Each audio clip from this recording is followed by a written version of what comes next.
Suburbs of Goa, Asian world beats and beyond on Soma FM.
Hello, everybody, and welcome to today's episode of the Teardown Sessions. This week, the Teardown Sessions is all about us here at Crowd Supply. I'm delighted to tell you that we've got two people from Crowd Supply to join us, so get your questions ready. We've got the co-founder of the company, Joshua Lifton, who's here to answer all of your questions about how to get accepted into Crowd Supply or anything else you want to know about the running of Crowd Supply. And also with us, we have our newest staff member, the delightful Darcy Neal, who is a project manager with us and also does some really exciting, cool hardware hacking as well. So we're going to have a look into their workshop as well, which is very exciting. But before I bring either of my guests on, I would like to show you what's been going on at Crowd Supply this week. So, at the moment, we've got going live, we've got Pixie Chroma by the delightful Lixie Labs, who is doing some really, really cute little TCBs on the old Twitter. So go and check out what they're doing at the moment, really cute little tests for these. This has gone live, we've already hit the goal, and I'm not surprised because this is one of the brightest and most colourful chainable RGB LED matrices that I've seen. It's fully controllable by Arduino, and they have created a fantastic chock-full Arduino library for anybody who wants to get hacking with RGB LED matrices. I can't wait to see what people make with these, but yeah, that one's going on at the moment. Also live at the moment is Connexio Stratus, which is a really powerful little IoT prototyping platform, which has got all sorts of great functionality, including energy harvesting and connectivity that works right out of the box as well. So you don't have to fiddle around getting SD cards that work in different countries. This is ready to deploy in a number of different ways. That's edging up closer towards the goal with 11 days left. So please consider supporting the Open Hardware IoT device Connexio Stratus. Also live at the moment is Unserve Offline, I should say, which is a great little privacy project, which is about tracking surveillance cameras using OpenStreetMap. So really great. If you're into mapping and security issues, this is a really great little project to check out. That's just been launched. We've got 32 days left in that campaign, so there's still time for them to raise that $16,000 that they're aiming for. So give them a little bit of support and love, that'd be great. We've also got our first campaign from the Philippines. Lika Labs have put forward their 3D printer controller called Phi Mainboard, which is based on the ESP32, with lots and lots of great functionality there, including built-in Wi-Fi and Ethernet. So if you're into 3D printing, please consider giving that some love on Crowd Supply. Also live, we've got the I/O Thing Digital by AltaStep, which is a very powerful I/O module with lots of great interconnectability with. You've got the Arduino Nano, you've got different Pis, you've got the microbus as well. So there's lots of great interoperability there. So if you're interested in creating stuff with the high power, this is a great thing to take a look at. And another thing I wanted to give a shout out to here is the Caribou Light Raspberry Pi hat, which is a fantastic, it's been doing really well. It's already raised $54,000 and it's got 39 days left. So this one's definitely going to hit its target. So please make sure that you get your bids in for this. Lots of really exciting SDR stuff. And in fact, if you are an SDR fan, you're definitely going to enjoy today's show because we have a fantastic giveaway for you. That's enough hints for that. So yeah, if you're interested in software-defined radios, definitely check out this little Caribou Light. That's going really well, very popular board. And the final little thing that I wanted to share with you today at Crowd Supply, I'm not actually sure if I'm allowed to share this with you, so I might get told off. But we've got an upcoming live stream with two of my favorite hardware hackers in the world, Bunny and Dobbs, who, if you're into hardware hacking and open source hardware, you will probably have heard of their work and heard of their names before. I'm going to be hosting them on a special live stream in about 2 weeks. We're going to do a special 9 o'clock at night from Portland stream where we talk to them in Singapore at noon. And we're going to be hanging out with both Bunny and Dobbs and just talking hardware. We're going to get some insight into how their production run has been going over in Korea, I believe, but they'll be in Singapore because they'll be back from their production run. So they've been doing some really, really, really fantastic updates from their production line of the precursor. So do check.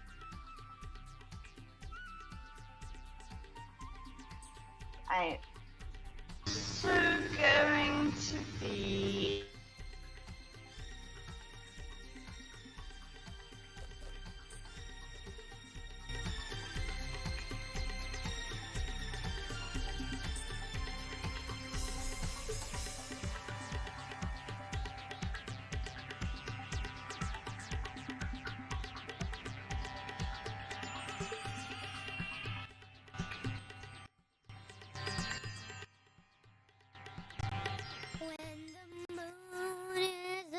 The stars, the rainbows start shining.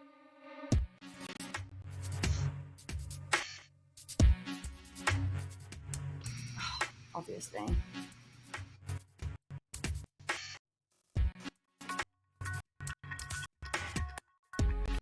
Okay, hopefully you can hear me. Can you hear me again? Can anybody hear me now? Hang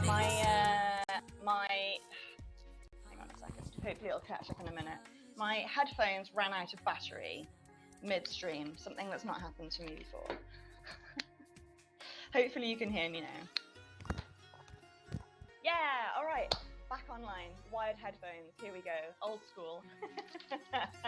Awesome, that's slightly awkward. All right, so I'm glad you can hear me now, that's great. Hopefully we can move on now. All right, so that's what's going on at Crowd Supply. Hopefully you all heard the end of that. That fact that we're going to have Benny and Zobs on, there's going to be a really awesome giveaway. Oh, speaking of giveaways, there's one last thing I forgot to mention is, of course, we have a mystery hardware giveaway as usual every week. And the way that you earn this is by giving us love in the comments. So I've written down here a timestamp, and the person who comments nearest to this timestamp will get this box of hardware goodies. And this box is probably the best box I've given away so far. There's a really exciting piece of equipment in here. So please do comment. It makes us feel a bit less like we're shouting into the void here and a bit more like we're part of the community of hardware nerds. So, okay, so without further ado, let me bring on my first guest from Crowd Supply, the delightful Darcy Neal. Here we go. Hello, Darcy. Can we hear you? Yes, hello there. Amazing. How are you? I'm doing quite great. Excited to be here. Yeah, well, let's just see who's. I've got a couple of people here who's come to say hi. So we've got. Oh, hello! It's Tinkermind, who's responsible for Programmable Air, who is joining us from London. Hi, how are you? It's nice to see you. Haven't seen you around for a little while, so it's nice to see your face. We've got Straith here, who's joining us from Canada. Straith, of course, is from Great Scott Gadgets, a wonderful open hardware company. And of course the creator of Luna as well, so we're excited about that. And Straith also said that she can't wait to get some Pixie Chromas. I know, aren't they amazing? And the Lixie Labs, they're so nice. They're nice people too. And then Tiny LED Matrix. Oh, hello, Alex. It's nice to see you. Thank you for joining us. Hi. And then lots of messages about my sound cutting out. I'm sorry. There we go. Straith says hi, Darcy, as well. So, would you mind introducing yourself to the people here? Yeah, absolutely. Let's see, I am a project manager at Crowd Supply, which means that I help out creators build out their campaign pages and kind of help to spice it up, make sure that the financial side of it looks good, to make sure that they're raising all of the money that they need, and just kind of help to make their campaigns look as alluring as possible so everybody buys what they're trying to sell. But you do a lot of stuff outside of Crowd Supply within the world of hardware as well, and I'd really love people to get to know that about you a little bit as well. So can you tell me a little bit about your work outside of Crowd Supply? Yes, absolutely. I've been into the hardware hacking world for, over 10 years at this point, longer than that, but I love working with hardware. I identify as a new media artist from that stance. And I think that I've worked on so many projects over the years. a lot orienting around electronic music, building hardware, music, and things like that. But also just working with innovation and working with experimental 3D printing and working with LED lighting and just teaching workshops. And just innovation and learning in general. Like it's, yeah, if there's a problem to solve, then I'm going to be interested in it. Yeah, I'd say the first time I came across you and your work was definitely through the music side. But as I've gotten to know your work a little bit more, I know there's just so much more to it. And I'd love to hear about one of my favorite things that you do is the Trash Hackers Collective, or is it just Trash Hackers? Yeah, it's a Trash Hackers Collective. Do you want to tell me a little bit about that? Like, yeah, absolutely. It was an all-women collective that we started several years ago at this point. I can't remember what year it started. But it is specifically a group that was inspired by the precious plastics movement, where we all got together because we shared a similar interest in trying to figure out how to repurpose the single-use plastics that were going into the waste stream. It's like the general concept behind it is that if we can figure out how to tap into using that as some kind of a building material, then we would essentially have an unlimited supply of free materials to work with. So we've spent years experimenting with different processes and like different ways that we can use these materials to our advantage. So yeah. And I think it's got something to do with one of the amazing machines behind you as well. Am I right in saying that?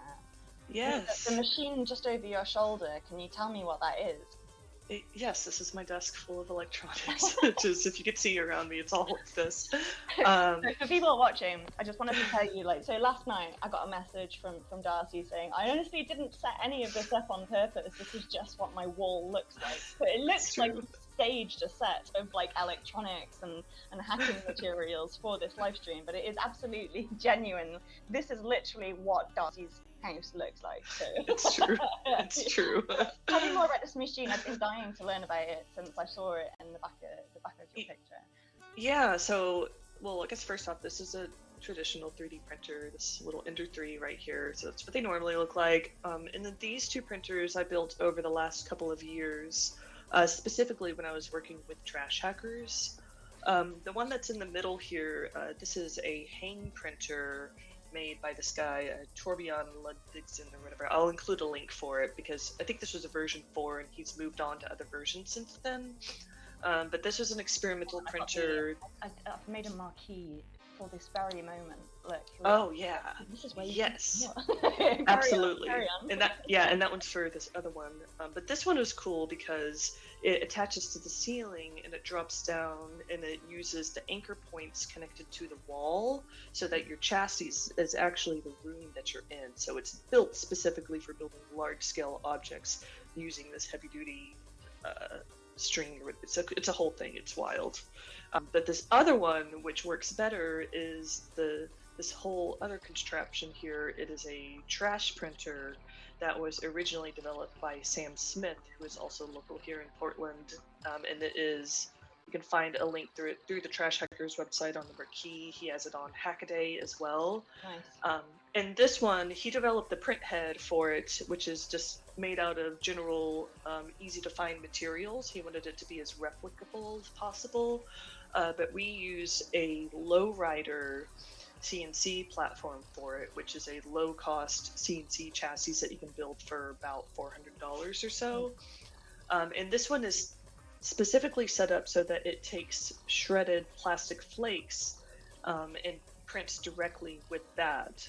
And it uses a wood auger bit to push it down through a heated chamber, and then it just extrudes it straight from that. So it kind of cuts out the middleman of having to use filament and whatnot. That's really interesting. And how reliable is that? Is that, like I've seen these precious like when back in London I was part of a makerspace that had a precious plastics initiative, but they never really got any further than making a straight sheet of ugly plastic.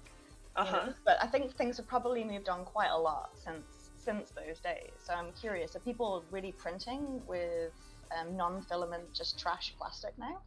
Yeah, it's still a work in progress, of course. There's there's an endless list of calibration that needs to be done to it, and just kind of dialing it in because like it doesn't have a plastic runout sensor on there, so you have to keep an eye on it and continuously feed it. And yeah, plastic is just, it's a whole black box here in the United States. You don't know what is being put into it, so there's just subtle differences in where you're getting your source from, even if it says it's the same thing.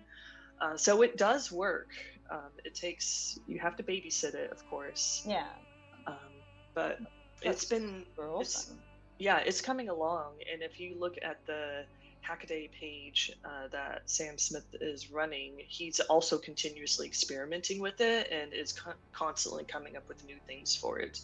And the stuff that you can print is beautiful. It's That's fantastic. It's super fun. I mean, maybe beautiful is a subjective term for this kind of work, but yeah, it's incredible the things that you can make with it. It's all about innovation, and it's a multi-year process of getting it to be as reliable as possible. That's really, really cool. Now, is this Trash Hackers Collective, is it based out of one of the hackerspaces in Portland, or is it an independent? We started out independently. We had our own studio space and had our equipment there. Nice. And it's kind of been bred through collectives over the years, and has now ended in being Trash Hackers is the most current iteration of it.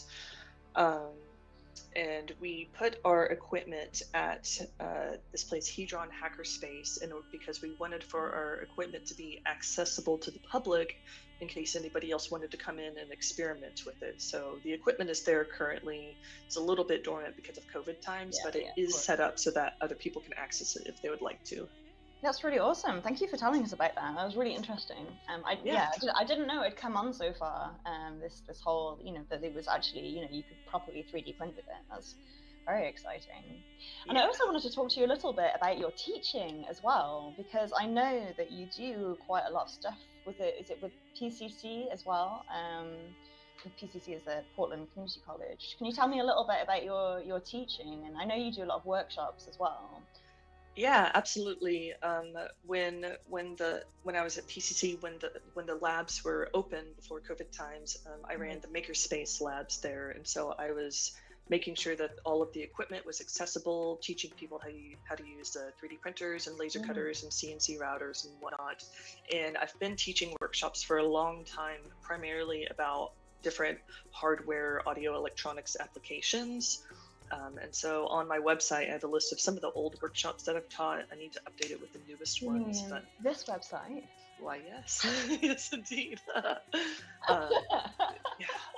But I love taking electronics and making it as accessible as possible, and teaching it in ways that people can kind of like understand how it all works, and it kind of just demystifies that whole world. Yeah, absolutely. And specifically working with audio electronics is one of the ways that I like doing that. I think one of my most recent workshops, I was teaching how to make soft speakers, and it was kind of teaching like the principles of electromagnetic principles. And so this was actually a speaker. I'm tilting it because of the glare of the light, but this is one that you can hook up an amplifier to and actually play this as a speaker. You have to hold a magnet in the middle, and then you can actually hear the sound playing. You have to hold a magnet somewhere. And what material is that made out of? Is that embroidered, or this what is it? This is made out of a copper sheet. There's another one that still has some of the copper along the edge that I didn't remove. Where'd you get your copper sheet from? I've been desperately trying to find some copper sheets. It's hard to find. It pops up on. Crazy. It's like sometimes it's on eBay, sometimes it's not. It's been a little bit of a challenge finding a reliable source for it. If anyone who's when you watching see it, you should snag it. Where to find a reliable source of copper sheets, I really need it, because I'm assuming that you used some kind of CNC machine to then draw, to cut out the negative, right? Yeah, did you use a little? I used a vinyl cutter. Yeah, that's what I used to. I've done that before, but I've not found. I recently bought a Cricut machine, and I want to be able to do that, but I can't find a copper sheet anywhere, which is driving me. I think this was cut on a Cameo, but you could totally cut it on the Cricut. Yeah, but I can't find the sheet. That's all. Really cool. And what kind of would you say that? Well, first of all, hang on. First of all, let's see. So Tom, who's joining us from Canada. Hello, Tom. Nice. And by the way, Straith says that Trash Hackers is so cool and that she had no idea that 3D printed plastic could be reused. Yeah, it's wild. It's come along really far. And then Tom asks, what plastics are used for the flakes? We've been primarily focusing on using polypropylene, which is the number 5. Yeah. That there is no current recycling method for this, at least here in Portland. So it is one that goes straight into the waste stream. Really? But it's extremely durable. So the things that we have been able to make with it, like it's the things that we've printed on our large format 3D printer are so strong. It's so cool. Yeah, there's a lot of possibilities. And then Alex asked how the cup was cut. We did answer that with various, like a vinyl cutter or a Cricut or a is it the Silhouette, the brother version of that one? Or yeah, you can use a scalpel as well. And I've also seen those kinds of speakers done on embroidery machines. Yes. With obviously conductive embroidery thread, so that's really nice. So I wanted to ask you, obviously you've worked a lot in various fields in hardware and done your own work. And how useful is that now you've started at Crowd Supply in terms of like being able to guide other hardware creators into shaping their projects into something that they can, put up for sale? Would you say that, yeah? Yeah, I think it's definitely been very useful. And when I first moved to Portland, I was working at Forum S, which is a Eurorack modular synthesizer company, and we were developing everything. That. Oh yeah, totally. That's what cool. brought me here in the first place. Oh, cool. Yeah, and so I've been, and even just through myself, like working on building different. The dog's barking in the background. Sorry about that. Okay. We like dogs. Yeah. So even just like I've made circuit boards for myself over the years, and I've worked with companies that do it professionally. So I think all of that experience has been beneficial because I recognize some of the potential blockages in like the production pipeline process. So I can kind of recognize that when it comes up. And also just for whenever people are getting their circuit boards manufactured, it's like I kind of know like the little indicators that they need to keep an eye on to make sure that they don't have, that they can deliver their products on time and whatnot. Yeah. So I know you're relatively new to Crowd Supply, but I was wondering, what have been the standout campaigns that you've worked on so far that you've really enjoyed working on? Oh, it's just been... I've just done a couple of campaigns. The Pixie Chroma that is out right now is probably one of the coolest ones. It is cool. It is such a fun product. Yeah, totally. Yeah. Yeah, that one's been amazing. Yeah, that's really cool. I really want them to do very, very well. Oh, we've passed the. We've got it. The timestamp was 12:22.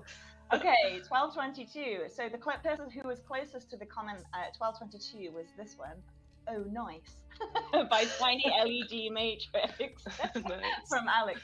All right, Alex, you have won this week's mystery hardware box, which is full of some very exciting things. So first of all, we have this very fetching Mauser baseball cap. That's number one. That's always in the box. We've got a little teardown booklet there for you.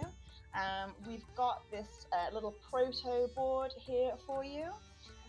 We've got a bunch of cute little enamel pins from Corvo.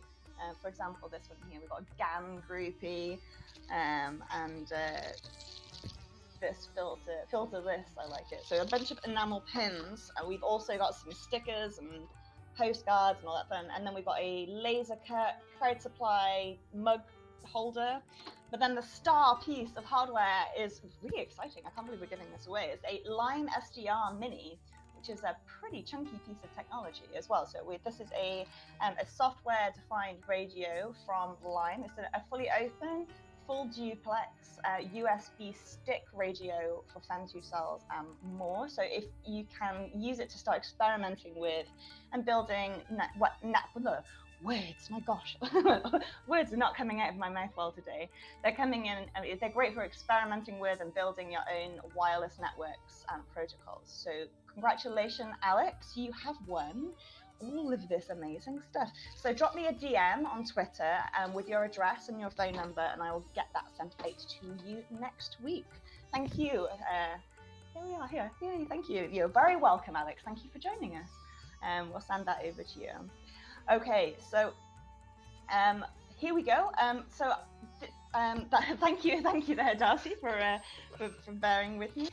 So yeah, we've talked about your work at the Trash Hackers Collective. We've talked about your work in education and your awesome workshops, and then we've talked about some of the work that you do at Crowd Supply, and the wealth of experience that you're bringing as a project manager to these campaigns here. Very exciting. I'm going to move on to Josh because we've done half an hour together, improbably. It's already been half an hour. But I did.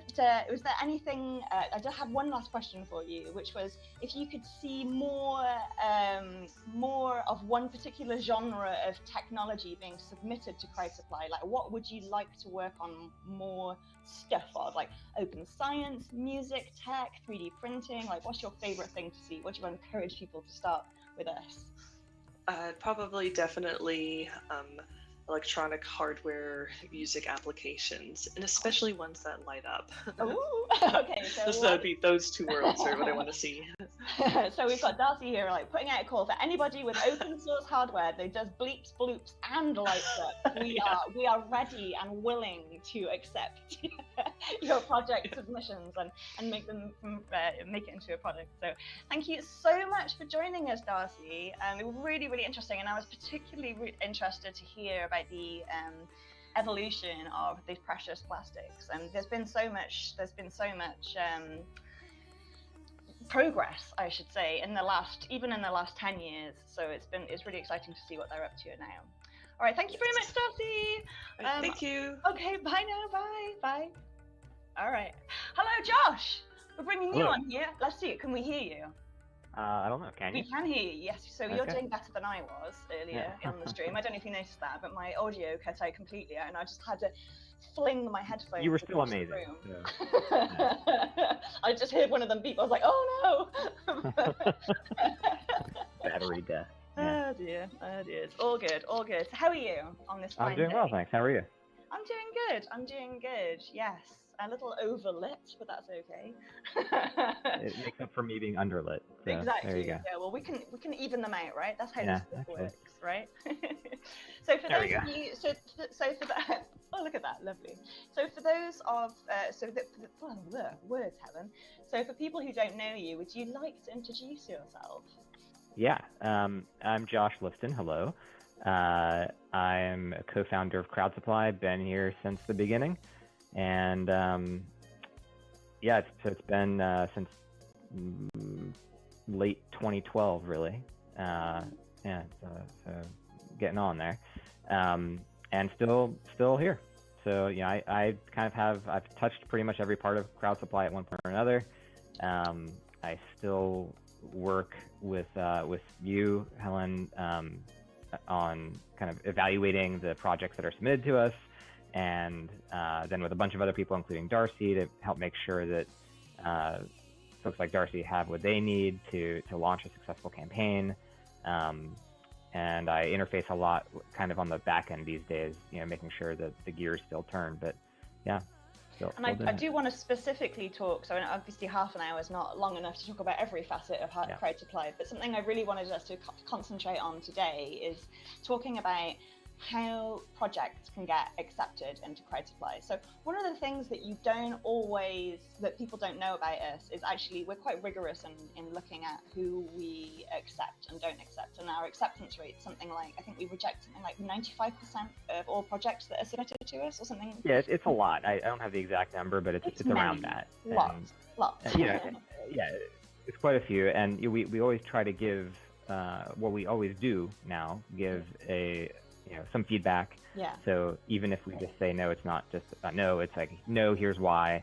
Yeah. And maybe there's some direction that you could go and come back later. So let's rewind a little bit here and start from the beginning. So so for those of you that haven't run a Crowd Supply campaign, which is probably most people, what happens is you go onto the website. There's a short web form there that you use to submit your project to us. It's got lots of details in it. You put like what you want to get out of the campaign. You put what your project is, you know, where you're from, all that kind of stuff. It's a relatively simple web form, and that comes through to us into our inboxes. And Josh and I have meetings every day except Friday when we look over all of these projects, or as many as we can get to within each session, and make sure that there are no red flags and all of these things. There's like a list of criteria that we like to think about and like to talk about during this kind of, it's more like a commissioning meeting, I guess, really. We look at all of these things and we look at them, you know, in quite a lot of detail, or certainly more now. So I wonder, they come to us, we look at them during a meeting, we go backwards and forwards, have answer all these questions, ask all these questions, and that's before we start onboarding them. So this is the pre-campaign process, and it takes quite a while to get somebody onboarded. So when something comes in into our inbox and we open it up for the first time, what are the immediate things that you're looking for? What are the big red flags for you that you're like, this is definitely not for us? Well, yeah, I think that obviously there's just the domain, right? Somebody coming to us wanting to open a slug farming facility, which we've had a submission for. Wait, hang on, no. Slug, like the slug farming. Slug farming, yeah. And it was pretty innovative too. It was figuring out how to maximize this slugs per unit volume that you could raise using this new to what end? Eating. Oh, like I literally, believe, like agriculture. Yeah. Or sorry, snails. It was really snails, not slugs. Oh, snails, not Sorry. slugs. That makes slightly more sense. Lots of Yeah. people eat snails. I've eaten a few snails in my time. Yeah. And you know, while we think that's a great idea, and you could even have certain aspects of it that could be open hardware, perhaps, it just wasn't a good fit for us. You know, we do electronics and kind of more engineering type hardware. So that's the first thing we look for. Once it passes that hurdle, then we kind of get into, well, how feasible is it, right? And that's going to be a measure of who's behind it, how much time and experience do they have put into it. You know, do they have say again? How developed it is already. Yeah, how developed it is. Is it just an idea or is it actually a prototype? So, you know, can they actually, if we give them the money, if we help them get the money rather, could they pull it off? And that's kind of the ultimate question that we grapple with. But then it gets, you know, beyond that, it gets into details of like, well, is there a mismatch of expectations perhaps, right? So, you know, you might have a great idea, you might have a great prototype, you might be able to pull it off, but are you trying to build a factory to do it, right? We wouldn't really be interested in that. We'd be more interested in helping you get the first 100 made, or maybe the first 1,000 or 10,000, whatever it is, making sure whatever the number is, making sure that it matches everyone's expectations. Yeah. And that's a big part of it too. Yeah, it is a big part of it. And something I should stress here is another reason that we turn people down a lot is because we actually require a final-ish prototype before. One of our worst nightmares is one of our projects being vaporware, right? One of these projects, like you see them around on other crowdfunding sites where, you know, they raise like $1 million and then the project never actually materializes. And I would say that would be our worst nightmare. So we do require a working prototype as part of the submission process. That's really important to us. Well, it's either a working prototype or proof that you know you know what you're doing enough that we know you could do it. Yeah, and another big piece of it is just the openness, right? And we're very pragmatic and rather than dogmatic here. You know, we're not going to tell you exactly what license to use or even which aspects should be open source, but we do require some aspect of it to be open source, right? And you know, these days, oftentimes that looks like, you know, schematics and firmware, at least so that folks, you know, your customers can figure out what to do with it if you go away, right? But the more the better. So mechanical files, layout, documentation. We've had some when they've not launched yet, but we've had a really interesting one that we've just accepted and signed. That is not only releasing their hardware and their software and their firmware, but also they're releasing as open source the mathematical model on which it was based. Yeah. And I thought that was a really cool one. Yeah. Yeah. I mean, like, we don't, as Josh just said, like, we don't require like full OSHWA certification for a project to be considered, like open enough to be a Crowd Supply product. But we do require that there is some effort made towards sharing the knowledge and making sure that, it's not going to turn into a $200 brick when you decide that you want to rear horses instead of make electronics. Right. Like it's about that. It's about making sure that the person who owns the product actually owns the product and isn't reliant on somebody else for it. Okay, so we've said domain, so domain specific, so it's got to be, works with our audience. It's got to be feasible, and that means, that it's not just going to be vaporware and you're not looking to do too much too soon. And it's got to have some element of openness. Okay, is there anything, what are the other things that you look for? Well, I think there are certainly projects that we've accepted in the past that we wouldn't accept now, or vice versa, right? Because as times change, really ultimately it's kind of an educated guess or educated gut feeling of does this further our goals, right? And obviously, we're a company, we need to make money. There's certainly that aspect of it, but ultimately, like, we could all go do something else, right? And we're here. At least I'm here primarily for the open hardware part of it, right? Trying to make and help open technologies. And so, if you look at a project, 5 years ago or 5 years from now, maybe it wouldn't really push the needle at all, but now it does. And so, we would want to work with that. So there's an element of subjectivity there. Yeah, absolutely, of course. We are humans, after all. Correct. I keep telling people that. I know, nobody believes me. Like, I just can't click the click box. So the converse of that, what is it when you see a project and you like immediately you are like, yes, I desperately want this. What's the kind of genre of things that makes you go, yeah, I really love this? For me, I personally love to see open source tools that are coming up that replace or provide an alternative to proprietary tools, particularly in the science community, or particularly in just like open source tools. For me, I feel like when I'm helping make that a part of the world, I feel like I'm doing something productive. That's my favorite thing to do. Yeah, I think cracking open those markets, even if they're very niche, is really interesting to me. And in fact, before Crowd Supply, a lot of my consulting work was around doing exactly that, right? It was kind of reverse engineering eye tracking software, for example, or cool. Kind of one-off projects that I think in every case, either a professional or an academic, they're kind of tied into this technology, and they had data or they had the knowledge, but they couldn't actually do what they wanted to do with it. So things like that are really interesting to me.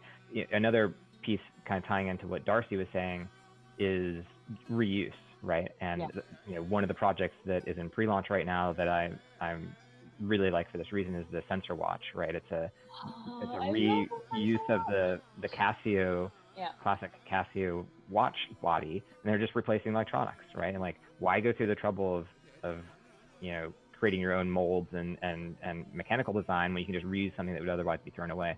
So love that part of it. And then of course I think there's just the anything that's actually useful, right? I mean, don't get me wrong, there's a massive need for development tools and things that are flexible enough that you can learn how to use it, but also what I love is the marriage of a development tool with a very specific use case. So what are some of your favorites over the years? Well, one that comes to mind is the Nixie Tap, right? It's a very, I think you have one right there, yeah. One right here, yeah. Yeah. So it's an ESP32 based night clock, basically. With it's Nixie. interesting. Yeah, there it is. Yeah. And you could just use it as a clock, and it would look good on your desk, and you know, you'd be happy using it. But it's also open source, and so you can, you know, test out your ESP32 development toolchain, or you know, make other projects with it. So that's one thing. Yeah, it's something where there's a daily use to it, but also much more is really interesting to me. Yeah, for sure. And I wanted to ask you as well. So, you know, you've been working at Crowd Supply for 10 years, right? That's a long time, but that's not the entirety of your life. Have you always been into? I'm assuming, didn't you go to MIT? Am I making that I up? did. Yeah. Like, yeah. where are you from, Josh? Like, why are you interested in hardware? So yeah, I got into hardware at MIT. I was there for grad school at the Media Lab. Before that, I was Media Lab. That's cool. Yep. Yeah, that was a lot of fun. Before that, I was just physics and math and computer science. So very like theoretical, you know, math-driven. And you know, I couldn't. Every time I touched electronics, I feared, right, for what was going to happen. Really? Got over that at MIT. At the Media Lab, and while I was there, you know, I did a lot of work in distributed sensor networks, what we would now call IoT today, yeah, basically making distributed sensor networks in the lab, trying to get them out. I should have brought it up. It's in my basement, but yeah, we made with my lab mate Mark Feldmeyer.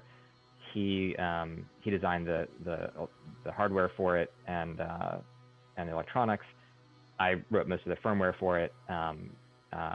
This plug device, for example, which is an electrical power strip, and we just stuffed it with as many sensors as we could. And you know, this is before the iPhone, right? And so, you know, the idea of just having a supercomputer in your pocket that knew where you were all the time, that hadn't yet been realized. So that's why I was called something different then. That's awesome. Yeah, did a bunch of that, and a bunch of other stuff since then. But now that I'm in Crowd Supply, I mostly watch other people do it. Right. Yeah. Right. There's not a lot of time. Have you ever launched a project of your own? I launched one. On Crowd Supply? Yeah. Okay. On Crowd Supply. It was for I basically commissioned a keyboard switch company to make a custom keyboard switch. And so I have actually, about 10 feet away from me, I have probably 4,000 key switches in some boxes still. And the idea was to, I wanted a really lightweight, quiet key switch. And this is the prototype that my collaborator, Kurt Mottweiler, made. He did all the hardware and hold it up to the camera like a beauty blogger. Yeah, these are aluminum. They're aluminum. Yeah. Never had aluminum before. Aluminium. Yeah, and let me try to take one out here. So yeah, you can see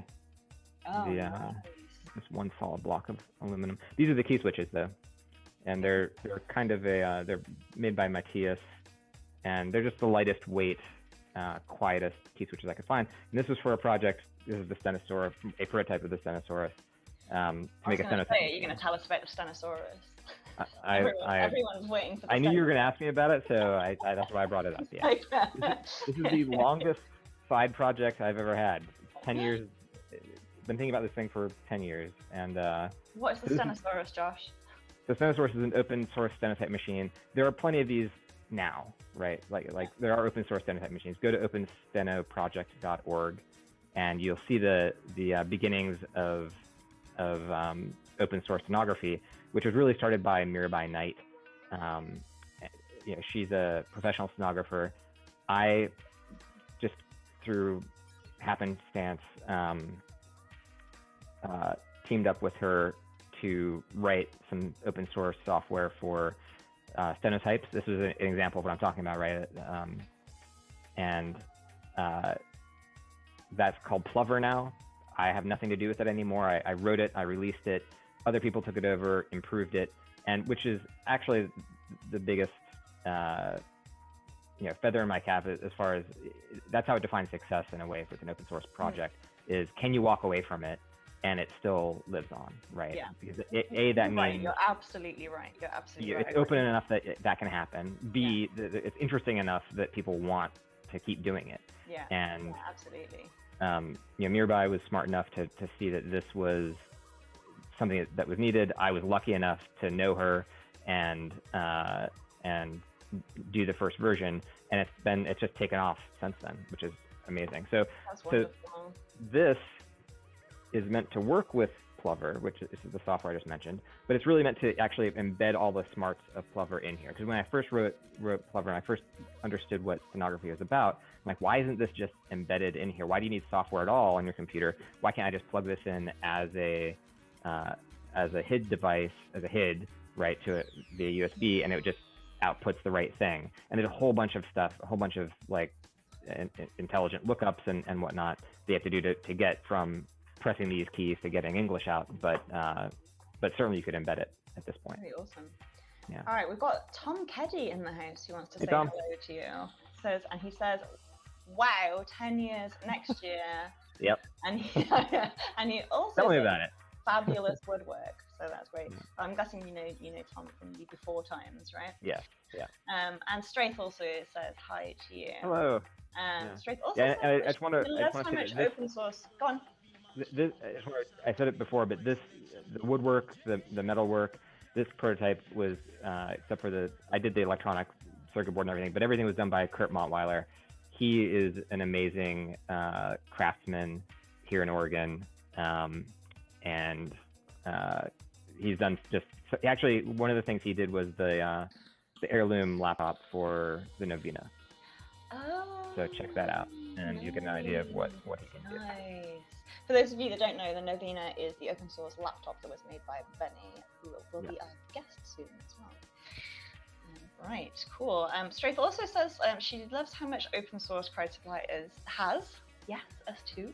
It's the point for us. And she also says that she really wants the Nixie as well. I kind of do. I always forget about the Nixie, and then I see it in my background. I'm like, it's so beautiful. It's a really nice object to pick up. There's an aluminum version too, which is Oh, really? like I think we have one somewhere. An aluminum version. It might be in the box. Yeah, that's cool. Yeah. That's nice. Very awesome. So is there anything that you've got coming up that you're really excited about? Like, not necessarily us, but in terms of like, I know we've been talking a lot about RISC-V, we've been talking a lot about the new G1 from All Inner as well. Yeah. I was wondering like what, because one of the great things about being part of the project submission process is that Josh and I get to see so many people's projects and so many people's ideas, which is really a privilege and wonderful to be able to get to be party to that. So we, as a consequence of that, we do actually see quite a broad cross section of different types of technology, open technology that people are bringing to the market. So I wondered if you might, say a few words about things that like trends that you might see coming up, things that you're excited about, technologies that you think people aren't paying enough attention to, and that you'd love to see in our inbox. Yeah. So, Yeah. I mean, you're right that one of the pleasures of working at CrowdSupply is being able to see that 10,000 foot view of what's going on, and you don't really realize it at first, maybe, or I didn't anyway. But by the time other industries or companies had figured out that FPGAs were going to be a big deal, like we knew that years ago, right? And same thing with RISC-V, same thing with software-defined radio, and so seeing the first steps of commercialization of these products is really interesting. I think all those things I just mentioned are still big, but what we're starting to see now is more and more interest in actual silicon, right? And so especially now that you can make it, there are RISC-V cores out there. You could actually put that in a die. One of our product lines that is most popular is the Lime SDR. Coincidentally, you just gave a Lime SDR Mini away. I'm quite excited to see that in my giveaway box this morning. Yeah, so that is a fabless semiconductor company, Lime Microsystems, and they made their own chip, right? Same thing with SiFive has made a bunch of RISC-V and launched a lot of them on Crowd Supply. Yeah, and there's some So- interesting work. For those of you who are interested in open silicon just in general, I would recommend that you go over and take a look at the work of Tim Ansell and Google I was about to say Skywater. that. Yeah, they've got this really amazing program going on at the moment. And what's his name? Zero to ASIC, Matthew. Oh goodness, there's a really awesome course that someone's offering as well. Yeah. And this guy called Matt. I can't remember his last name, but it's Matt something, and it's Zero to ASIC is the name of the course. I know a lot of people in the community going through that as well, and with the result of getting a chip made in this for free, I should say. There are free chips, free silicon, like free custom silicon on offer as part of this. So it's really very exciting, and we're hoping to see some Crowd Supply projects come out of that. Yeah, in the future. and one of the fascinating things about that in particular is, it would be easy to think, oh well, this is so like such a niche thing. You're just nerding out on the technology, but actually there's tons of like geopolitics involved, right? God, so much. Because there's only a handful of boundaries, right? Yeah. And so they're located in different places in the world, and there's a lot of tension around these, especially now with the supply chain issues, which I'm sure everyone's familiar with at this point. But it's just a fascinating lens through which to look at the world. Well, and also I would add to that. Obviously, there's the global supply chain shortages, but also this is really interesting because you see there's a huge amount of these kind of what you call like macroeconomic conditions that actually really affect suppliers and really affect creators that you wouldn't necessarily think. Like the tariffs between different countries enormously affect what you can offer in terms of like shipping and pricing and all of these things, and these like large macroeconomic issues, you just see them day after day like really affecting real creators. So it's really interesting and sometimes frustrating to see that. Right? Yeah. But yeah, no, it's all sorts of interesting things. Matt Venn, here we are. Thank you, Matt Venn. Yes, of course. Yeah, so Matt Venn's course on Zero to ASIC, I would very much recommend anybody who is curious about open source can go and take that as well. Yeah. I think another trend that we've been seeing at Crowd Supply for a long time is just privacy and security. Yes. And this is not really a technology. It's like kind of a use of technology. It's what's enabled by certain technologies, such as open silicon. And so just seeing the forefront of what people are doing on the privacy and security front is really interesting too. And I think that will never change. I don't think that's going to go away. If anything, it's gonna ramp up. I fully agree. We're getting a lot more, and people are getting much more aware about it as well. Mm-hmm. You know, it's not just some niche people that sound like they, tinfoil hat wearing. Right. It's not people like. I'm no longer the buzzkill at the party when I talk about privacy and security. Yeah. Like, I know. Oh my goodness. So we've talked about what it takes to get accepted as a Crowd Supply campaign, and we've talked about the kind of different trends that we've seen. We've also talked about some of your historical projects here. I was also wondering if you might talk to us a little bit about Mouser and our relationship with Mouser, because I don't think everybody knows that actually they're our parent company, but they weren't always, were they? So I think it might be useful to talk about about Mouser and also about how our relationship actually impacts creators. I think in a very positive way now. Yeah. Maybe I'll back up and just kind of give a history of the company leading up to it. Crowd Supply was started with a small amount of angel funding, essentially, and we went, I guess it was about 2 years with that.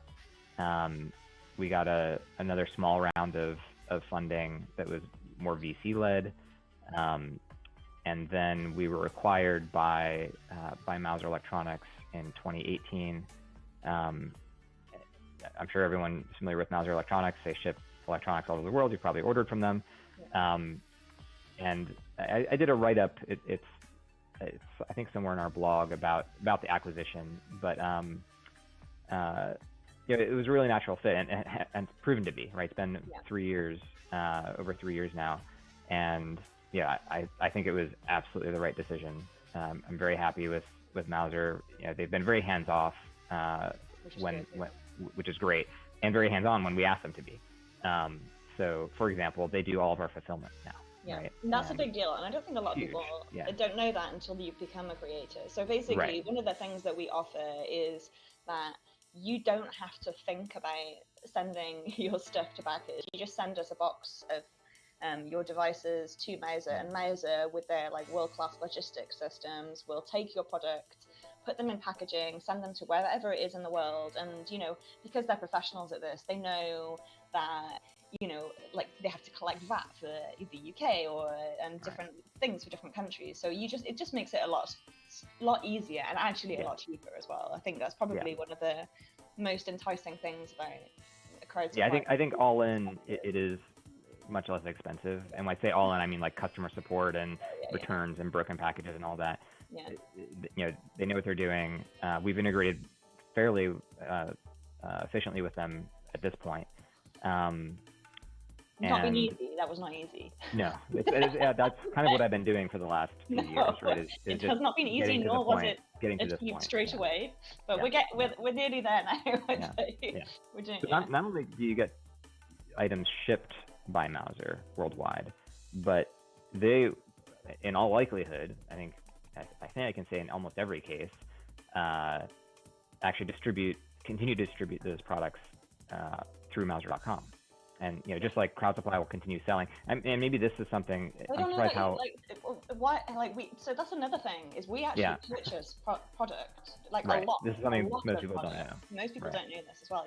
And that's one of the other, we are very, very rigorous about our campaigns, not only for the trust of the community, but also because we personally invest a lot of money in all of the successful campaigns. So do you want to talk to that a little bit? The campaigns, I think, unlike any other platform, we actually make most of our revenue off of sales after the campaign. And so, having a successful campaign is really important for us, but that's the first step, right? And then we're going to purchase some stock from you as a creator, ideally during the campaign itself, and then to have it once you've delivered, and then continue to sell it on crowdsupply.com, but also distribute it through other partners. Mouser is certainly one of them, but there are 16 other authorized distributors as well. Obviously, not all of them carry all products, but we do a pretty good business selling to other countries or other distributors in other countries. And there's a long tail to running a campaign. And for those of you who aren't familiar with that term, it means the sales aren't just one hit and done. It means that the sales keep coming. There's a long tail of sales, so it keeps going. The campaign is really, you run a campaign for two reasons, right? One is for the money sometimes. A lot of people don't need the money though. They have the money. And the more important reason is the market validation. Is this worth making at all? Or am I just wasting my time, right? I have the money, I don't need any money, but I don't want to waste my time. I want to make sure that people want this before I go make it. And so that initial, 4 to 6 weeks or whatever the campaign length is really just the litmus test for should you be doing this and can I have the capital to do it. That's not the entire lifespan of the product. The lifespan of the product is what comes afterward, and that's where we really come in. Yeah, absolutely. Okay. Well, it is somewhat improbably 1 o'clock already, so we've managed to chat for the last hour. Hopefully, we've had some really great insight into project management from the newest member of our team, Darcy, who showed us around their workshop as well, which was really, really interesting. So, if you just joined the stream, definitely make sure that you watch the beginning part later. And we've also heard all sorts of really interesting insights into the Crowd Supply submission and campaign process from Josh Lifton, who is the co-founder of Crowd Supply. Thank you very much for joining me, Josh. Taking time out of your busy schedule to come and spread your knowledge here on the old internet. It was really nice to see you, and thank you everybody for joining us. The usuals, especially Straith. It's great to see you turning up as well, and Tom Keddy, thanks for joining us. Alex, Tiny LED Matrix, also thank you for joining us as well, and all the other people who have commented over the course of the last hour. As always, by next week we will have a nicely time-stamped description underneath the TED sessions on YouTube. So this will be up on in perpetuity and with lots of these nuggets of wisdoms time-stamped, so you can find them later for easy reference. So do check that out. Next week, I will be coming live from San Francisco, where I'll be there's a Risk 5 summit, and also I'm going to go and hang out with Tindy and Hackster and all those fun people. So join me next week live from San Francisco, where my guest will be Alvaro, who is the host of the unnamed Reverse Engineering podcast, and we are going to be talking about reverse engineering and life as a firmware engineer in San Francisco. So that's going to be a fun one. We'll be in person. We're going to be in the same room, Josh. Amazing, huh? I know. Same virtual room, or what, No, what does that mean? real life. Yeah. Like Okay. meet space. We're going to be in the same room. Tell me what so it's that's- like. I know, it's going to be fun, isn't it? Or it's going to be really awkward when all the chat. Anyway, join us. We'll find out. And so the week after that is the one I'm really, really, really excited about as well. We've got Bunny and Zobs. Can I tell them what they're gonna win? Or do we? We're not Yeah. allowed to announce that yet. Go ahead. Okay. Yeah. That's great. Well, we'll put it up on. So basically, on the live stream not next week, but the week after with Bunny and Zobs, we're giving away a precursor, which is so exciting and the biggest giveaway we've done yet. And all you have to do to be considered for that giveaway is sign up. I will make sure that all of those details are also down in the links. Next week, we will also be announcing that giveaway on Twitter later today, hopefully, to get that copy up and running by then. But yeah, so some really exciting streams coming up with Alvaro from San Francisco, with Bunny and Zobs, who will be in Singapore. I won't be in Singapore, I'll be back in Portland. And then finally, we're going to be rounding out the year with a stream from the delightful Darian Johnson, who is the creator of the Newt, which is a great little e-ink home automating device. So that's it. Thank you for joining us, and we'll see you again soon. Bye now. Bye. Bye.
የሰው ልጅ ክቡር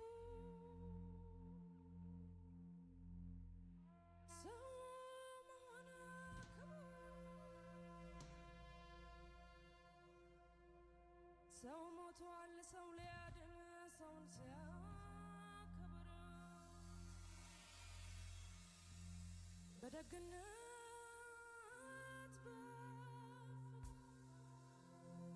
በክብር ተጠርቶ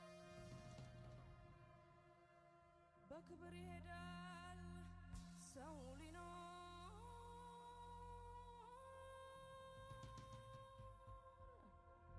ሰው ሞቱ የተሰጠኝ ሕይወት ዛሬ በነፃነት ሰው ተከፍሎበታል ከደምና ከአጥንት ስንት ወገን ወደቀ በነፃነት ምድር ትናገር አድዋ ትናገር ትመስክር ትናገር አድዋ ትናገር ሀገሬ እንዴት እንደቆምኩኝ ከፊታችሁ ዛሬ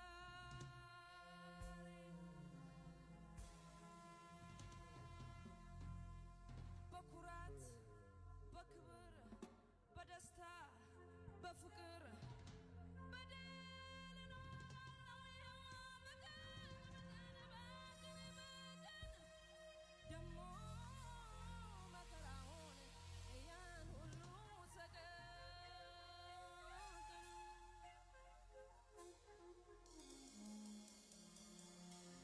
አድዋ ዛሬ ናት አድዋ ትላንት መቼ ተነሱና የወዳደቁት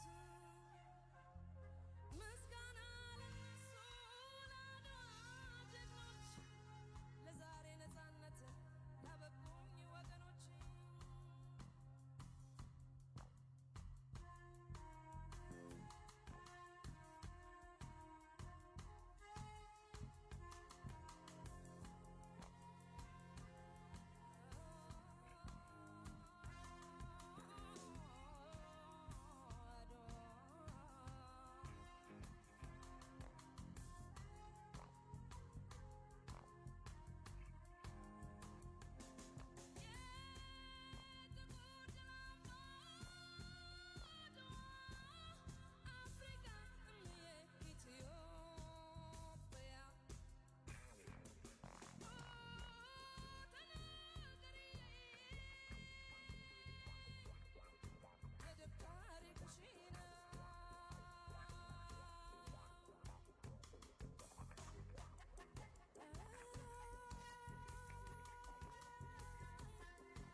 Yeah, so hello everyone. I'm Wenting. I'm here to present my work on making a really fast e-ink controller. So I guess first of all, just a little bit about myself. I'm currently a full-time SoC designer at ZeroASIC, kind of just working on RISC-V CPU, these kind of stuff. It was located in Cambridge, Massachusetts. I'm also a part-time student at Tufts University. In the past, I've done other projects like a Game Boy implementation or Superscalar RISC-V cores, among many other projects. So let's get into today's topic, which is about e-ink. Let me first give some backgrounds in case you don't know what e-ink is or don't know how e-ink works.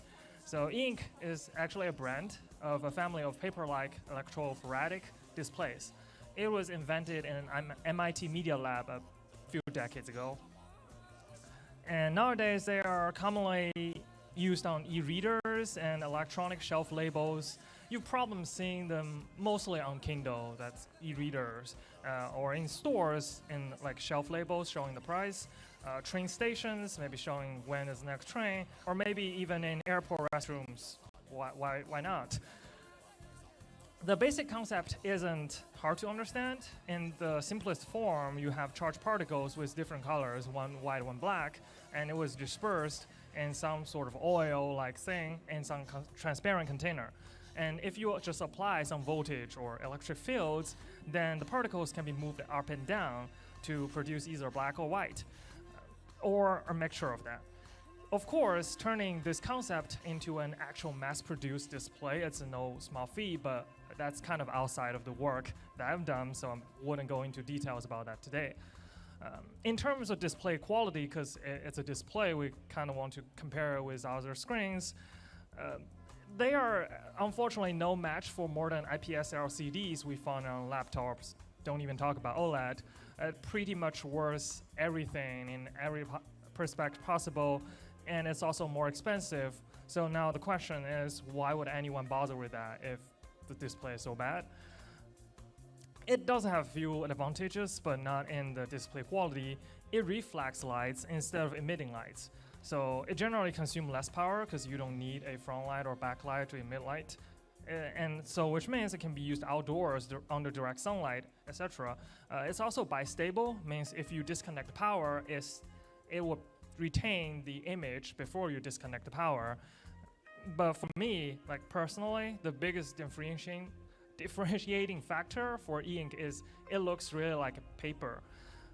We have many other display technologies that like listed one here. Some of them are reflective, some of them are bistable, but none of them feels like paper. So if you really want a paper feeling, then e-ink is a technology to go.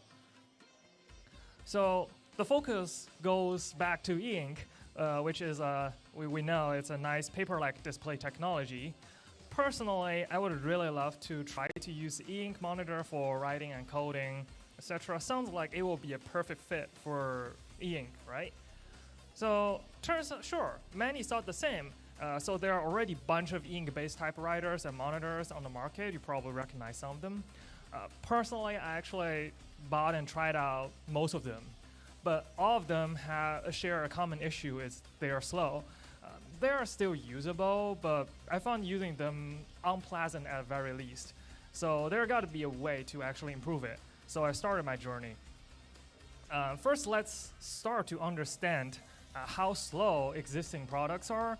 I bought an off-the-shelf e-ink, so-called high refresh rate e-ink monitor, and costing almost $1,000. Then start comparing LCD side by side for latency. So you see in these diagrams, the purple trace is LCD, and then the yellow trace is e-ink. Just two monitors side by side, and then comparing how fast they can respond. And I got some interesting conclusions. So one is the screen itself is slowish. You can see the ramp on the yellow is much slower than the ramping on the purple, which is LCD. But it's not that kind of slow. The ramp on the e-ink is about 100 milliseconds. And then you see, like, this is across multiple runs. Sometimes e-ink is relatively fast, like on the lower right. Sometimes it's really slow, like upper left. And that's the controller delay. So when a PC sends your information to the ink monitor thinks about it and then process it, finally display on the screen. So it turns out on existing monitors, like how much latency you got from the monitor is actually a lottery. Sometimes it's fast, sometimes it's slow. On the fast side, I measure 60 milliseconds. Slow side, I've measured 240 milliseconds. That's just based on luck. 60 milliseconds, that can be acceptable, but 240 is absolutely brutal. So can I make it faster? Of course I can, otherwise I wouldn't be here. I cannot change how fast the screen or how slow the screen itself behaves, but I can reduce the latency on the controller. The deal is that I will have to design my own controller. So starting from the basics, I have a basic controller matching their offerings, then I can start to see how I can improve it. That's my plan. Okay, so building a controller, then what is a controller? The job of a controller is to format the incoming image or video, generate the necessary interface timing, so the image would be displayed on the screen. Of course, it will be displayed a little bit different because it's a monochrome screen. That all happens inside this controller.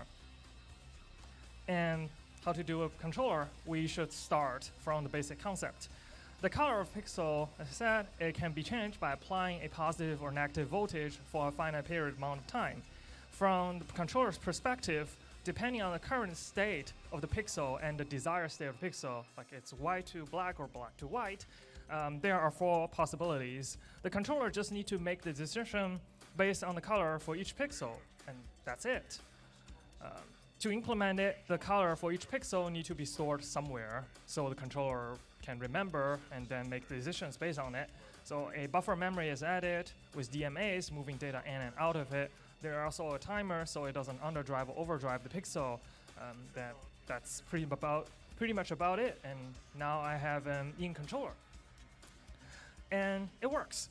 But it only supports, so far it only supports black and white, no grayscale in between, because you see that table, there's only 4 possibilities. So I couldn't quite display picture or anti-alias text yet. And that's the next step. This can be solved or mitigated in 2 different ways. One is you add a dithering step in the image processing pipeline.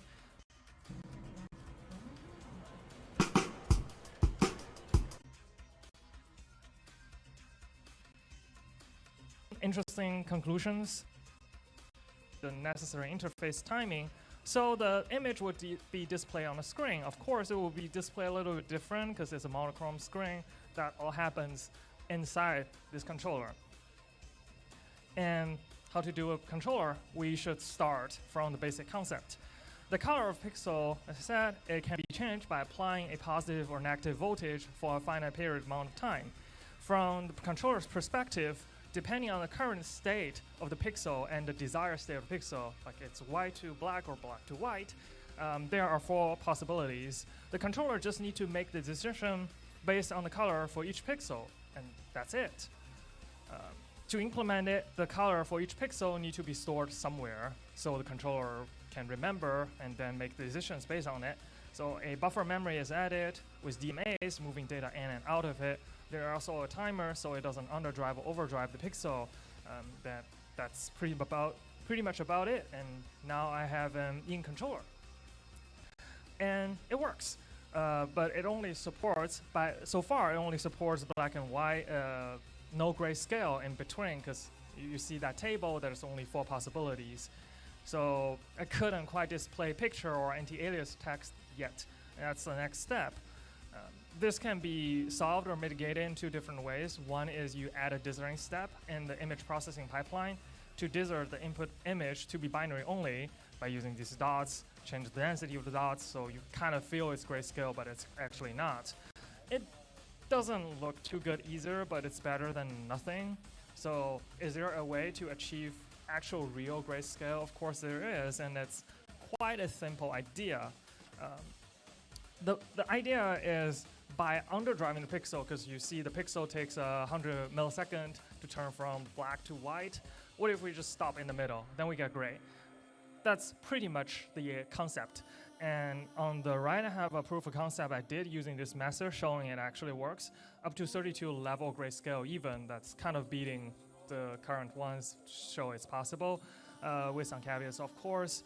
So I said this is proof of concept because this is actually not the method used on commercial devices. The commercial devices, they tend to do it more complex.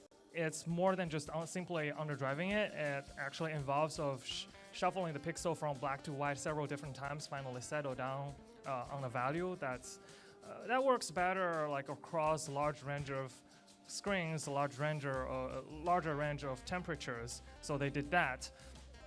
And then to avoid coding, like hard coding all these complex logics into the controller, what E-Ink does is they just do a lookup table called the waveform table. If you know about E-Ink, you probably heard the word before, waveform. It's really just a lookup table. The controller uses the same information as before to look up the table. The table then tells the controller should it apply a positive voltage or a negative voltage or apply nothing, which is common voltage around 0 volt. The content of table is provided by E-Ink, so as a user, I don't really need to worry about it too much.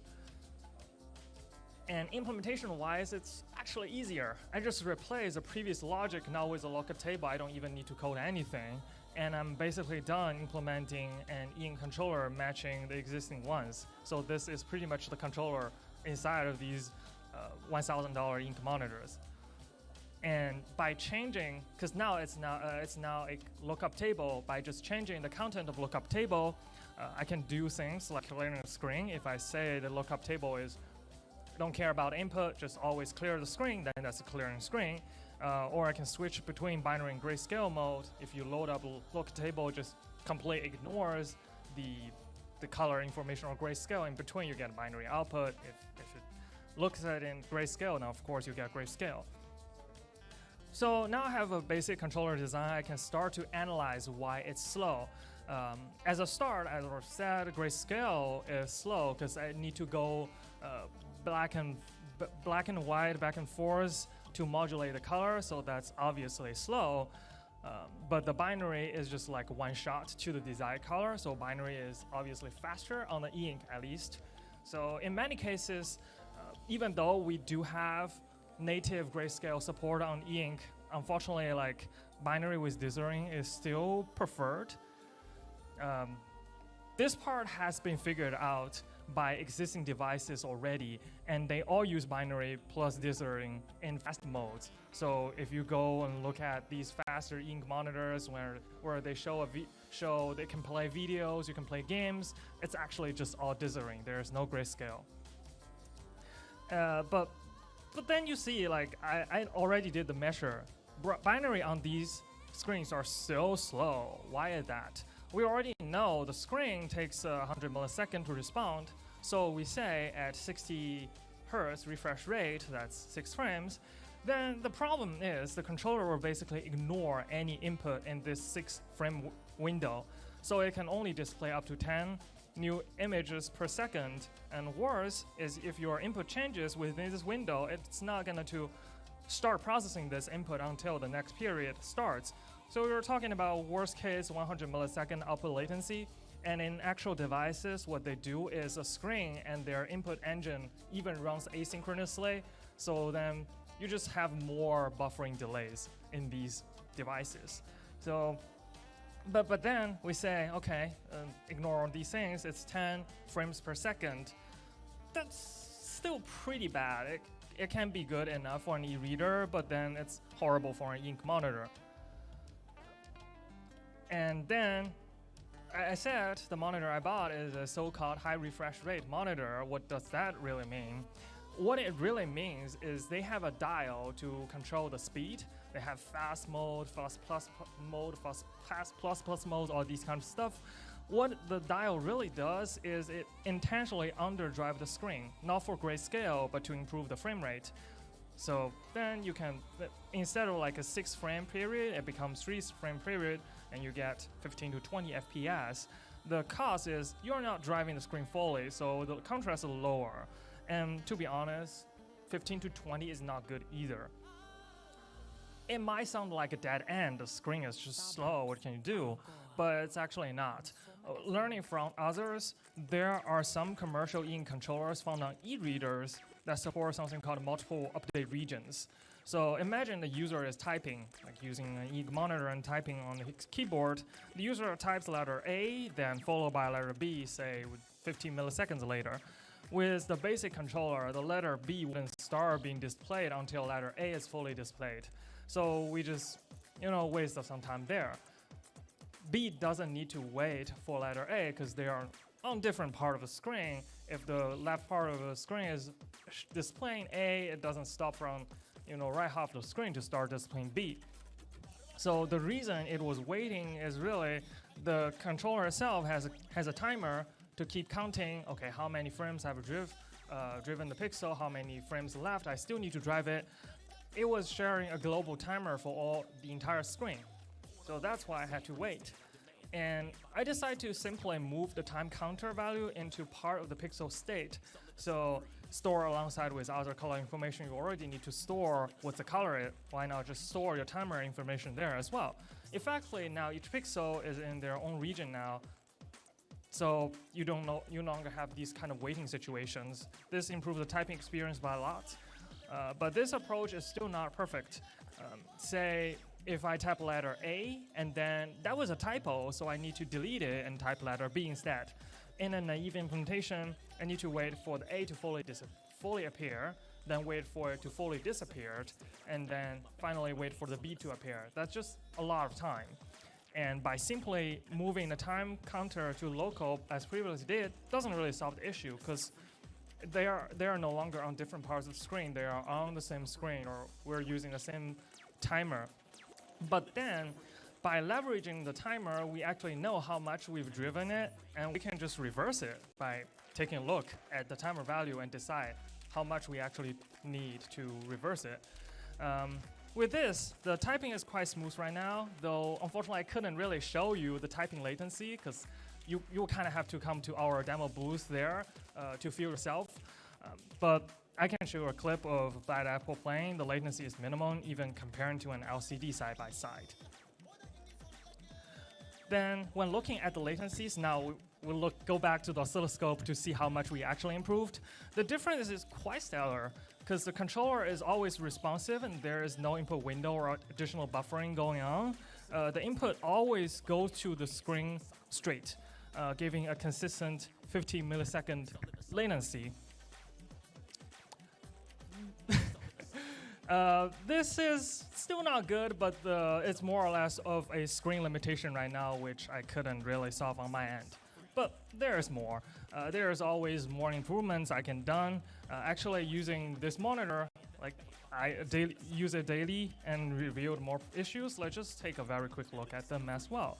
One particular issue is if you move the mouse cursor too fast, it actually disappears because the controller now no longer waits for a screen. It always drives the screen to the input. If the input doesn't change, it allows the screen to respond. If the input changes, it just changes as well. So if you have fast-moving things like a mouse cursor, it just disappears. But of course, this can be fixed. And to fix it, I had some logic to ensure like each pixel is driven for at least 2 to 3 frames. Turns out that's a quite effective fix. Unfortunately, like a mouse cursor is kind of too small. And then another issue, go back to the grayscale thing. I said the grayscale is slow, and all of these e-ink monitors still offers grayscale because it's true grayscale. It looks good. While it looks good, you see the user experience is pretty bad. It's basically unusable. It flashes too much, and it's way too slow. Then, okay, how does everyone else get away with this problem? There are e-readers with grayscale, right? How did they do it? What's the solution on existing monitors? Can we learn anything from them? On e-readers, it's actually not a big issue because the software can always switch between fast and slow modes based on the user interaction. Because the e-reader, you have the software there, the software knows what you want to do. And it may simply not offer any operations that just doesn't work on e-ink. For example, e-readers, they don't offer scrolling. They always want to do a full page flip because that works better on e-ink. Then, okay, that's not an issue for e-readers. What about e-ink monitors on the market? what they do is they just throw the problem back to the user. Basically, the user have to accept the update is going to be slow, latency is going to be horrible, and the process is going to be flashing. I mean, it's just a price to pay to get better image quality, so that's what I did initially as well. You see that video. But after using it for a while, I cannot use it. I have to do something better to actually fix it, for it to be useful at least. What I come up with is allowing it to switch between the fast binary mode and the slow grayscale mode automatically on a per pixel basis. When the input image is changed, it switches to the binary mode and do all the, it would be really fast, right? And then when the image hasn't been changed for a while, it re-renders the image in grayscale. This is a bit extreme demo, so you can see the process is a little bit chaotic. But with this hybrid mode implemented, I personally found it to be much more useful. And the mode is especially suitable for reading PDFs, where your page turns are usually infrequent, and you really want to get good image quality, but sometimes you just do need to flip through pages really quickly to find the thing you want. So far, I've been focusing on monochrome e-ink screens, but there are a lot of hype around color e-ink screens. So let's take a look at them as well. This is actually, I think, one of the most requested features once I do it. So let's take a look. How is color e-ink doing? Here is a list of all the full color e-ink product lines that e-ink has offered up to date. That's a lot. Based on their underlying technologies, they could be divided into two categories, and we have to look at separately. One is using color filter array, another is using multicolor pigment. And let's just look at them one by one. The first is color filter array. That's a simple idea. You just add a colored glass or a film on top of the monochrome screen pixel. This is pretty much the same technique used on LCD as well. So now the light become colored. Of course, you get a color screen, and it does have a lot of benefits. So from a screen driving perspective, it's just the same screen. It doesn't know you have a film or colored glass on top of it. So it really just the pixel is now color.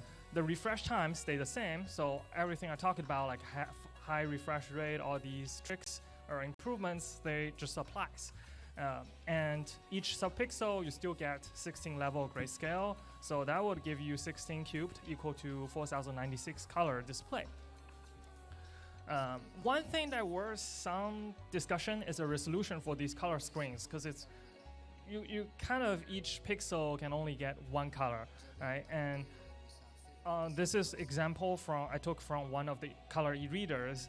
They claims 300 ppi of monochrome resolution and 150 ppi for color resolution. Why that? Well, that's what I said. Each pixel can only be one color. So use this first generation e-ink Triton 1 screen as an example. You see this is under microscope. Now you can see like pixels, some pixels stays white, some pixels become color. And for them, each color pixel divided into 4 subpixels, RGB and white. The monochrome version of the screen has a resolution of 2K, that's 2560 by 1440. But since now each monochrome pixel becomes a subpixel now, and the color version only has a resolution of 1280 by 720, 1/4 of the original resolution or half of the PPI. Then let's start thinking, okay, if it's really a 720p screen right now or half the PPI, wouldn't be like lying for them or false advertisement. They still say, you know what, the monochrome resolution is 300 ppi, not 150. Well, it turns out there is a technique called subpixel rendering. It's also commonly used on PCs as well. Microsoft calls it ClearType. There is also subpixel anti-aliasing you can turn on Linux. I don't think macOS does that, but anyway. The thing is, your pixel can still convey additional luminance information. So if you leverage these subpixels, you can still get better text result. So it's fine for them to call it 300 ppi. This just explains what does it really mean for color resolution and the monochrome resolution to be different. So far it sounds like this sounds a reasonable technology, a reasonable upgrade on top of a monochrome screens, but it has drawbacks. So the major drawback is the filter, the color filter. Obviously, it filter out some light, actually a lot of light. So the screen ended up being quite dark. So I said, this is white. This is a color, Kaleido 3, their latest color screen, displaying white. Obviously, this is not white, but because it's filtering out so much light, this is the best it can do. And it's possible for you to trade in some color saturation for high reflectivity, but there is only so far you can go before the color becoming too washed out to be meaningful. For example, I showed here, you have one side, you have color screen, which is monochrome. Color gamut is nothing, it's black and white. You get 45% of reflectivity, and to the latest Kaleido 3, you pretty much like 1/3 of the reflectivity, 15%, and you get 11% sRGB gamut, which is laughable already. And then there is in the middle where you can do some trade-off. You get 24% reflectivity kind of in the middle, and then your color gamut drops down to 1% sRGB. At some point, you really start to question if this still a color screen or not. But this is kind of what they can do with color filter array. So I said there were two different ways if you can do color. So what about the other one? That the multicolor pigment based ones. On the right, that's a multicolor pigment. Well, what's that? The idea is simple. So remember, each capsule, it has black and white particles you can move around to generate different color. Well, of course, we just add more particles and let them to be different colors. And if we can shuffle them around to generate the color, then that's perfect. That's what they did. So the limitation is you still have only two electrodes, like one on the top, one on the bottom. You can only still apply 1 voltage. How do you use 1 voltage to control 4 different particles inside? So what they did is they would these different particles, they will have different charge, they have different weight. Like some are heavier, some are lighter, and some would have like threshold voltage. If the voltage is too low, it just doesn't move. With all these combined and a very elaborate driving scheme, they can get colors with just 2 electrodes. And the result is actually quite impressive. Just look at it. You wouldn't even think the left one is color if you do this comparison. But it's not perfect. If it's perfect, we would be seeing them being used all over the places. There are 2 main issues. One is grayscale, another is the speed. Unlike the color filter array based screens, where you get 4,096 colors just by combining 3 colors, multicolor pigment screens officially can only display 6 to 8 colors. And when I initially saw it, I like, wait a minute, this couldn't be true. E Ink has been advertising 60,000 colors everywhere. If you just go to their website, go to their Eshi, they say 60,000 colors. But actually, it turns out if you read carefully, it's 60,000 color gamut, not the number of colors. They just trick you, like they play a word game. They're kind of, and which means there is no grayscale. If you look up close, all these fancy gallery or spectra screens from E Ink just shows pretty heavy dithering. Though it's possible to hack the waveform to get more colors, like hundreds, but I'm still playing with that, so I'm not going into details today. Another limitation is the speed. It takes a quite long time to move all the particles to their desired location. For example, the original gallery screen takes 30 seconds to refresh, and the latest Spectra 6 screen, which they are advertising, takes 12 seconds to refresh. E Ink also tried to roll out a faster version of the screen, namely the Gallery 3. If you've been following closely on the E Ink, they want to push this technology for e-readers as well, and they claim the Gallery 3 can reach 1 second of refresh time. But what's the trade-off? Of course, there got to be a trade-off. They trade in color saturation for that. Again, underdriving the screen so it can be faster. And then the left is what they have. It's fast. On the right is what the gallery or this screen really could do, and you compare, okay, now you get washed out colors again to a point where it's only marginally better than the color filter array screen that we kind of disliked. Then this is really kind of missed the point. So the conclusion is there are different color technologies, but we don't have one single best color e-ink screens yet. So that's about it for the color discussions. Let's go back to my design. Just take a quick look at the whole finished controller design and implementation as well.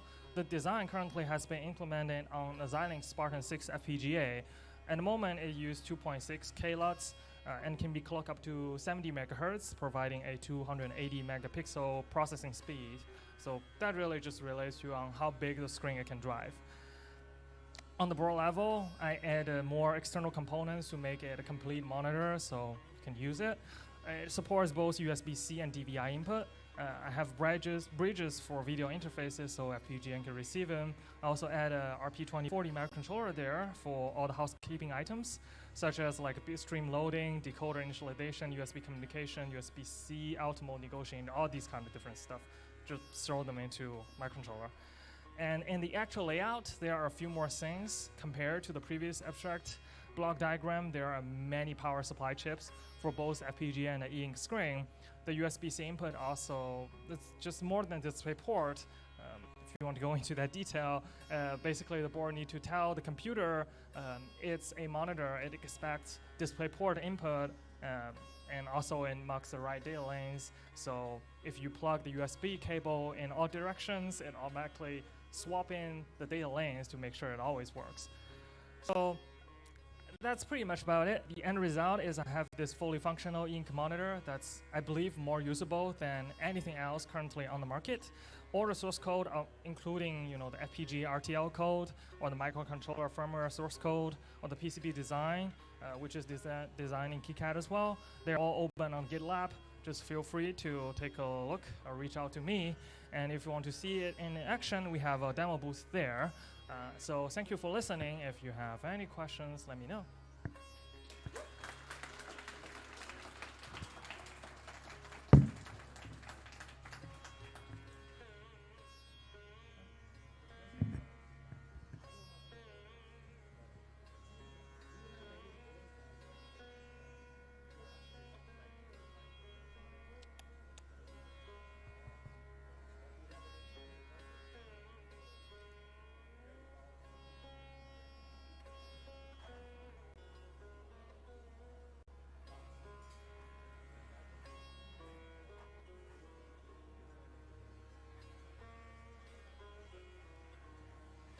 Yeah, my question was simple. Do you have, what are your goals in your controller design? What are you trying to, I know you're trying to make it faster, of course, but any other constraints, power budget, size, something, whatever, complexity? Yes, there are. So one of the constraints is, as you mentioned, NVIDIA GPU. That's a very good thing to bring up. That's something I consider as well, because by the end of the day, you're just processing pixels. And what's good at processing pixels? That's GPUs. You can just write a pixel shader that does everything that I did as well. Then you impose like a limitation of where it can be used. And also, you kind of need some additional software to go into your stack. Power consumption is also a thing, but mobile GPUs, that's kind of better. In general, like I want to create something that works for all sort of different platforms. Which means there will be minimum, especially you think like, that's not a goal. Like doing everything from scratch is not a goal. The goal is for it to be compatible with different things with minimum additional work required to get it working. Say if you want it to be Android, because this sits like pretty down low level. In your display stack up, you will have to hack a DRM to get this working. And we don't want to do it. We don't want to provide hacking solution for each operating system. You need different things. For Android, for Windows, sits in between the display driver and Windows Window Manager or Linux Window Manager. That's a whole lot of things to do. It's much easier, just put all these things into FPGA, then present it as a standard monitor that you can plug in. Could you elaborate a little more on what made you change, make the move to RP2040? Well, the actual reason for move to RP 2040 was this. This is the stuff I was working on during pandemic, and RP 2040 is the only thing that's in stock.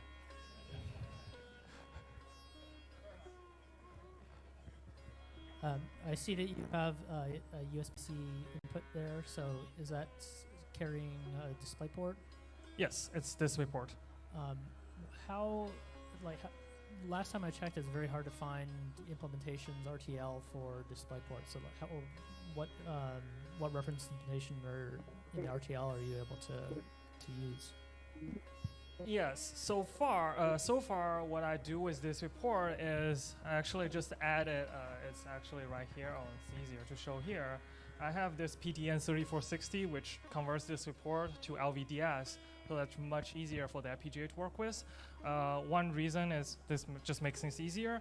Another reason is to be able to receive DisplayPort. DisplayPort is a pretty fast interface, like several gigabit per second.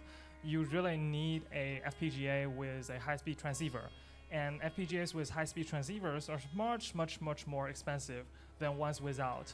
So the price difference is more than just adding a few bridge chips. So I did bridge chips. But I do envision, like in the future, we'll still go with FPGAs with transceivers, because that would allow higher resolutions. This is more of a material science question, but perhaps you know. With the manufacturers, have they tried heating pixels to get faster responses? Actually, with heating, you get slower. So I didn't have a curve here, but basically, with the current display, they really optimize it for working at room temperature. If you go higher temperature, actually make it slower. If you go lower temperature, also make it slower.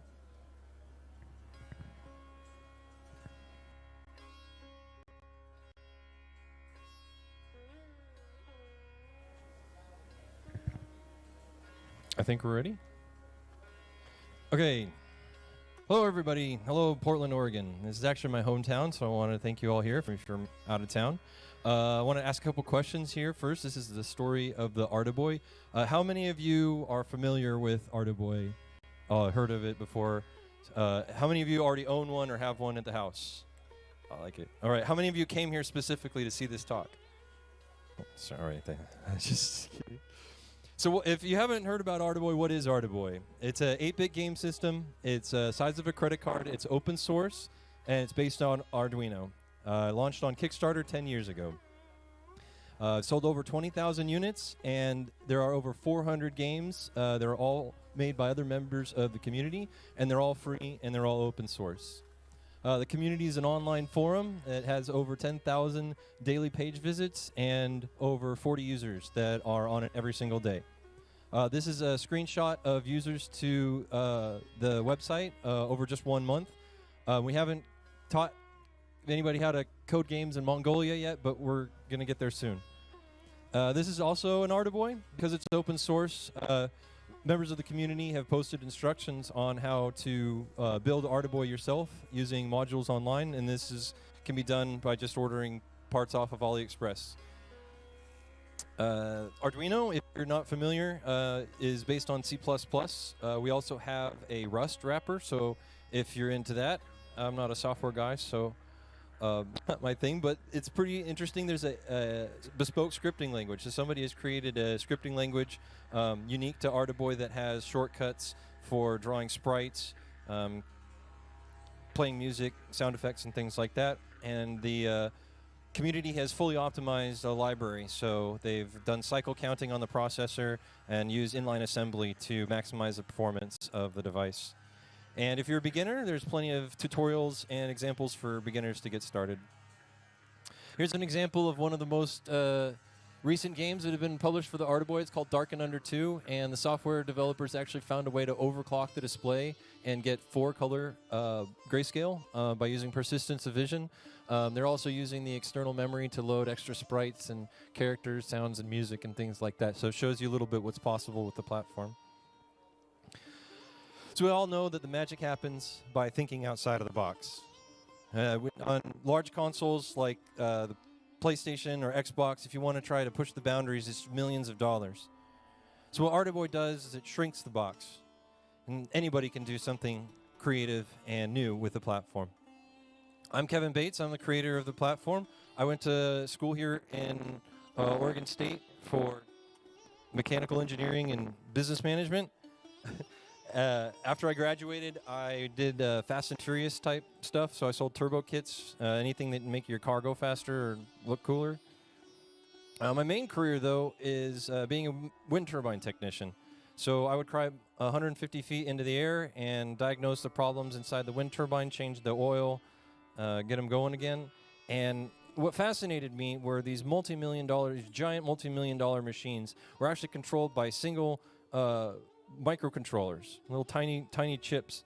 And this is around the same time Arduino became popular, so I became interested in it. The reason why I liked Arduino so much was because that it's easy to set up, has a single install. You don't have to create a development environment on your computer. You can just plug it in via USB. If you have any problems or don't know how to get started, there's tons of tutorials and examples and everything that you need to get started. So I, like probably many of you, went through and created different projects. I learned how to blink a light. I learned how to blink multiple lights. Started messing around with OLED. This is a little game system that used the BlackBerry trackball. I made a little Christmas card. And more increasingly, I just wanted to show these projects off to my friends instead of telling what it was that I did for a living. And so the idea of a digital business card came around. I wasn't the first, but it was in the news whether business cards were still a viable thing. This is 10 years ago, remember. And others had been creating this, and this was a screenshot from Hackaday. And I wanted to make one of my own so I could share with people and say, this is what I do. It all kind of started for me when I was working with a component, working with a PCB, and a component fell into a through hole. And I thought to myself, would it be possible to somehow place the components inside the board like that? Maybe if I could put some copper around the edges. I started to see which components were the same thickness of the PCB. I started cutting holes in gift cards, try to get an idea of where things, and then I ended up with this, which was the original prototype for the Arduboy. And I made a YouTube video like I did for all the other ones, and generally I was pretty happy if like 12 people saw it, because that meant all my friends got to check it out. My goals for this one were a little bit higher. I wanted to get on the Adafruit or the Hackaday blog. Maybe I could meet a few people on the internet and make a few games. They could, since it's open source, they'd be able to build it themselves. Maybe I could get a cool job. Again, this was a business card for me. I was trying to use it to get my name out there. But actually, it was covered by every news media outlet on the planet. It had gone viral. The video had got almost 1 million views in under 24 hours. And 10 years ago, this was actually quite a big thing. It was covered almost every language on the planet. I had thousands of emails from people all over the world saying they wanted to buy it and where could they get one. And so now what? This was the most amazing thing that ever happened to me. It felt like my 15 minutes of fame were here.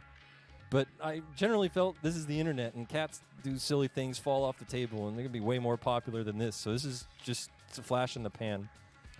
But it was actually my father who came to me and said, what you've created is something that can be valued to other people. The same way that I found Arduino and taught myself how to move motors and blink LEDs, other people would be able to find Arduboy and learn how to code and give themselves the education that they need to then control the electronics. So it was his inspiration to treat it as a platform, as an opportunity to educate and teach people how to code and make their own games. One of those emails that I received was from a guy who wanted to give me a bunch of money. So that seemed like a good idea to me. We shared the same vision of trying to create a platform for people who were interested in learning how to code video games, to have a singular device that would allow them to be a gateway and to be able to communicate with other users and other developers of the platform. And after the end of a 30-minute phone call, the first investor, he invested $50,000 for about 15% of the company. But at this point, that was only a laptop and a YouTube video, so I felt like I was off to a good start. This is a first upgrade. I increased the size of the screen, and I was trying to figure out how to make the battery replaceable. I was still using a coin cell battery. I went to Maker Faire, and then found there was a real audience for this stuff. I had people waving $100 bills in my face trying to buy it off of me. And I figured this could actually really be something. I could actually potentially make some money off of this, or at least quit my day job. I received some really good advice at this point from a mentor here in town, actually. He's in the medical electronics industry. And it's that advice itself is neither good or bad, that it's your job as the CEO to decide. You're going to have all sorts of people, and they're all going to have their own motivations, their own desires for how they want to see you turn out. But you need to look at that and say, is that right for what the vision that you have? And another bit of advice that came shortly after that, which I chose to believe is good advice, was that most people wait too long, that the opportunity to become stale. I talked to my lawyer when this had all kind of gone viral, and I says, well, can I work on this during lunch breaks, or can I work on this after hours, and is that going to risk that my company ends up owning any of that stuff? And he says, well, it's not so much about that. I mean, there is some risk in that, but if you take a year or two to develop this, is the opportunity still going to be there? So I quit my day job and began working with a mechanical engineer, and he ran the steering wheel, or so to speak, on the CAD program.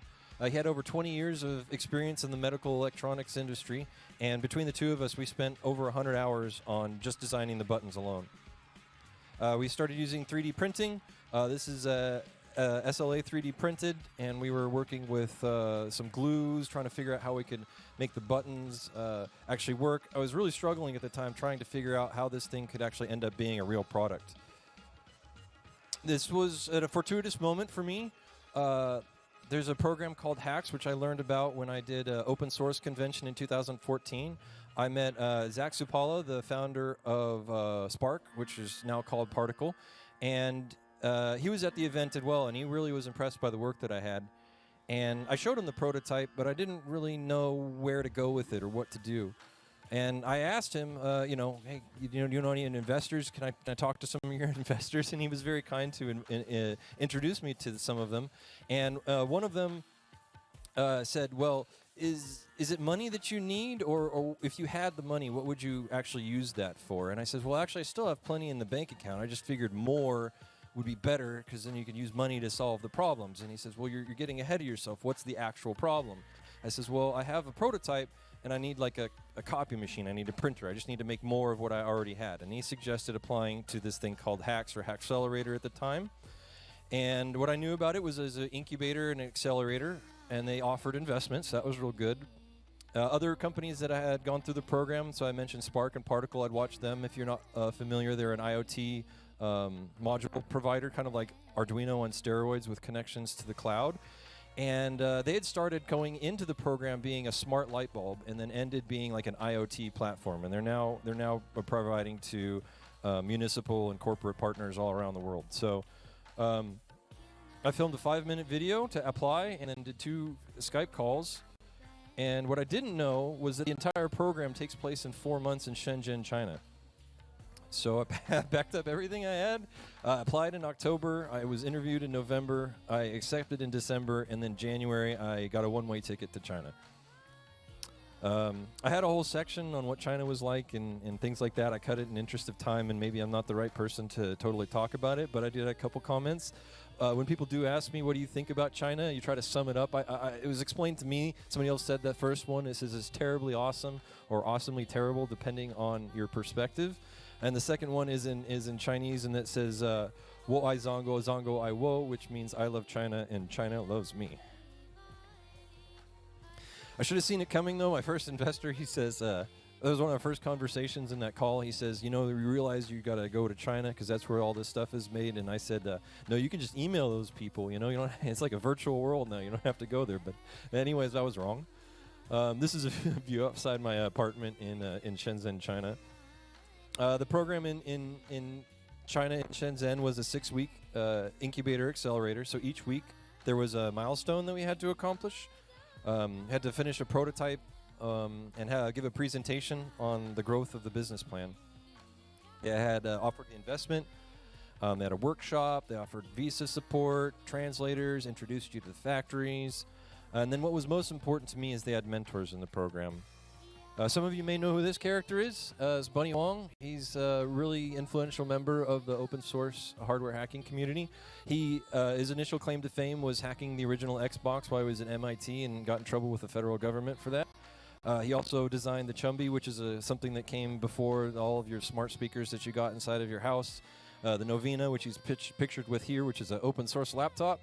And the Precursor, which is kind of like a complete trust model open source cell phone. And here he is pictured with one of our prototypes. And there's nothing that I learned throughout this process that Bunny hasn't published or I could have learned from him. So if you guys don't know who this is already, then I'd encourage you strongly to check out his materials. He's got a great blog. He's got a couple books that he's published. Yeah, real great character, real great person, and extremely gracious with his time and his his advice. Without him, there would be no Artaboy. I can pretty fairly say that. Being in China, you get access to the Watchung Bay markets. You may have heard a little bit about this. Each booth is supposedly represents a factory, so you can go around and see what each one sells. But that's what they'll tell you. More than often than not, it's just a guy who knows a guy, and so you'll buy something from this guy, get a switch, and then he'll run off and he'll go up to the second floor and buy it from another guy, and he'll run it back down. But it's great for prototyping. You can get your hands on it. You can touch and feel stuff, and you can see the size on it. And you can take the samples right now. You don't got to wait for shipment or nothing like that. And the customization is there as well. So you can look at this and say, hey, can I get this with longer leads or a different kind of a connector? No problem. So it was around this time that we did a development kit. So I'm here in China, and I've got the investment, and what I wanted to do was start to build the community. And the way to do that was to get the hardware into people's hands. And so even though I wasn't done with all of the development, what I wanted to be as a finished product, I created what I considered to be the easiest to produce version of the hardware and get it out there, and so I could get feedback from the people who wanted to use it. I sold 100 pieces from a waiting list of over 100,000. And so single-digit turnover rates, I would say, are for this type of thing are about average. So if you ever want to look to produce something like this, I would say see what you can do to get 10,000 or 100,000 email signups, because it's rough out there. It was around this time that I started doing messing around with the lithium polymer, and this was kind of a breakthrough for me because I'd been working with the coin cell, and people were like, well, we don't want to have to go to the grocery store and buy coin cells every week or something like that. So it was very clear that I had to do this, but I was very concerned because I know they could catch fire and things like that. And it was actually just a chance discovery. I was Googling one day online, and I found what is pictured here on the bottom, this little slim one. That one actually cost me $25 just for one, and I had it shipped from the United States to China. And I put it in the product, and we put it on Kickstarter, and I had actually no idea how much that would cost me in volume. It did end up being $1 in volume, but I rolled the dice on that one, so a little behind the scenes. We got a render made from an industrial designer, and it was around this time that I started to get pretty interested in the product and really started to believe in it, because this is what I was making, and it really was it's difficult to kind of see where it was going to end up. But I started getting in some CNC manufactured samples, and this shows the kind of the process. This was 1 year from original prototype to something that was ready for production. The original one was 6 millimeters, or the original was 1.8 millimeters thick, and then after adding the battery and the plastic in the back, ended up being 1.8 millimeters. So we did the Kickstarter, and it was extremely successful. This kind of blew me out of the water. The way that we were able to capture on this was when it originally went viral, it was covered by so many news media blogs, and we reached back out to some of those same people and says, hey, we're ready to launch now. So as soon as we launched on the Kickstarter, Huffington Post and Gizmodo both ran articles on their front page promoting this. Shout out to Osh Park. We used their prototyping, or their service for the prototyping all the time. And this is after the Kickstarter. I was working on the silkscreen on the back to put a bunch of little cool artwork on the back, and to have the team over there write a little note and send that with the order really made me feel good at the time. And it was nice to know that there was people in the community that were supporting me as I was going on. A little bit more details about the hardware design. It's got a snap dome matrix on there. As I mentioned, we spent a lot of time on the design of the buttons. And originally we were using discrete individual buttons that had been placed by surface mount. But I saw these things in the factory. Of course, I've seen them on TV remotes and stuff. So I just casually asked a vendor, I says, hey, how much would something like that cost? And they said, just a few cents. And that blew my mind because that was actually cheaper than a single button. Like I was buying 10 cents or something like that for a single button. So it's an example of the kind of ways that you can save money by just being there in China. These are samples from the injection molding process. This is where they're just shooting some test plastic, which is why it's different colors. This is where the mold was shot in. The plastic comes in through here and then comes out through the sides. The plastic would have cooled before it made it all the way through, so they're just adjusting the settings to try to get it right. It was kind of cool to see them do that. So on the Artiboy, on each 4 corners, there's insert nuts into the plastic, which I did because that allows you to screw and re-screw it back together so you can access it without damaging the plastic. And I thought that would be really nice for the end consumer to feel comfortable opening the product. But what that really meant was this gentleman here had to sit and place each individual one of those dang things into the injection mold. And I asked him, I says, well, is it a machine? Get a robot to do that? And they says, well, you got to have a million units. So, oh, man, I just think about that. I think about that guy all the time. These were a bunch of the samples that came out of the machine, and I just grabbed them all and I shoved them in my backpack because these were the first injection molded samples that I'd seen for the product. And I used those to create the first samples. And this was a year and a half from it originally and went viral, and 6 months from when I showed up in China. And these were the first ones that had actually come off of the factory line. These were 10,000. This is what 10,000 Artiboys look like on the palette. I want to introduce you to Celine. Celine was another one that was really helpful in the future of the history of Artiboy. She was a production manager. She grew up in Singapore and spoke fluent Mandarin, and she understood both East and West cultures, and so she was invaluable. She was the one who communicated with the factory, talked directly with them.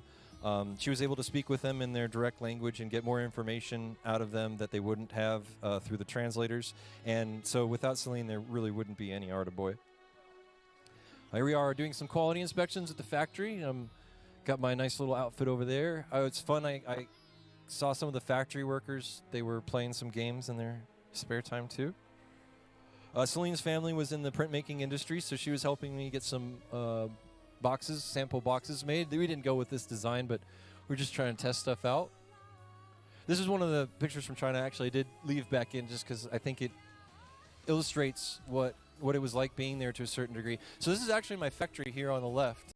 And then on the right, we've got what's basically subsistence farming. So people live in the middle of the city in plots of land that haven't been bought up by developers yet. And they may have lived there for potentially hundreds of years, and they're just getting by.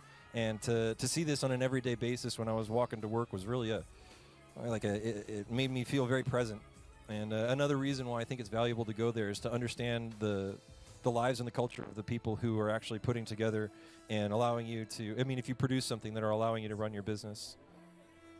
But we had product for the first time. So we did a maker fair, and we had a booth. This was really exciting, and it went really well. We sold out on the first day.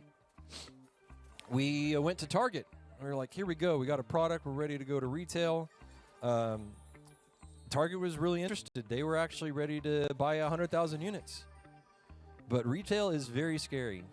If you already know a little bit about this comes as no surprise, but if you sell your product to a retailer, that if it gets stolen or if somebody returns it because they don't quite like it, didn't meet their expectations, that's your loss and not the retailer's. So you actually pay for if things get stolen as the manufacturer. Unsold inventory is also potentially yours. More and more retailers are doing this, but Target and Walmart were the ones to pioneer this, that if they buy, let's say, 100,000 units and they only sell 50,000 units, you're contractually obligated to then buy that extra inventory back. If you want to sell in every Target store in the United States, you got to have a display case. That display case probably has like a video screen, kind of walk people through this new product of yours, maybe some interactive elements to it. Going rate might be $1,000, including the cost to actually get it installed in the store. 1,800 stores. That's $1.8 million. You're not even going to get back. And so the rough math is that anything more than 7% returns would have bankrupt the company. Now, a good product, something like an iPhone or towels, have a return rate of something like 3 to 5%. And so almost certainly this would have been a poor move to make. And so we decided to stay small. And we went back to the community. One of the developers in the community was creating a fully featured role-playing game, and I was just blown away that this was even possible on the hardware. So we decided to just grow organically, and we did another Kickstarter, and it was, again, successful. Staying with the community, we have this thing what we call the mod chip. Developer in the community goes by the name Mr. Blinky. He did the most amazing thing that I can that's ever happened to the Arduboy, I think, is he created a custom bootloader that lives in the application space of the 32U4, the main processor. And what it does is it actually accesses a library of games that exist on this external flash memory chip. It allows you to navigate that external library and then flash the main processor. So in layman's terms, Arduboy used to come with one game, and now it can come with over 300 games, and you can switch between them without the need to having a PC. And he did this, of course, entirely in assembly, and it fits within 3 kilobytes of space. Here's a visualization to give you an idea what that added to the platform. This is the 32 kilobytes of program space. 4 of that is for the bootloader, and then 24 kilobytes. And so he added a full 16 megabytes of space to the Arduboy. Osh Park was demoing, or they were introducing their Flex circuit, and I thought this was a great opportunity to create a little mod chip, so we prototyped that out. Programmed them all by hand with little jigs that I had made at home, and it was so successful that, well, during the pandemic there was a chip shortage. You may have heard about it, and I actually declared Arduboy dead because it was so difficult to get the chips. And I was selling through existing inventory, pre-modifying these units. So I would take the mod chip and then I'd solder it on there and then I'd sell it pre-modified. But enough people believed in Arduboy, believed in what I was doing, that I actually received enough pre-orders that outstripped my current inventory, and I was able to start production again. But I still didn't have chips. And that's when, I'm happy to say, Arduino actually stepped in. The Arduino company had 1,032 U4s in Italy, and they shipped them over to me actually for cost. So a big shout out to the folks over there because they've actually helped me keep Arduboy alive. And that's what introduced the Arduboy FX. So we took that mod chip and then we put it on board, and so now when you buy an Arduboy, it comes with all the games. And as I mentioned before, Arduboy is open source, and you can make your own. So you can create a kit like this or like this. And it was really interesting that I was seeing Arduboys being used in classrooms all around the world. This is actually screenshots from a class in CS 101 in the University of Central Florida. And they have a couple days where they build an Arduboy as part of the curriculum. Teachers are doing this all on their own. I mean, we have some tutorials and examples, but they're the ones who are putting together this material. And so I want to kind of support that. Teachers would reach out and say, do you have anything for us? And can you give us a discount on the Arduboy? Well, not really, because of the problems with scale and injection molding. So I started messing around just in fun and made my own little version. I called it the Arduboy Mini, but again, I mothballed it due to the pandemic, a chip shortage. But 3 years later, somebody in the community says, hey, why don't you add a... I'm over to... Am I really? If you guys want to go, you can leave this talk. And there's nobody here till 4. Okay. That's cool. You guys can hang out. If you guys need to use the restroom, that's cool. We added USB-C, and PCBWay contacted me about a potential sponsorship. And so this talk is partially sponsored by PCBWay. It came in at perfect timing. If you're not familiar with them, they do more than just printing or making PCBs. They do the 3D printing. The 3D printed case was produced by them. They're easy to work with. My favorite thing about them is they always do a product review and catch my mistakes all the time. If there's a footprint that's wrong or something's shorted out, they'll let me know. And they're the fastest provider that I've had yet. And this was the Arduboy Mini. We did a Kickstarter for this, and then what was fun for this is we took the graffiti of the developer names and we put them on the back of the PCB as it rotates around here. And so that was a cool way to give a shout out to the developers. Kickstarter was really successful, and Then the latest thing that we've done here, and we're going to be wrapping it up here in a minute, is we did a special edition. And so I reached out to the developers who had the most successful games, the most popular games, and we made cover art for them. And then we sold these as a special edition, and we shared the profits with the developers. And so we were able to give back $7,000 to these different developers for games that they'd created for free. And Arduboy really is the community. I just like to say I just glued an OLED to an Arduino, so I want to do a little shout out, and then we'll get to the conclusion here. So we have Parap, he's a moderator and does the coding support. ML is a moderator, and he's the one who writes the library and manages the documentation. Dreamer3 helped build the library in the beginning. Haven't seen him in a while. Crate's a great game developer, and Fred helps moderate out in the forum. Philmote is another, he manages the cart, which is the collection of games, so he's the one who kind of curates that all. Fmanga created a online emulator so you can play all the games online. eRead created an online repository and an upload tool so you don't need to use Arduino. Brow1067, he's done a lot. He created a full stack simulator so you can step through, debug the entire stack, and created that scripting language that I talked about earlier. Halupti created the Arduboy toolset, which is a cross-platform GUI, so you can modify and change all your configurations with the Arduboy. And Ace Dent helps out in a lot of little ways. He helps me just kind of stay inspired, so I want to do a shout-out for him. So the conclusion here, just got about, I think, 3 more slides. So what is it that made Arduboy successful? And this is really what I wanted to talk to you about today, is that it was a single object with an obvious self-descriptive design. When you look at it, you know what it is. Give the users as much power to create and modify that. It's one noise to actually communicate with us effectively, or at least disambiguate the difference between potty and play. So that was kind of the impetus for making these, but you'll see that there's a lot of other applications potentially too. Let's go on to the next slide, which is why. So why would you bother to do this for your dog? Yes, there are lots of other ways to train your dog to let you know that they need to go outside and go to the bathroom. Bells are a classic one. Or some dogs are smart enough to just go to the door. Ours, not so much. So the why, partly it's our dog, partly it was I wanted to see if this worked. I had a friend who did this, and he said, oh, my dog isn't that smart. Like, my dog isn't as smart as a, bag of bricks, and my dog figured this out. And it's like, no way. I thought it was just the people on the internet who had really smart dogs. And so I was like, let me try this. Like, maybe my dog's smart enough to do this. And it turns out you don't need a terribly smart dog. So I think I covered number 1, why have puppy buttons.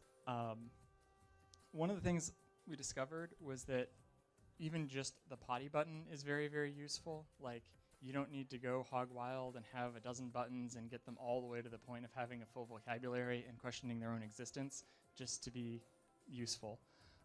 So like, I think the first day we installed the puppy buttons, she pushed potty, and we were still reinforcing the behavior, so we take her outside, she goes, we're bringing her back inside, she immediately pushes potty again, and we're like, okay, she doesn't get it, but we have to reinforce the behavior. So we take her outside, and she has a giant dump. And it was just like, oh, that just saved us a lot of cleaning of the carpet. Huge win, day 2. So that was a good reason. The other thing, and this ties into like more of what I like to do in my spare time, I like recycling junk into useful things. And so someone from work sent me some ancient Raspberry Pis, and by ancient I mean they don't have a Wi-Fi chip. This is Gen 1 Raspberry Pis. They don't have an Ethernet port because it's the reduced cost version. They don't have 2 USB ports. They have 1 USB port. What do you even do with that? And I spent a lot of time trying to find projects for them, and this actually is perfect, and you'll see for a couple reasons I'll get into when we get to the hardware. I mentioned my friend. I wanted to know if it was real, and why not? It was a fun thing to do, so that's why. Also, it's cheaper if you make your own. The orange line here is the cost of linearly buying 1 button at a time from Amazon. They're like $14 a piece. The green line is if you buy them in sets. There's some places that will sell you like 120 of these for the cost. And then there's the DIY cost, which is just, yeah, there's some hardware. You have to buy some boards, or you have to print some plastic. But it's about $1 a button at most, except for the little bumps where you have to go up to a new board or build a GPIO expander or something like that. But that's not why I did it. If you value your time at all, maybe DIY isn't the best way, but it's fun. So then there's the how. So, you know, you just buy buttons from Amazon. That's how. So of course I made my own. So what we have here, this is the sort of close-up of the puppy buttons mounted on the wall. We're up to 2 boards right now with a total of 10 buttons. The underside is that one little ancient Raspberry Pi over here, and this is before I put in the keyboard expander for it. So everything's just GPIOs are directly wired to the buttons, and it's a simple Python script with a loop that just monitors all the GPIOs and responds to ones that go low when a button is pressed. And the nice thing about it being a Raspberry Pi is it comes with Linux, and so I didn't put like an operating system on it that had a visual component, because that's a huge waste of the resources, but it has a file system. And you know what's great about a file system? You can just say play wave file, and that is a wonderful thing to not have to figure out how to do on a microcontroller. I mean, they do make some that let you do that, but that was a huge reason to do this on an ancient Raspberry Pi, is you just skip right over a lot of the challenging problems with how do I play audio from files, and just cut right to writing your code in Python. The Wi-Fi, that's that little dongle that's attached. That's actually the hard part. We'll see why later. But yeah, there's a lot of ways to solve that problem. I tried all the ones I could think of. I can tell you some that work and some that don't. Yeah, so this version supports up to, I think it was like, I only planned on using up to 12 GPIOs for direct wiring, and I was like, oh crap, we're coming up on 12. Like, I need to make a keyboard expander. So I was looking at like, what are all the different ways you can expand the keyboard support? And like, there's of course direct mapping is one GPIO is one button. Matrix keyboard gets you a lot more. And if you want to get really crazy, you can Charlieplex them, and that is a really fun, complicated thing where you can use like 4 GPIOs to support 12 buttons. So you can just go bananas, but it's a lot more work. I would have to design a printed circuit board because I'm not hand wiring that. Maybe later. If I'm back next year talking about these, you'll know why. So of course, I made my own. And so, so this is a Matrix keyboard. Not a lot going on here. It's I think 7 by 6, and I just used a bunch of, I had a pile of spare diodes and some jumper headers, and that got plugged into that empty space on the underside of the board, and then I had to rewire everything. And so, what are the hard bits? The hard bits were really just 2 things. The first one was what I call the chicken and egg problem, is if you only have one USB port, do you plug in the Wi-Fi adapter or the keyboard?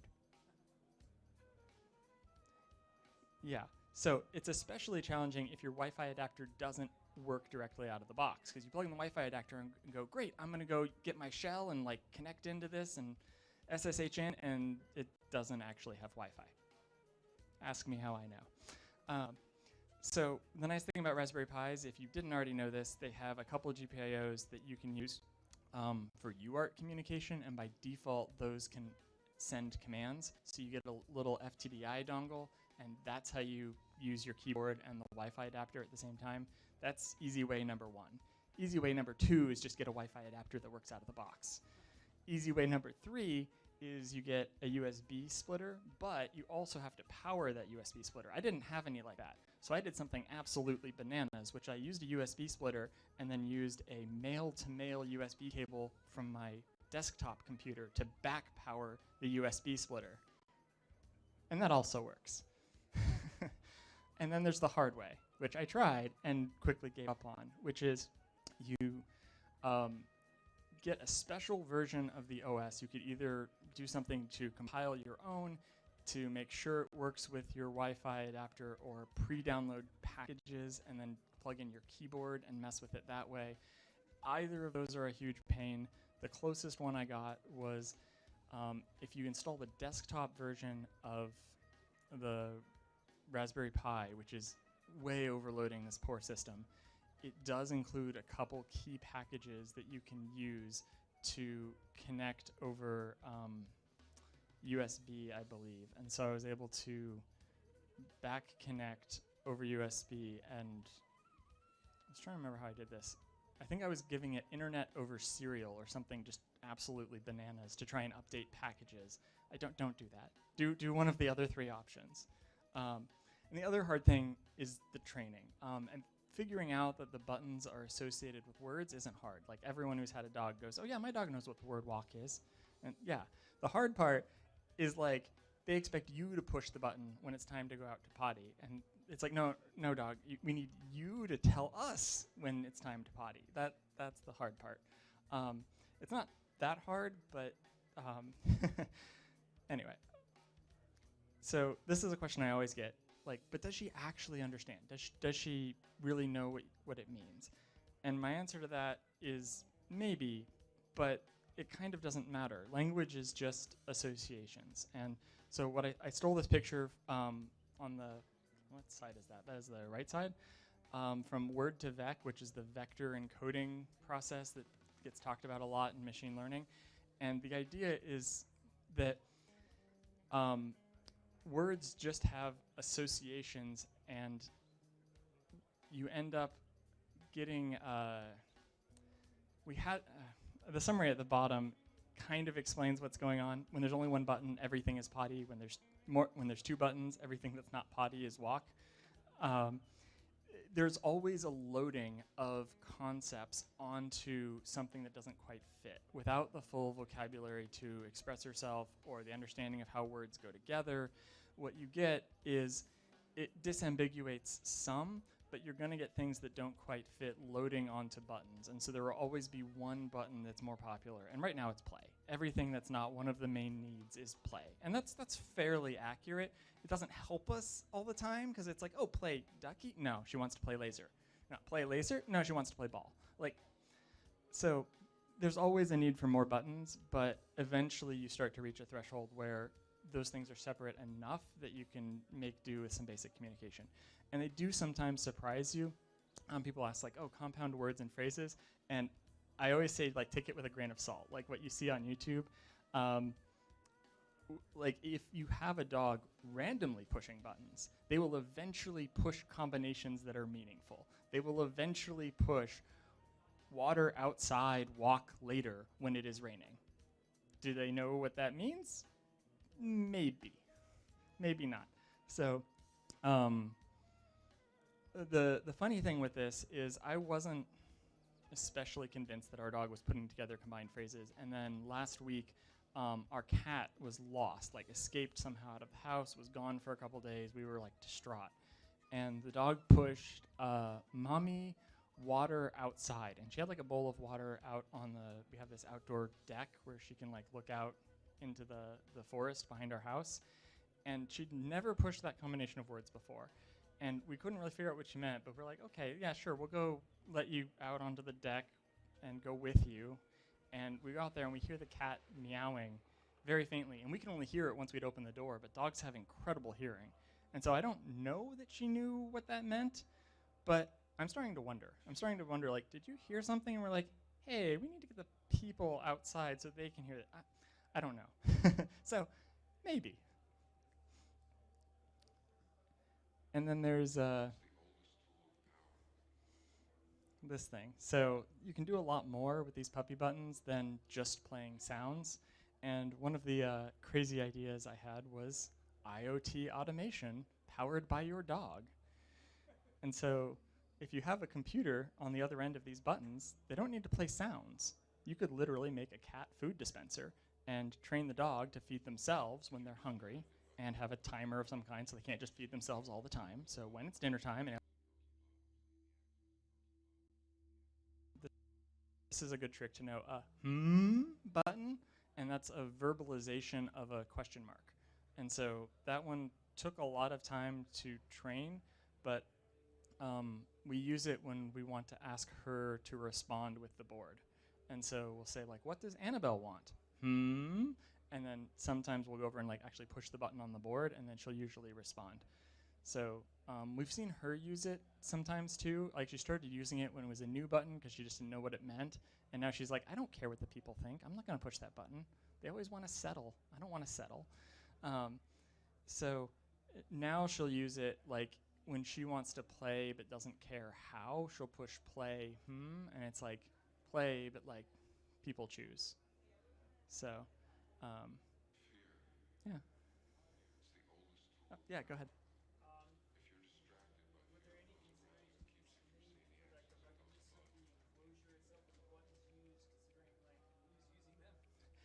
Yes. So the question was there considerations made for the ruggedness of the buttons used and who's using them?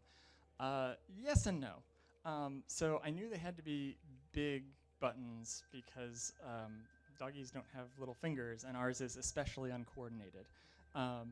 So I just searched online for like large 3D printable buttons. I used Tinkercad to modify them slightly. So let me see if I can go back to one of these. Okay, so this little flange around the outside that keeps them from falling through the board, that was one of the things I added. I added a few things inside for stability so that they press more reliably and don't jam. But other than that, they were pretty much like an open file that I found. As far as ruggedness, they're fairly rugged just because they're plastic, but they could have been designed a lot better than they were. I have had one fail. I have had to replace it.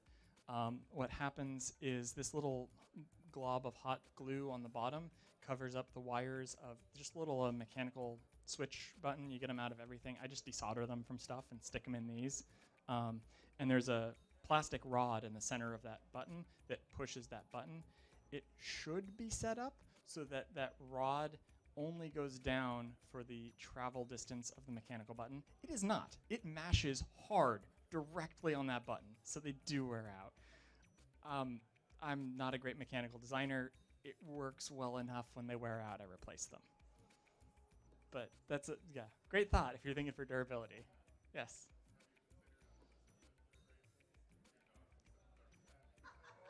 Oh, I like that. The question was, have you considered a Home Assistant integration so your dog can set the thermostat? I love that. I'm going to add that to the list. Yes.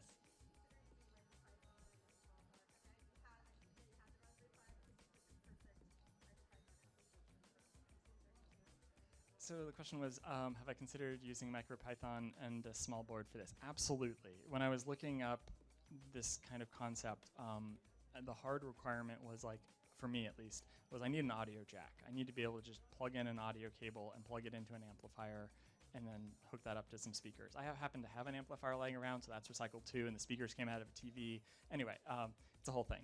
But yes, I did look at that. There are some great boards. Adafruit even makes some that like are specifically for playing back audio that are great. I recommend if you don't have something laying around, do that. I think the reason I went this way was mostly because I had it laying around. I didn't have anything else with an audio jack, but I looked at the power usage too, and these old Raspberry Pis only draw like half an amp at 5 volts or something. It's like pretty minimal, so you can pretty much leave them on the whole time, and if you really want to get fancy, you can schedule them to shut down and start up and all that kind of stuff. The microcontrollers are a lot less, that's true. They can really go into deep sleep and draw almost no power, so that is a huge advantage, but it wasn't the kind of thing where I was like, oh, I'm plugging in my new Pi 5 and I'm going to leave it on all the time. Like, I was like, oh, I don't want to do that. So it was kind of a balance between those. Yeah. Yeah.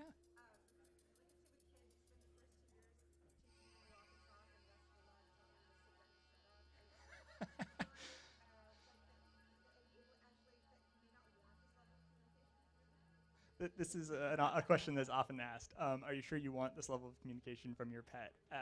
Yes. Her favorite words are play and walk all the time. And it's play outside, walk, play outside, walk. Like, and it's just like later. So, yes, I will say that the dog may not surprise you with what they communicate about. There may not be new sonnets written by your puppy, but pros and cons. My wife in the back would like to say something.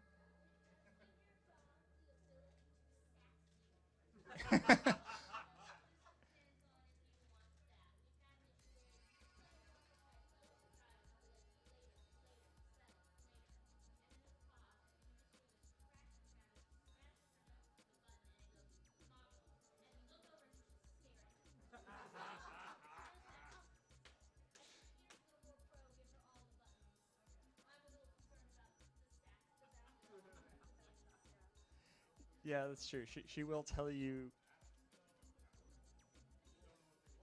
Yeah. Yeah, I have had her push later when I'm doing something for myself, like on my computer. That's obviously a waste of time. I couldn't possibly be doing anything useful, and she'll just push later and look at me, and it's like, okay, like, so, yeah, no, there's some of that. I don't know. I mean, your dog's thinking it whether or not they express it, so. Okay, that's my talk.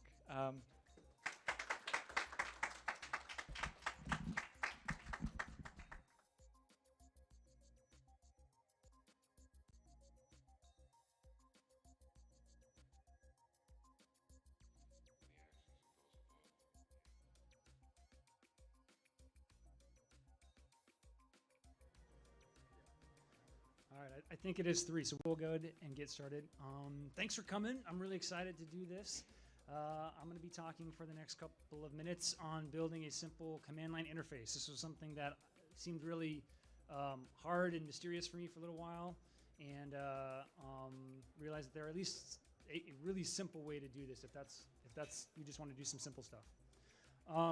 Before I jump in, though, I'm really curious to know I want to hear from you. What would be worth 20 minutes of your time? In other words, what can I focus on? What questions do you have up front that I can try to answer so that hopefully this is a really valuable presentation for you?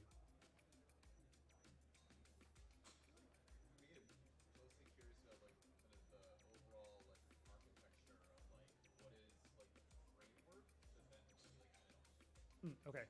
So what is the framework for a command line interface that we can kind of add on to? Okay. What else?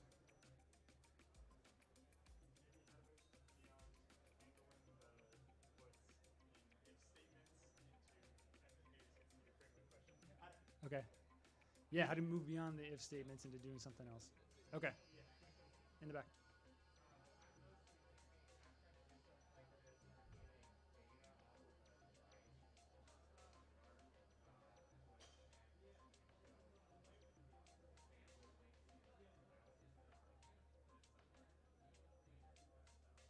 Okay.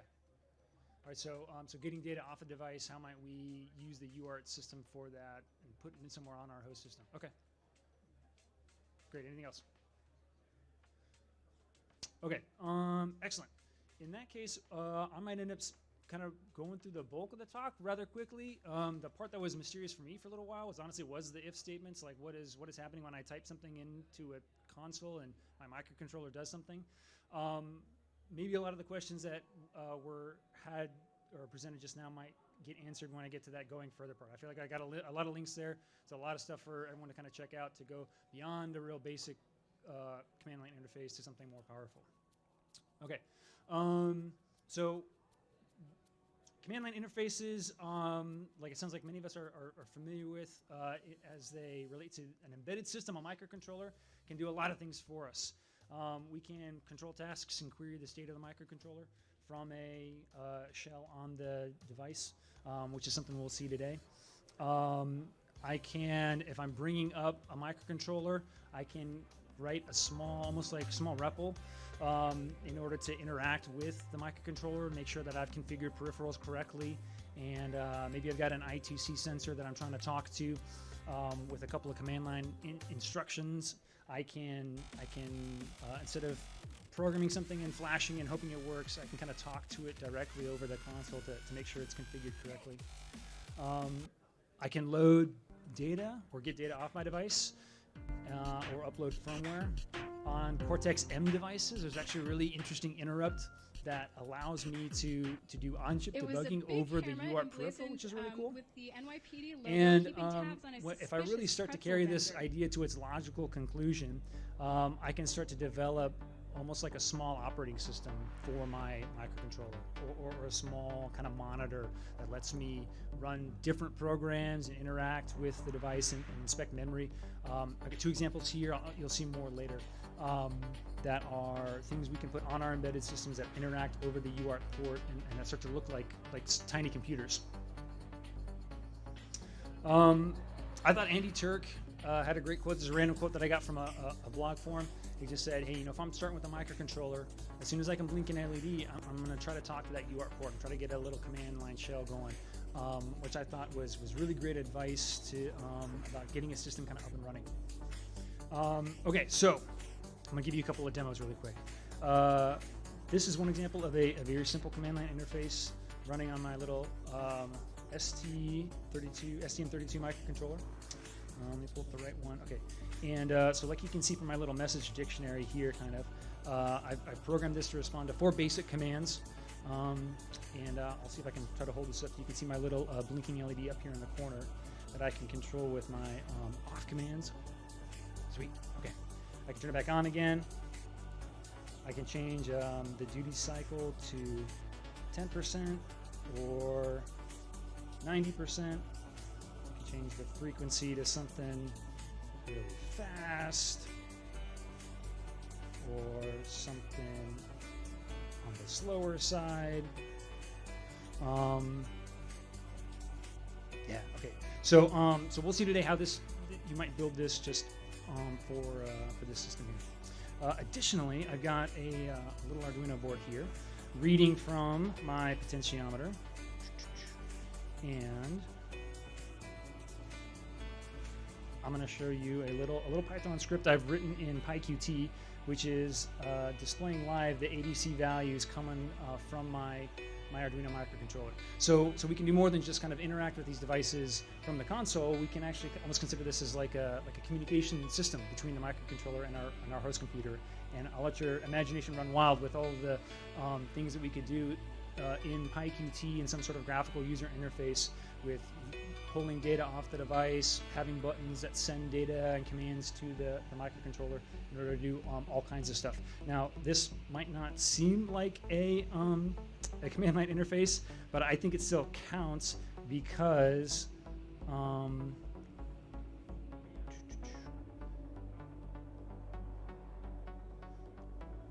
all this thing is doing, every time the PyQt console sends an R character to the Arduino, it responds with its ADC value. So I can still kind of like get into the shell here and interact with this thing. So there's lots of really neat things that we can do with our command line interfaces, and you'll see how to build those today. The low level, kind of very basic way that we implement these command line interfaces is in 3 steps. So we'll talk about each one. We're going to make sure that we can read something coming over the UART port on our microcontroller. We're going to take that string that we've received and parse it somehow into pieces, and then interpret those in a way that lets us execute something. Okay, so step 1, reading from the UART peripheral. I've got a flowchart here for a very basic program. The top half is my little task that's going to read from the UART port and build up a string. Right now, it's not going to do anything with that string. It's just going to build it up, and then underneath that, I have a little blinky task. And it's important that these be non-blocking, at least as long as I'm not using a real-time operating system, so that I can do both simultaneously. And so on in Arduino,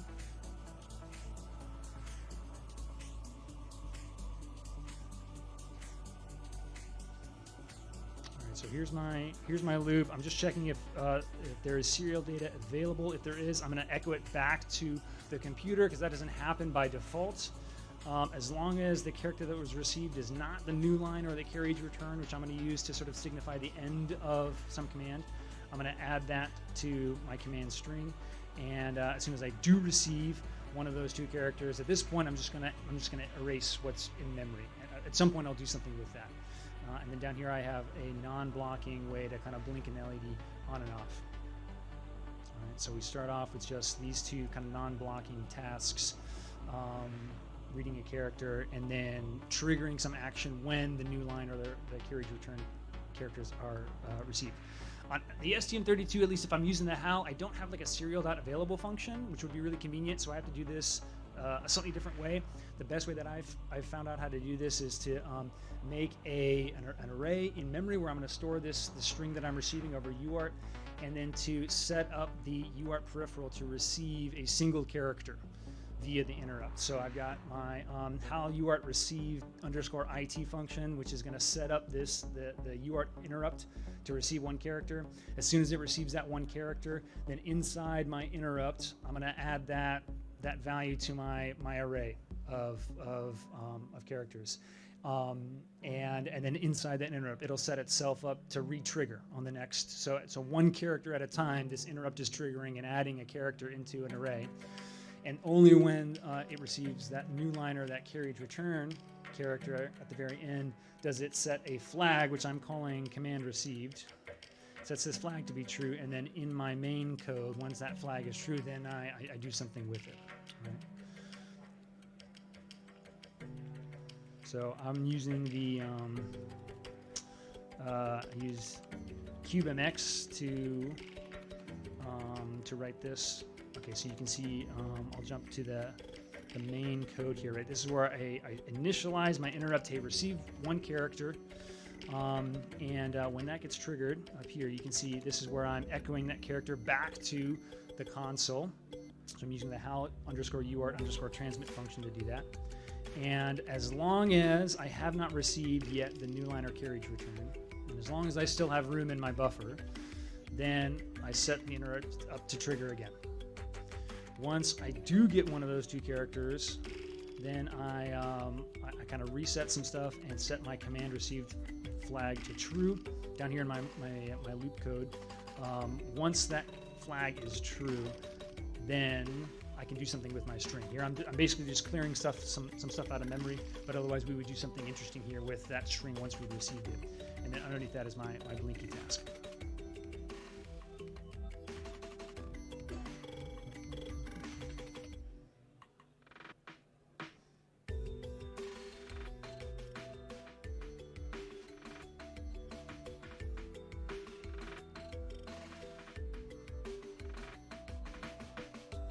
Slides back. One second.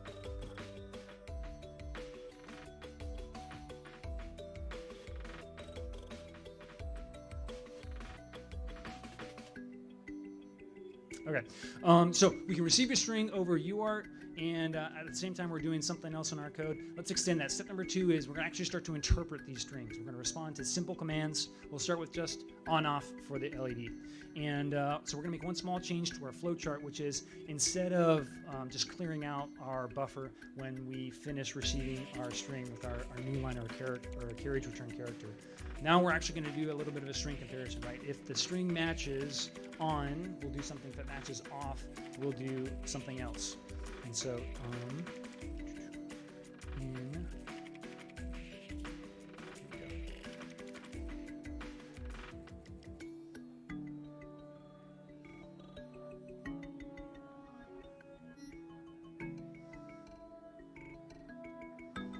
So in my Arduino code, starts off the same, where I'm checking if a serial character is available. I'm echoing that character if it is. If it's not the new line or the carriage return, I'm just adding that to my string. And then here, previously I was sort of clearing out the string, but now I'm actually doing a comparison to check if it's on or off. And in the code now, what I'm doing is setting kind of another flag variable. I'm setting an LED is blinking value to either true or false, and I'm using that down here as I'm blinking my LED to control whether that task actually executes or not.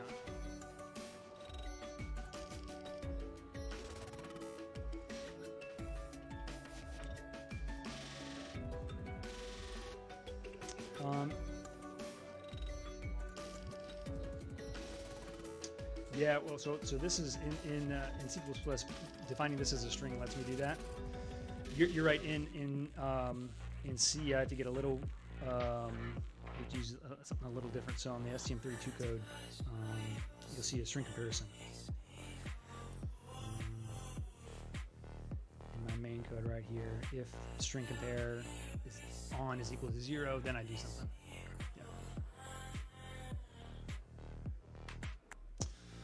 Okay, so now that we can respond to single word commands, we can add some values onto those. And you'll see here I'm extending my flowchart a little bit. And before I process some commands, I'm going to basically look for this value. So the way I chose to kind of go about doing this was looking for the space character. I'm using the space character to separate the parts of my command string. So I decided, okay, if there's a space present, then I'm going to carve up this string into two pieces. I'm going to insert a null character where that space was, and grab a pointer to the beginnings of the two parts of the string, which I called command and args. And that'll let me separate down here when I respond to duty cycle commands or frequency commands. It lets me put the numeric value that comes after that command into its own little string. And then I can continue with my string comparisons, my list of if statements, to see, okay, was the first part of this message, was it the on command, was it the off command, was it the DC command or the free command? And if it was one of the last two, then I can check if there is a numeric argument given. Okay, so here in my Arduino code, I'll show you that real quick.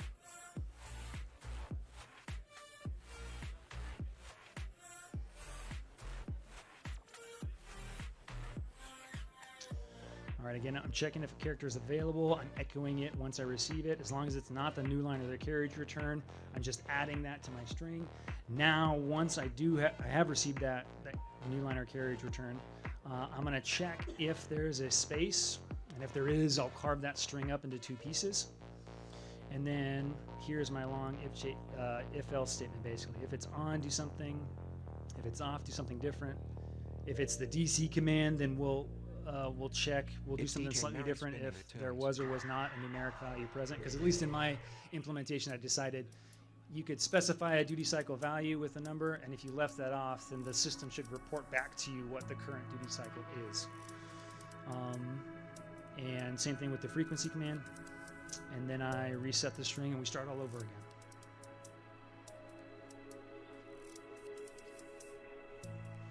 All right, I want to say one thing about carving this string up. So we saw what we were doing, or what I chose to do is kind of manually carve the string up, manually search for the spaces and insert those null characters.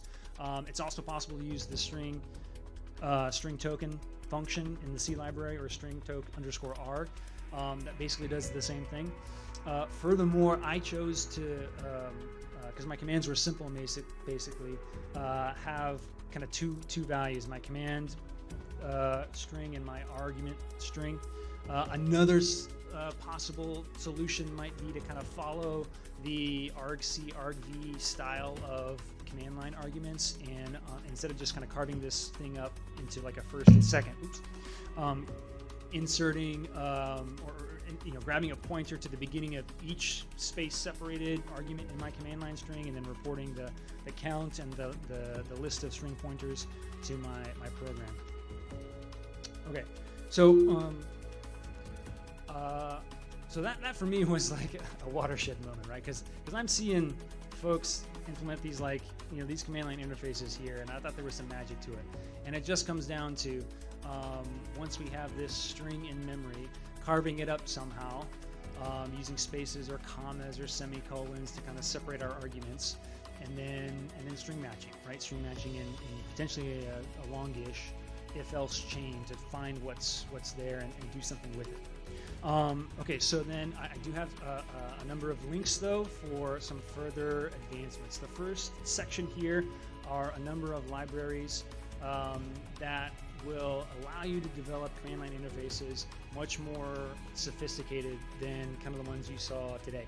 This I think works fine if you've got a dozen or so arguments that are all super well defined, but as soon as we start wanting to get into optional arguments and positional arguments and things like that, we'll want to reach for something a little more powerful.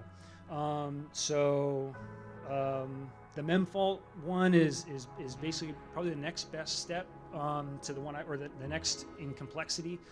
It functions almost the same as what we saw here. It just basically kind of wraps up each of our the commands that we're executing into their own functions, and plugs them into an array, which is kind of a nice way to clean up the code so that I don't have a whole bunch of tendrils in my command processing stuff to all over like global variables and into other modules and things. The args and getopt and gengetopt are libraries that were originally developed for like a command line interface, but It's my belief that you could use those very easily in like an embedded system, as long as, like we saw above, you kind of follow this argc argv style when we were parsing up our string.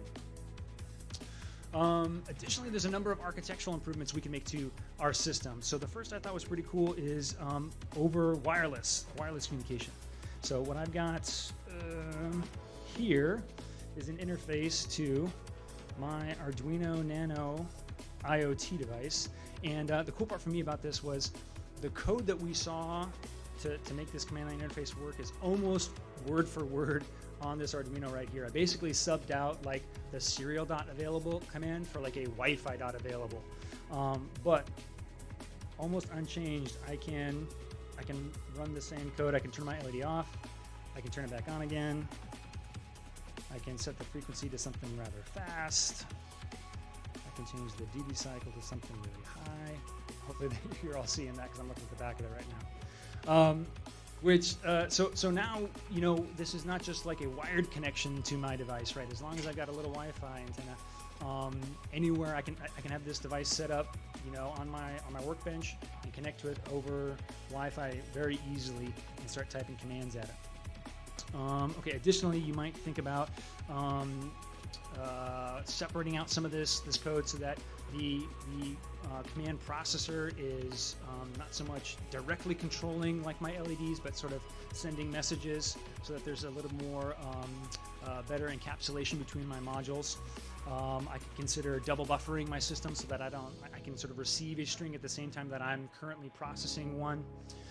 Additionally, as these get more and more complex, I might have to start thinking about the security aspects of you know, in this command handling code, enforcing privilege levels or logins, or I could even add more robust framing or error checking, in especially in a noisy environment, to make sure that those commands are received correctly.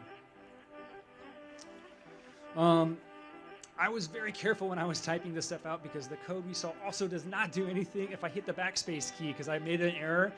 It doesn't actually delete anything, right? It just sends the backspace like ASCII code to my microcontroller.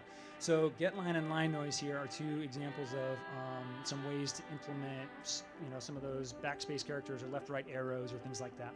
And then additionally, I mentioned there's a couple of OSs basically that you can put on your microcontroller. So here's some examples of those. And a link also to being able to do the on-chip debugging over the UART peripheral on Cortex-M. So I could kind of like write my command line interface to actually like set breakpoints and single step over code and things like that, like from the UART peripheral, which is pretty cool. Okay, so here's your summary. Like I said, it's just, I'm really just doing string comparisons. And from there, I can do a whole bunch of other stuff, leveraging some of the other libraries that that you saw. The slides are available there. I've got a link to all the Arduino and the STM32 code I was showing you on my GitHub, github.com/NathanCharlesJones/simple-CLI. And gosh, thanks so much for being here and hearing me blather, and I hope you enjoy the rest of the conference. While you're here, any questions? Anyone wants to see if I got some for you?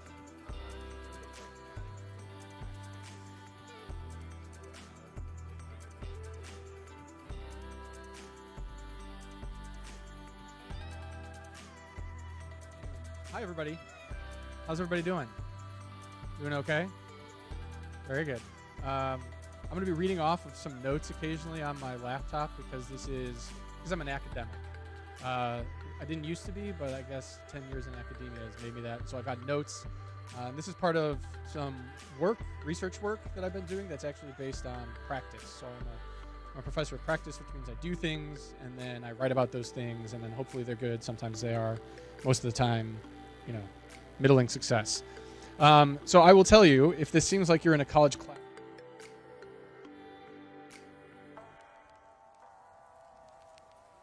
a question, and that question is, why do we choose specific hardware in our designs, and how might we choose hardware components with purpose by considering their affordances? And that's not the last time you're going to hear that word. And it's important to note at the head of this presentation that this is all early work, and I by no means claim to have many answers, only more questions that we can hopefully explore further. And I've given a rougher version of this presentation in the past to my students who have to pretend that they like it.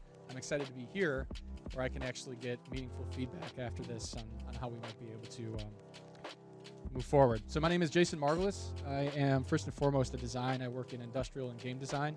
I taught for 10 years at DePaul University. I started out as a game design professor there, and then I created an industrial design program. And I am currently at a university called Washington & Lee in Lexington, Virginia, about 2.5 hours outside of Washington, D.C., where I am the Johnson Professor of Entrepreneurship and Leadership and the Director of the Connolly Center for Entrepreneurship, which is a very long title that just means I run entrepreneurship there. So who am I as an educator? Because none of you know who I am, I'm sure. I teach game design. I love this image here, actually. This is my students presenting a pinball machine that they designed to George Gomez, who's the Chief Creative Officer of Stern Pinball. Over there is Eugene Jarvis, who created Cruisin' USA, Defender, and a whole bunch of other games you've probably heard of. He runs Raw Thrills. And then the guy who is actually taking that picture is Josh Sway, who ran the company Robomoto that made all the Tony Hawk games. So I teach my students how to make games. I also make makerspaces in academic contexts as well as in nonprofits. At DePaul, I created the Idea Realization Labs 1 and 2. At Washington & Lee, I'm working on a new space called the Connolly Center. And I teach industrial design, so I teach people how to make objects and well-designed objects, I hope. As a practicing professional, I did for a number of years run a video game company. We have games on Steam, browser-based games. We also have a game that we worked on with medical professionals for therapy. I make game hardware. So for the last 7 years, I've made the badges with a couple friends of mine for a hacker conference in Chicago, which we'll talk about in a bit. And then I make medical stuff. So during the pandemic, I actually raised about 150 grand to build and design flat pack face shield with a friend of mine whose name is Jeff Solon, who distributed them all throughout the Midwest. Make Magazine wrote about that a little bit.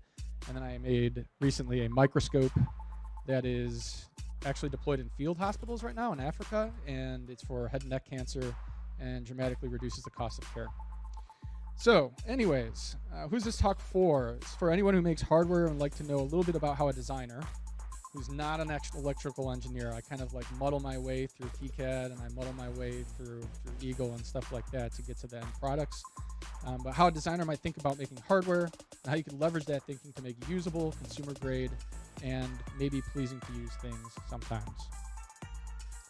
And this talk is about, the second time you're going to hear affordances now. It talks about affordances, which is a word we use in design. How many people have heard of affordances, this term? Everybody? Some? Okay. How many of you are familiar, who raise your hand, with Janet Murray's work on affordances in computing? Okay, so this will be somewhat new. This is good. Okay. And how we apply them to hardware design. So I'm going to read my notes here again. This talk explores the concept of affordances in the context of hardware components used in game consoles and interactive systems. Drawing on the theories of James Gibson, Don Norman, Janet Murray, and contemporary thinkers like Bogost, Harman, Baudrillard will examine how hardware affordances shape user interaction, engagement, and design innovation by synthesizing insights from design theory, phenomenology, and media studies. I'm hoping to provide a comprehensive framework for understanding and leveraging hardware affordances in the development of immersive and intuitive interactive systems. It's a lot of words, right? It's a big word salad. So what? It's very important to me, at least, to create objects that speak, things that are not only usable but pleasing to use, and things that show us qualities about the world or others or ourselves that we may not have seen before. Basically, as Dieter Rams calls it, honest things, creating objects that are honest. So I'm going to start off by using an example of a thing I made or co-made, that the struggles of developing it, and ultimately how I came to understand how to design for hardware better. So this is a badge I made for, and I'm going to have to digress here real quick. For a conference that's its name, the first 4 letters of the name are in the Urban Dictionary and mean something else, and I only say this because the conference started before that word, which is not a good word, began, and it stands for 312, which is the Chicago area code. So when I say TACCON, it's not a bad, it's a great conference, but the people who started refused to change the name because they say our name was here for half a decade before, that word came about. So with that explained, and I have to explain that because every time I give this lecture to my students, they laugh at me. And so I just need to give you that up front. This is one of the first badges that I ever got to work on. And because I came in after the hardware had already been developed, I had a challenge, which is how can I make a game experience on a device where I have no control over its design. And so I do what designers typically do. You get out your notebook, start sketching ideas, you put them in front of people, and you're basically doing early, low-fidelity stage prototypes. You're asking people, what do you think about this? And I did this for a couple months for the ThoughtCon OX8 badge, which was in 2016, and I got nowhere, absolutely nowhere.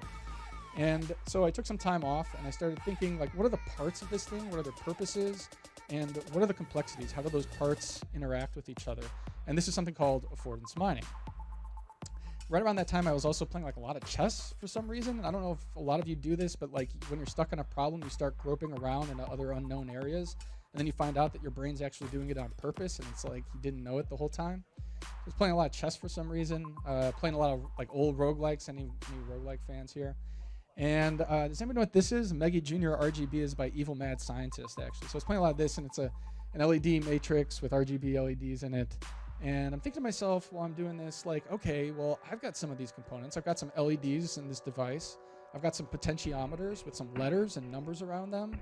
And I've got an ATmega 32U4 chip, which can save and rewrite data. And importantly, I can also plug a computer into it and talk back and forth with the computer using the device. So thinking of these affordances, I revisited the badge and came to notice some things. For instance, the LEDs were positioned in such a way that they can indicate directionality. So the top LED would be north. This one over there is to the left, right, or to your west. The next one to your east, and the other one to your south. These are RGB LEDs too, so I can indicate that there are different kinds of things in those directions in front and behind me, right? I also started to notice that I got these potentiometers, which are really interesting because they look like the directions on a chessboard, right? Like knight moves to, I don't know, K6 or however that, right? And so, like, my brain had kind of tricked me into thinking about this device and what else it could do, how it was speaking to people in ways that I hadn't noticed before, based on, like, all of the things that are in it.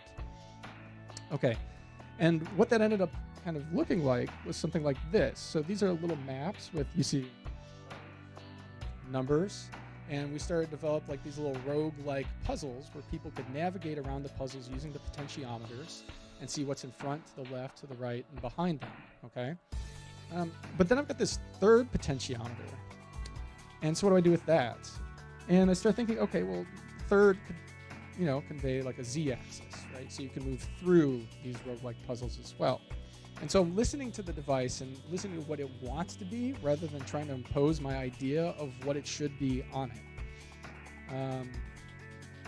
And the point here, and the end result of this whole exercise, was that the design of a game that used the hardware intuitively, because it was designed in such a way as to listen to what the hardware wanted to be. This is the essence of something called affordance mining, based on work in symbols, semiotics, and design. Any Baudrillard fans here? No Baudrillard fans, that's okay. This next image is Mr. Rogers, who's actually counting to 2. Many of you have probably seen this. Middle finger was not what he was doing, right? So the study of semiotics and symbols is the study of how meaning is encoded into signs. Baudrillard said the sign has 2 parts, the signifier and the perception. Signifier is the expression that is made by a person or another object, and the perception is what the expression represents. So for instance, the meaning of a signifier, like ja means I in Russian, but yes in German. If I do this in this room right now, it means you're doing a good job. What does it mean if I'm on the side of the road? I want a car, right? So this is what I'm doing. This is the signifier, and then your perception, based on the context, interprets that symbol in a different way. So the concept of affordances, I love this. Watch. Okay, so this is called a Norman door. You see how I tried to pull because there's a handle there, and it was a push door. How many of you have had this experience? Very frustrating, right? The concept of affordances is an elaborate. Oh, funny thing. That was a door at a design university in Barcelona. So even design institutions have not gotten doors correct. That's right. So the concept of affordances is an elaboration on the idea of semiotics. It was first introduced by James Gibson in 1979 and refers to the perceived and actual properties of an object that determine how it can be used. I'm going to stop talking in a second. We're going to do a fun call and answer, but we'll get there in a moment. Don Norman popularized the idea of affordances in the design of everyday things in the context of human-computer interaction, emphasizing how design elements communicate their functionality to users. So he broke this up into two buckets. You have actual affordances. These are the real actions that an object can support. So a door handle can be pulled or pushed depending on its design. And then perceived affordances. These are the actions users believe they can take with an object based on its appearance. So like a button on a website that's shaded, looks raised, and then you think that you can press it, right? This is hopefully starting to resemble semiotics concepts of signifier and perception, by the way. So affordances are part of a larger map of language that we use as designers that also includes signifiers, mapping, feedback, and so on. Almost to the call and answer. So a signifier, this is important, so you have to remember this stuff because we're going to do a thing where you have to call it back out. A signifier tells us where the action should take place, like a door handle positioned a little bit above waist level. Mapping is the feedback that you get when you interact with the object of action. And conceptual models, these are very interesting. They're often cultural or context dependent, kind of like the thumbs up that I was doing before, but also sometimes innate. They use symbols that we already understand to explain complex new concepts. Thinking of like the pinch on the phone, this is something that feels intuitive. It's not something that always existed, right? We understand what it means, but it doesn't actually mean anything when we do it on a phone. It's arbitrary. All right, here's the call and answer. So let's use this new language to try and figure out what things are and how we should use them. We're going to do a little call and answer. I'm going to present you with some images, and you're going to tell me what you're looking at and how to use it. The first one's a gimme. What is this and how do you use it? It's a spoon. What do we do with it? Yeah, we bend your mind. We shovel with the spoon, right? Homer Simpson, what does he say? What's the thing that I shovel the food with? Okay. I'm going to do a quick detour because I think spoons are rubbish. If you've ever watched a child try to use a spoon, they get things everywhere, when in fact they could just lift the bowl to their lips and drink the liquid that way. So this is what Tim Ingold calls where objects introduce problems, not solutions. Okay, getting back on track. What's happening here? That's right. They create yes, that's right. We've got a handle here. Handle denotes pull, and the pad, the plate, denotes push. So what's the problem? What's the problem with this? Why is this a problem? Makes no sense. You have to put push on it because the object is really telling us to pull it. So you have to do more work. Okay, how about this? What's the problem here? Anybody know? Right. These are push pads, right? Everything in my brain knows that this is a push pad. And so somebody had to write pull on it to tell me to use it differently. These kinds of poorly designed objects are everywhere. They're everywhere. Okay, so that was a little bit about, a little bit about affordances. I want to talk about mapping really quick, okay? Left image right here. Again, this makes no sense. It doesn't fit a map. It doesn't fit how I understand the world. What is the left knob? Where does that correspond to in the burners? What about the one on the far right? Okay, now let's take a look at the image on the right. That's good mapping. The bottom left knob is associated with the bottom left burner and so on, okay? So mapping is important when we think of design, just as affordances are, because it's the way that our mental models of how things ought to work are conveyed to us by designers. This is good mapping.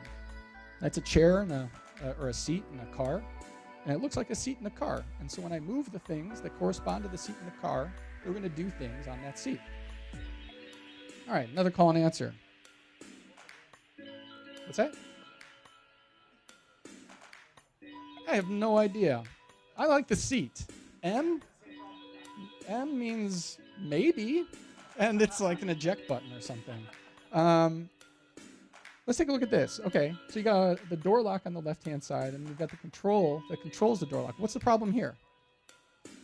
It should be flipped, right? Because up means unlock and down means lock. So the mapping is incorrect here. Oh, this is my favorite one. These are things that actually exist in the world, okay?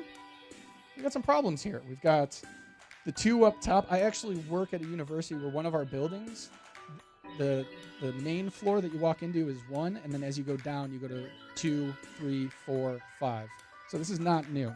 And then the one on the left, I mean, I really have no idea what's going on there. Okay, this is good mapping. How many of you are familiar with Shigeru Miyamoto? One of my favorite designers. Excellent game designer. He introduces the language of games in a way that was, at the time, incredibly groundbreaking. Okay, so you've got an old NES controller over here with the D-pads, select and start buttons, and then A and B buttons. And Miyamoto opens the game to Mario with a Goomba that's walking slowly towards you. And you've got this controller, which is like your way to interface with the world. So what do? You start pressing buttons, right? And very quickly you learn that you got to jump, because if you don't jump, the Goomba's going to get you, and you might die a couple times and then figure it out. So he's teaching you the language of the controller, and it's unfolding as you're playing the game. As you further move through the level, you get like a little glowy box. You jump and you hit the glowy box, and a mushroom comes out, and you get bigger. Then you have to jump over chasms, right? So now you're doing an elaboration of the language that he's teaching you. So the affordances of the controller, the buttons itself, are being taught through the software. It's brilliant. If you've not played this game, brilliant game. Okay, we're getting close to how this connects to hardware, but you might be seeing some of it already. So Janet Murray extended Gibson and Norman's idea of affordances to digital environments in a great book called Inventing the Medium. She's from Georgia Tech. She identified 4 key affordances for the computing medium, and they are spatial, procedural, participatory, and encyclopedic. This is basically how a computer talks to us and tells us to use it. It's these 4 key affordances. Okay, so we're going to dive into these 4 concepts and then get to the meat of the talk, where we explore these affordances in the realm of hardware components, particularly ones used in game consoles, controllers, and then we'll offer a brief analysis of how they might shape experience and interaction. Okay. So the 4 key concept. This is one of the games I made that's on Steam. It's called Delve Deeper. Or co-made, sorry. So the 4 concepts. The first one is spatial. This affordance involves the creation of navigable, often 3-dimensional spaces within digital environments, allowing users to explore and interact with spatial representations. Virtual reality environments is an obvious one. Video games, digital maps, operating systems is a huge one. When the operating system was created, there was a thing called a desktop, which is not an actual desktop. I don't know if we need to talk about that very much, but it's not a real, you don't put papers and pens on it. But it makes sense to us. This is the desktop. This is where my documents go. This is where my files go. Okay? So that's a spatial way to navigate a computer that didn't exist before the operating system. This game was made by the way, by my game company Lunar Giant, which is an anagram for Alan Turing, and it's based on Carcassonne. Any Carcassonne fans in here? Couple. Okay. Second one is affordance is the procedural affordance. This affordance emphasizes the programmable nature of digital media. I don't want to belabor this point too much, but video games that simulate real-world physics are operating on procedures. Interactive storytelling games, right, are operating on lists of branching procedures as well. So computers operate, and everything on a computer that interfaces with the computer operates at a procedural level.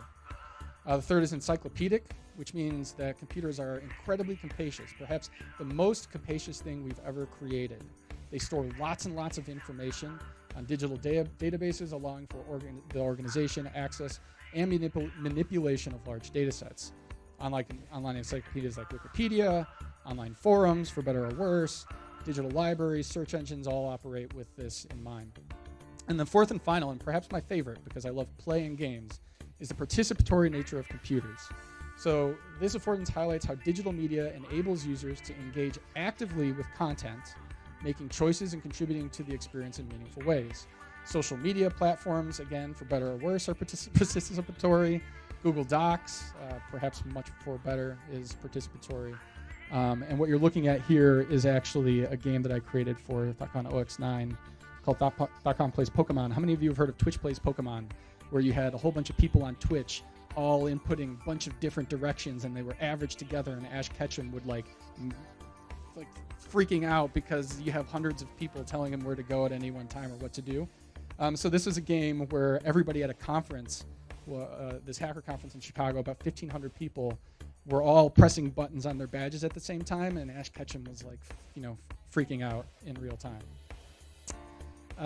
So why is this all important for hardware innovation?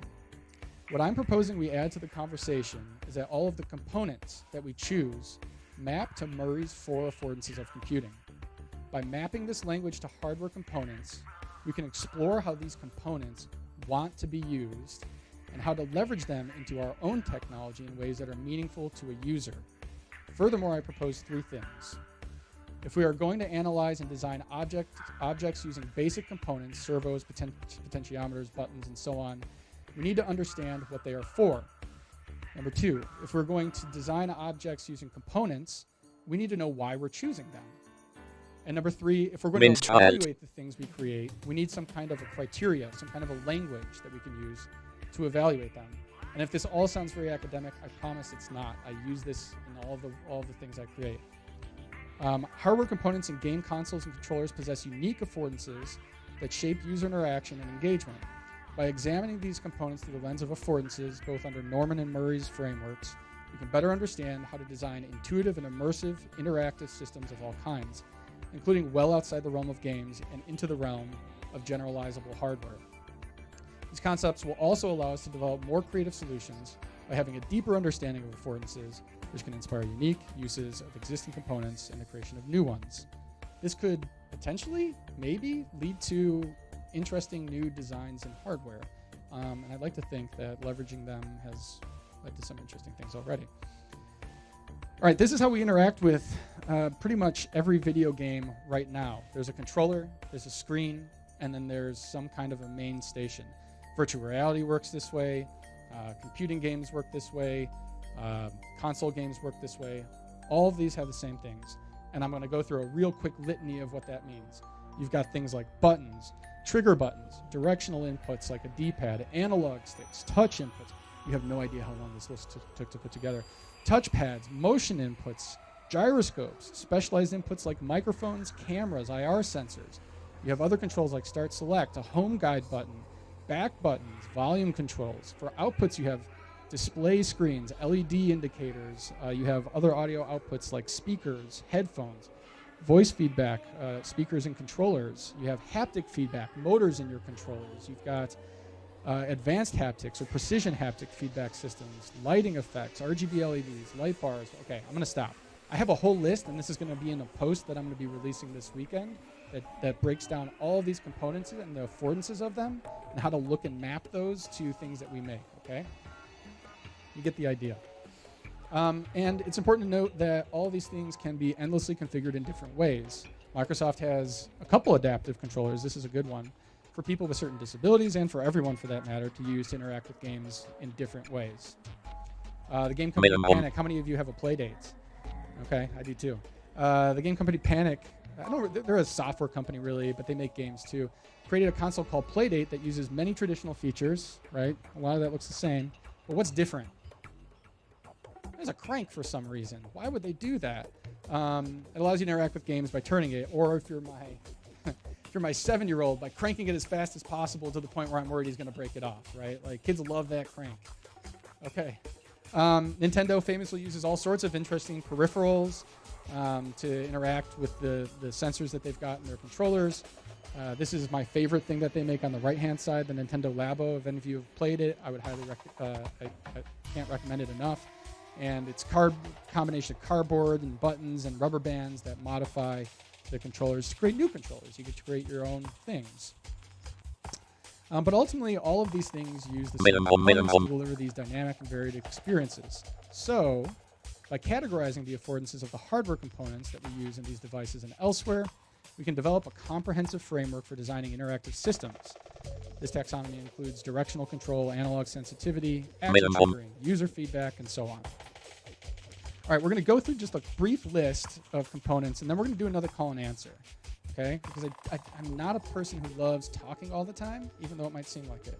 So, so just to give you an example of a few, these are joysticks, and this is a ChatGPT rendered image because I couldn't find an acceptable image of joysticks, so I apologize for that. Joysticks afford directional control and analog sensitivity, allowing users to engage with digital environments through precise and fluid movements. They serve as navigational guides, translating physical movements into virtual navigation. All right, let's take the novel part of this. I don't know if it's novel. Let's take the part of this talk that's the twist, though. If we take Janet Murray's 4 affordances, how would we apply them to something like a joystick? you have the procedural affordance. I would consider joysticks interactive pathways. They invite users to engage with complex procedures and algorithms, enabling dynamic control over characters and objects within the digital realm. Participatory. They're engagement handlers. They beckon users to actively participate in the game world, offering nuanced control and inviting them to become co-creators of their digital experience. Spatial. I think this might be obvious, but if it's not, they create a tangible connection to virtual space, guiding users through immersive environments with intuitive physical movements. And encyclopedic. They afford access to vast sets of motion data, translating physical movement into comprehensive sets of digital inputs. Is this all making sense? I hope it is. I'm not sure if this is... Okay. We're going to go through just a couple more, if that's okay. Yeah? Okay. Everybody knows what a D-pad is. It's just a bunch of buttons, but they're an elaboration on buttons. On the one hand, buttons afford action, triggering, and user feedback, providing clear and immediate responses to user inputs. They simplify complex interactions into discrete, easily understandable actions. As an elaboration of that, D-pads afford directional input and compact control, enabling precise navigation in structured environments. They facilitate menu interaction and offer a spatially organized method for input that buttons don't necessarily do. Okay, so again, procedural. D-pads afford procedural. They're directional controllers. D-pads afford precise control over directional input, enabling users to navigate menus and control movement in a structured manner. Participatory. They're choice facilitators. They invite users to make deliberate directional choices. Spatial. They're directional maps. They offer a spatially organized method, kind of like our operating system maps to understanding of the desktop space. The D-pad gives us an indicator of up, down, left, right. You can use that for the contra code and all sorts of other things if you want. And encyclopedic. They log directional commands, providing a comprehensive record of user interactions. I'm just going to do a couple more of these, and then we're going to get to the call and answer, I promise. Accelerometers. They afford motion detection and gesture control. The procedural part of them. They're motion translators. They translate physical movements into digital signals. Participatory. They're gesture interpreters. They invite users to participate through physical gestures. Does anybody remember the first time, when you got a Nintendo Wii and you realized that you could like wave things around and play golf and tennis and all that stuff? Does anybody remember that after that you learned that you could sit down and you didn't have to stand up, and then you just like started doing that?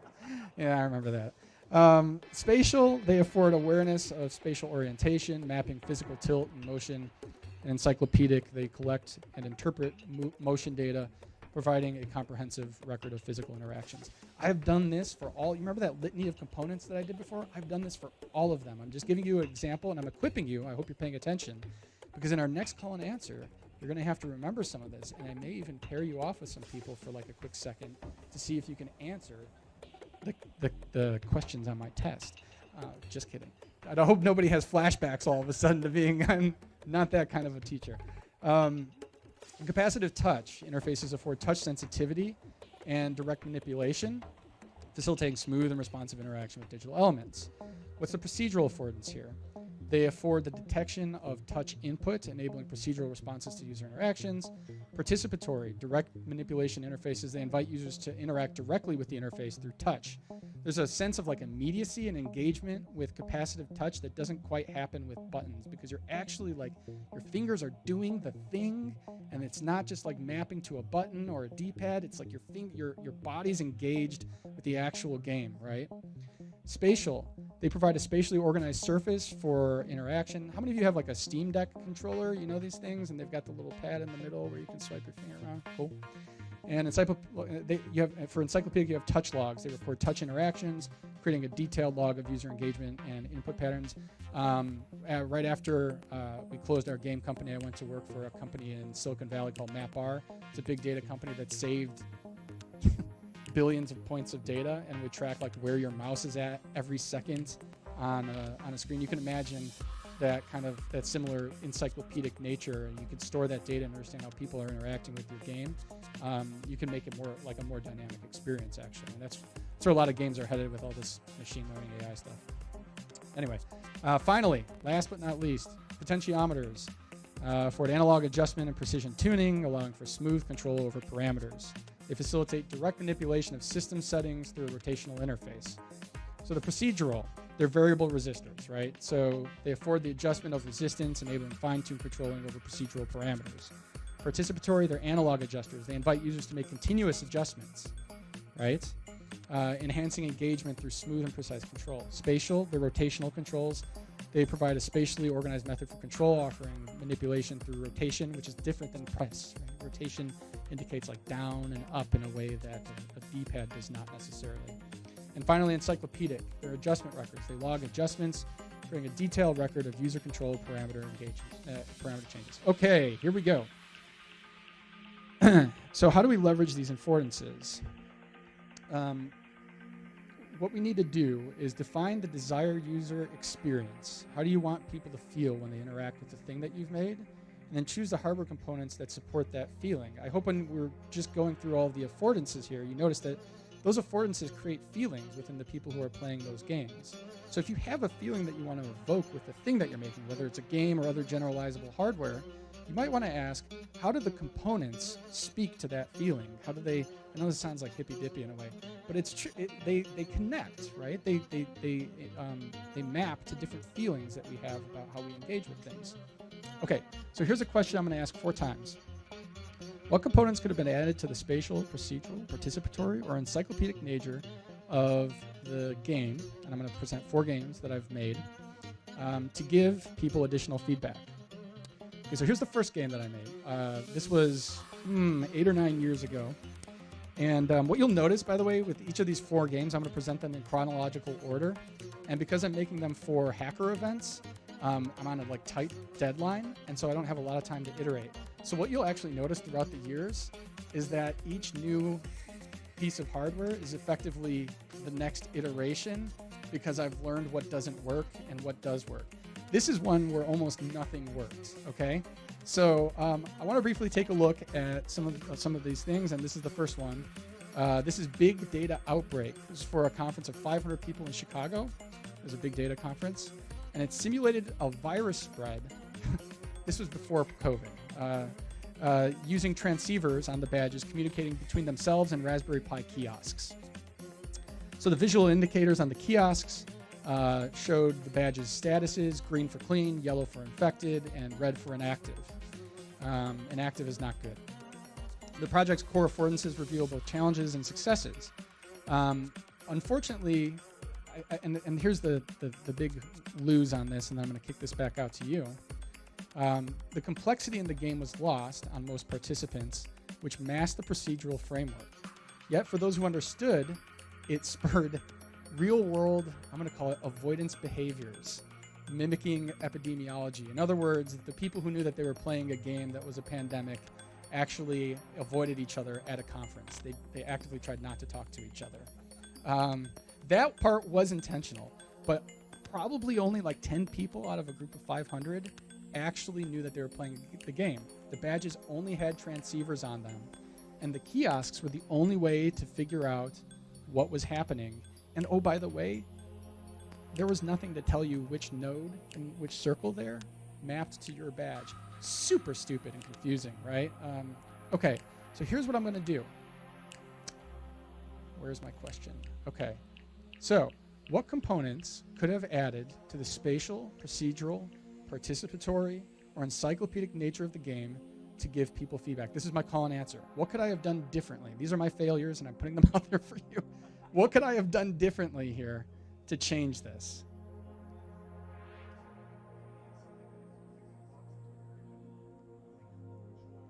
Right. So, something on a screen that would tell me how I'm participating in this game.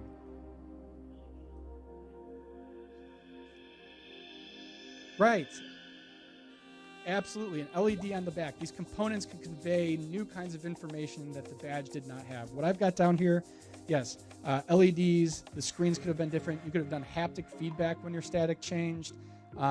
Numbers on the badge, which is not really part of the 4 affordances, but even numbers that tell you what number you are and what corresponds to the nodes and so on.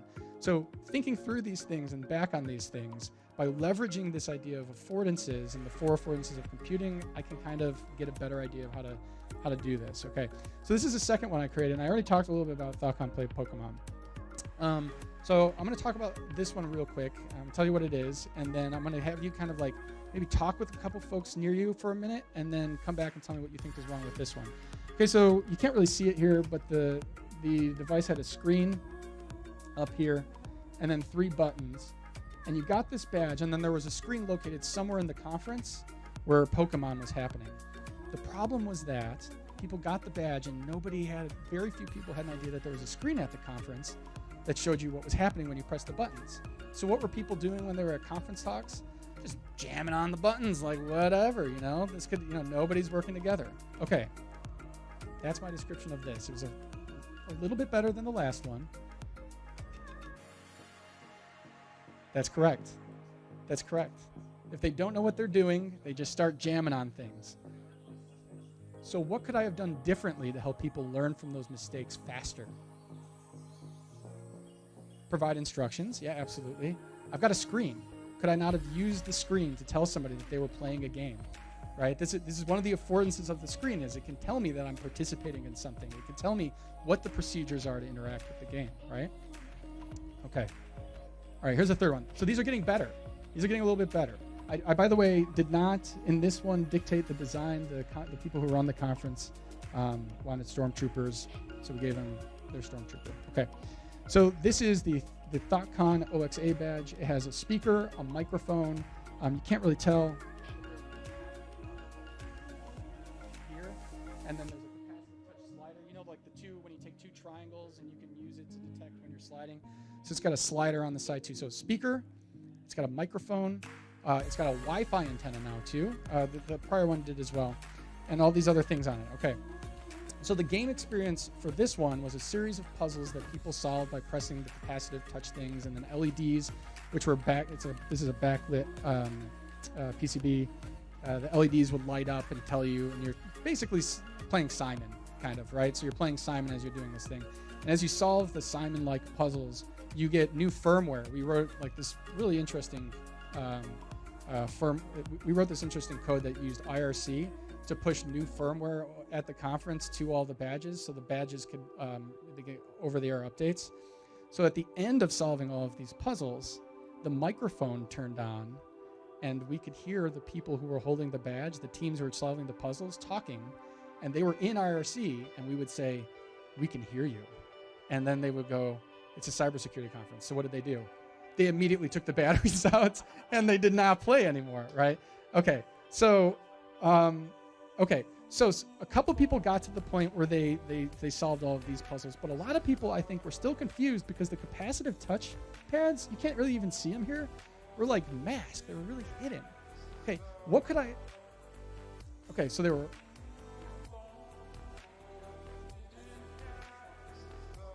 Okay, but if you're not looking for it, it's like, that's kind of hard to notice. So what could we have done differently? Think of mapping. What could we have done differently to communicate? Yes. Yep. And etched A and B on the pads, because number one, it maps to our understanding of how controllers work, and it would call them out. So I'm going to show you my 4th badge, because this is a great tee up. This is the 4th badge, where we learned a little bit, okay? So we took something that people recognized, and then we made an elaboration of it. So you've got a D-pad with 4 capacitive touch.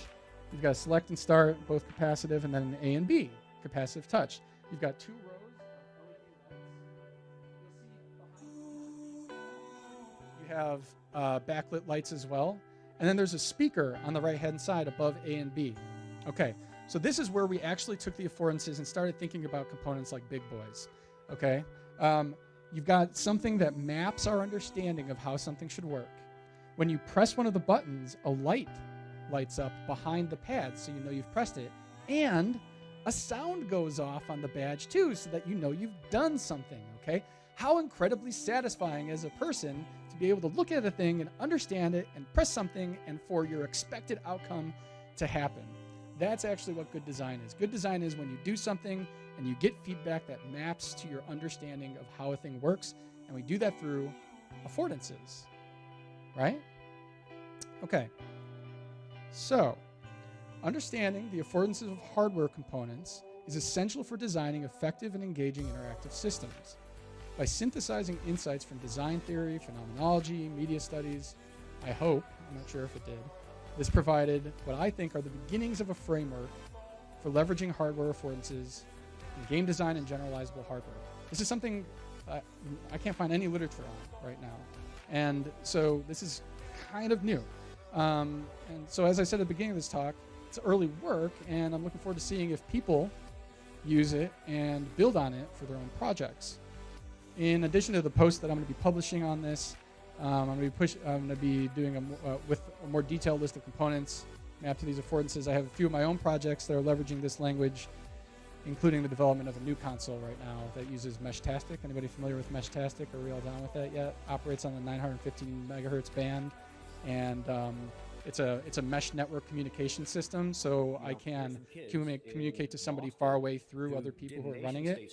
Oh, super cool. Okay, so it's an interesting way to build localized games, and it's another new kind of component that makes me think about like what affordances bake into a localized communication game. Anyways, working on that right now, and then because I'm an academic and they make me do it, I'll be doing some research where I need to conduct interviews and develop a more comprehensive research framework. Do that. Real quick before I go to my last slide, that's my information down there if you want to contact me. I don't know why we call it X anymore, but it's Twitter or whatever. That's me on Twitter, and that's my information if you want to reach out. And more importantly, I'd like you to think about how you might incorporate the concepts of affordances, semiotics, and design into your own work to choose the appropriate hardware that speaks to the people who use your creations. Thank you. That's it.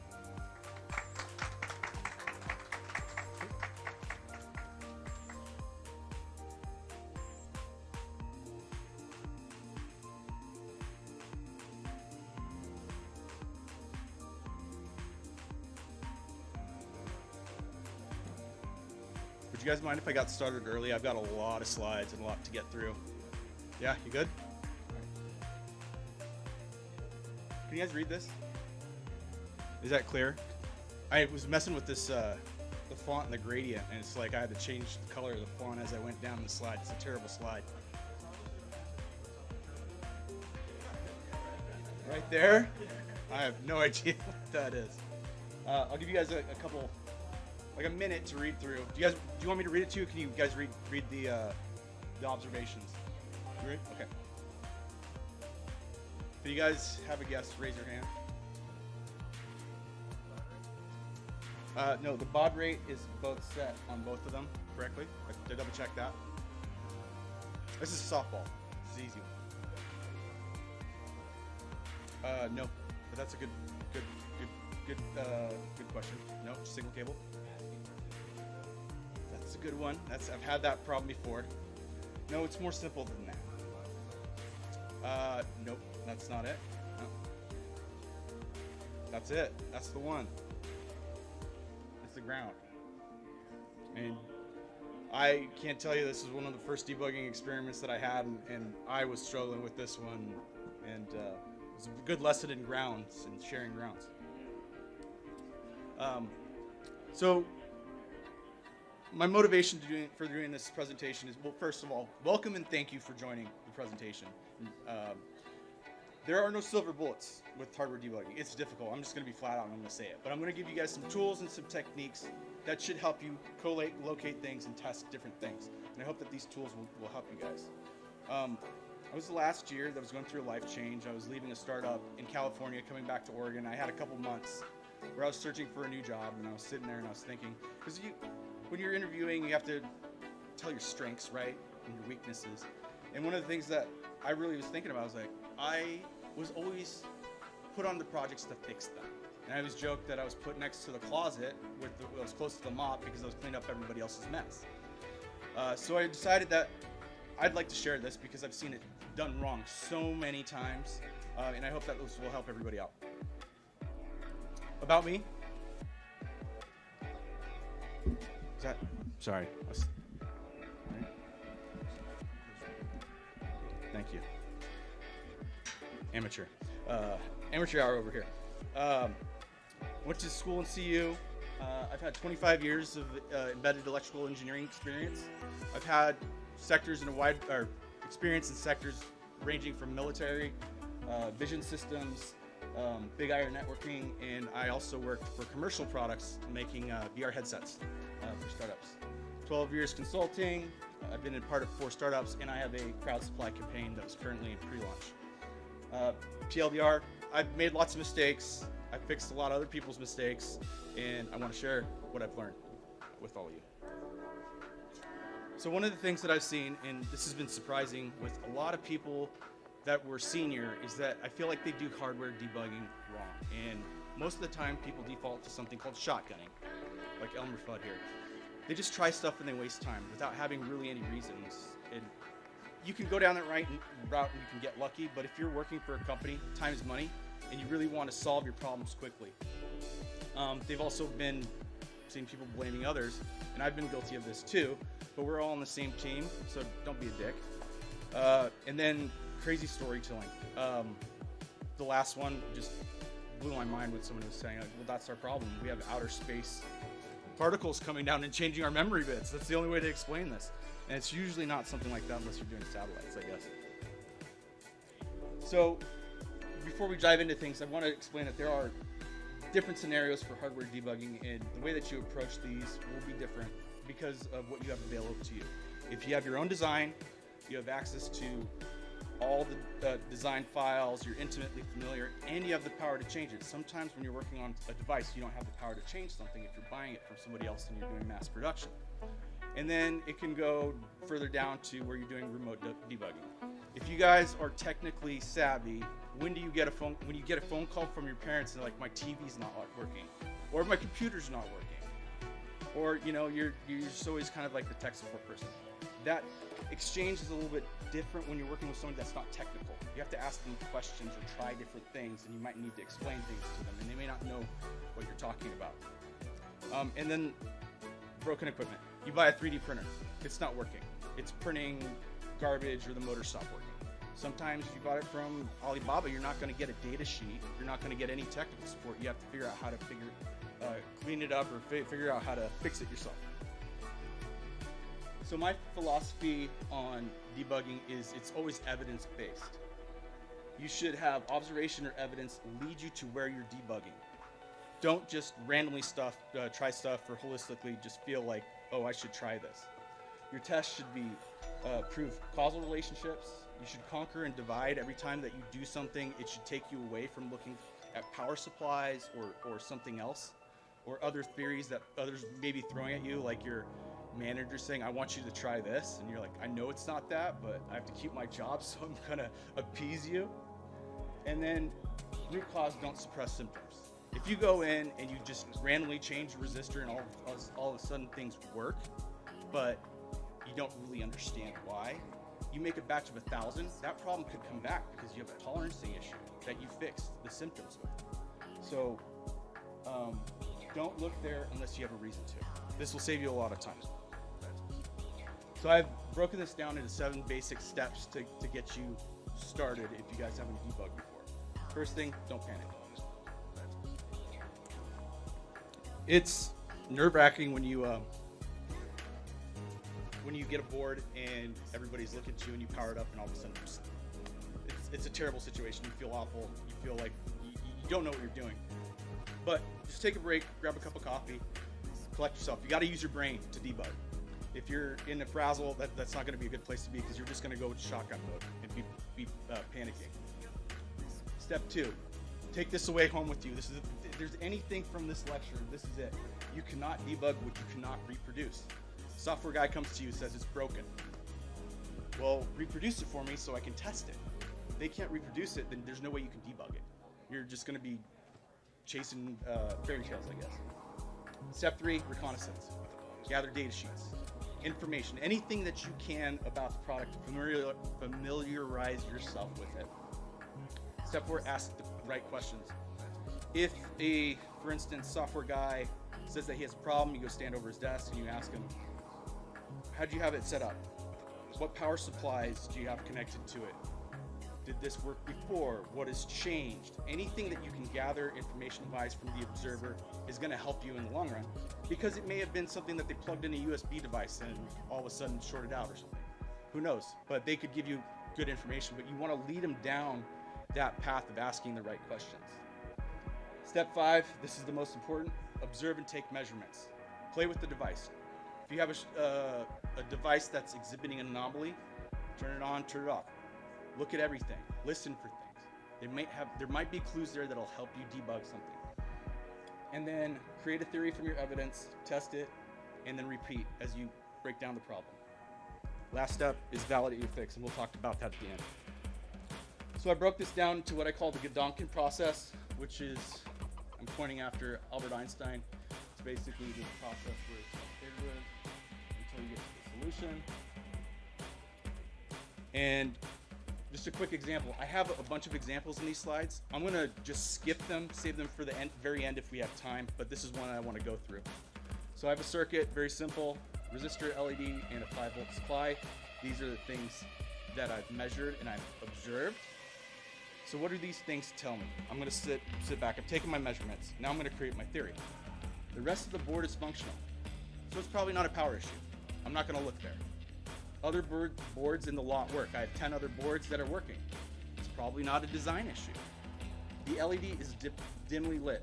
Well, the LED is connected. It's passing current somewhat through it. Is it damaged? Maybe. That's something I want to take a look at. The supply that I measured was 5 volts. And I have a low V drop. There's too little current going through the resistor. So looking at this, I already know what's just from taking those 2 measurements, what could be wrong. Does anybody have a guess? Exactly. Because of the low voltage drop, resistor's probably too high. Maybe it was a misload, or somebody switched it out when they were debugging or something, or the LED could be partially damaged.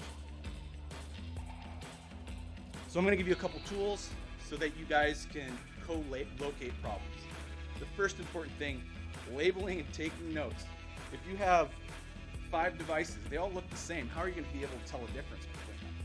Have serial numbers or some way that you code them. I always like to, on my prototypes, name them after something like beer or cities. It's just a fun way to kind of keep track of things. And take very good notes. And this last piece, make one change, revert it, and before you try something else. Because you don't know at the end, if you've made all these changes, if it's an aggregate fix. You really want to find that root cause. What's that one thing that's going to change your anomaly or fix it? Tool number 2, statistics and probability. I use this all the time. You can learn a lot from your board population. Is it all the devices? It could be a manufacturing issue. It could be a board design issue. If it's only on some devices, is it a tolerancing issue? Was it a manufacturing issue where they misloaded some components or something was left off? That happens all the time in large builds. Is it just one? It could have been mishandling. Somebody could have had it before and dropped it, maybe broke it. Missing components or missing firmware. Or wrong firmware, sorry. Anomaly occurrence. Does the problem happen every single time? Usually indicative of a component issue or a short. Periodic.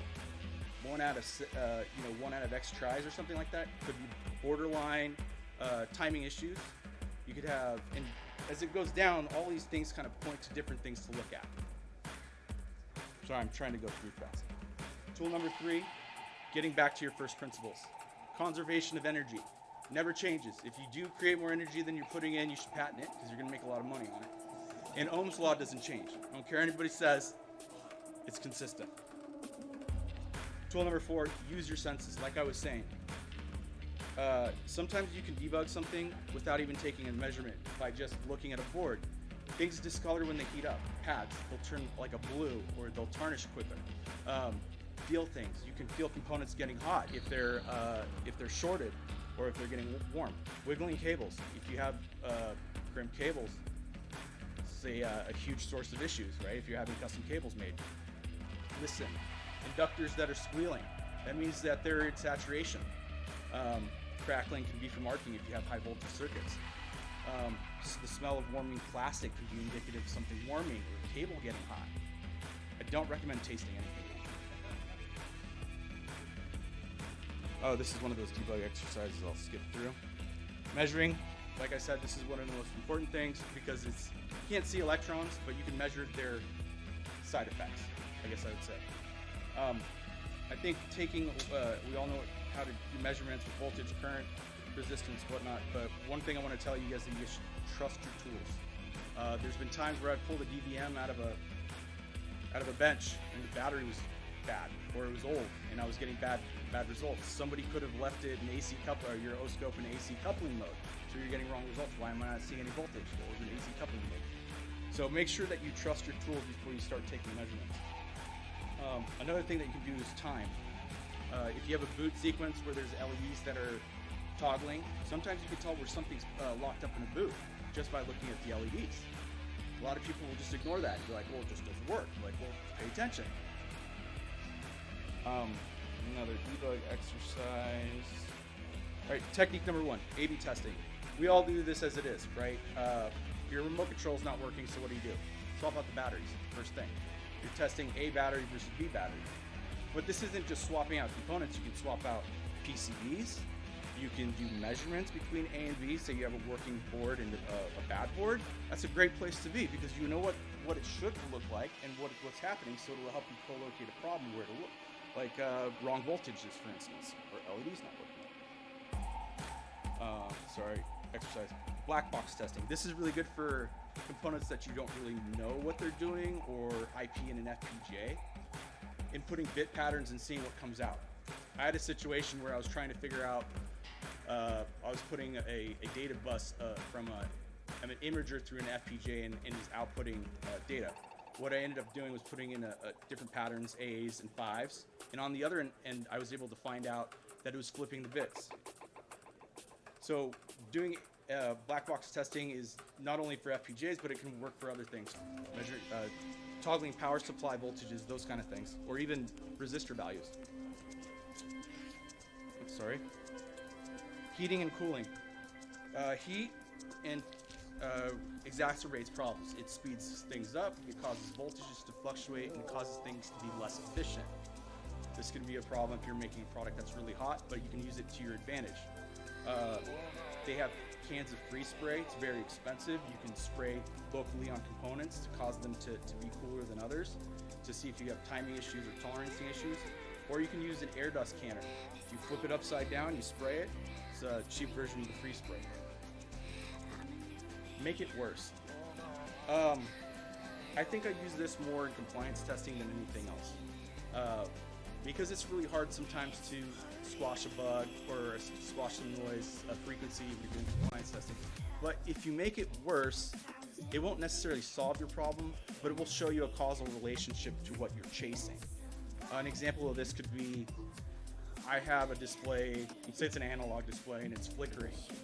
If I change out to a longer cable and it gets even worse, then it's something with the cable. It may not solve your problem, but it'll at least help you point to where your issues are. Technique 5, this is automating testing. This is for situations where you have really hard to reproduce issues. Say something happens 1 in 10,000 reboots, 1 in 1,000 reboots. You're not going to hire an intern to sit there and reboot something. So it's best to create a way that you can reboot that system over and over again. The challenge here is that you have to be able to capture it meaningfully. If it takes a month to reproduce something and you catch it, but you didn't catch the measurement, you kind of wasted that opportunity. So this is okay, sorry, the slide was different on the screen. Quick story time. I'm over. No, I'm still good. I was working on a product and we were upgrading the camera's FPGA. It needed to have a larger block count because it had some new algorithms that were running in, and we needed to run it. Same PCB, we replaced the FPGA, had it made.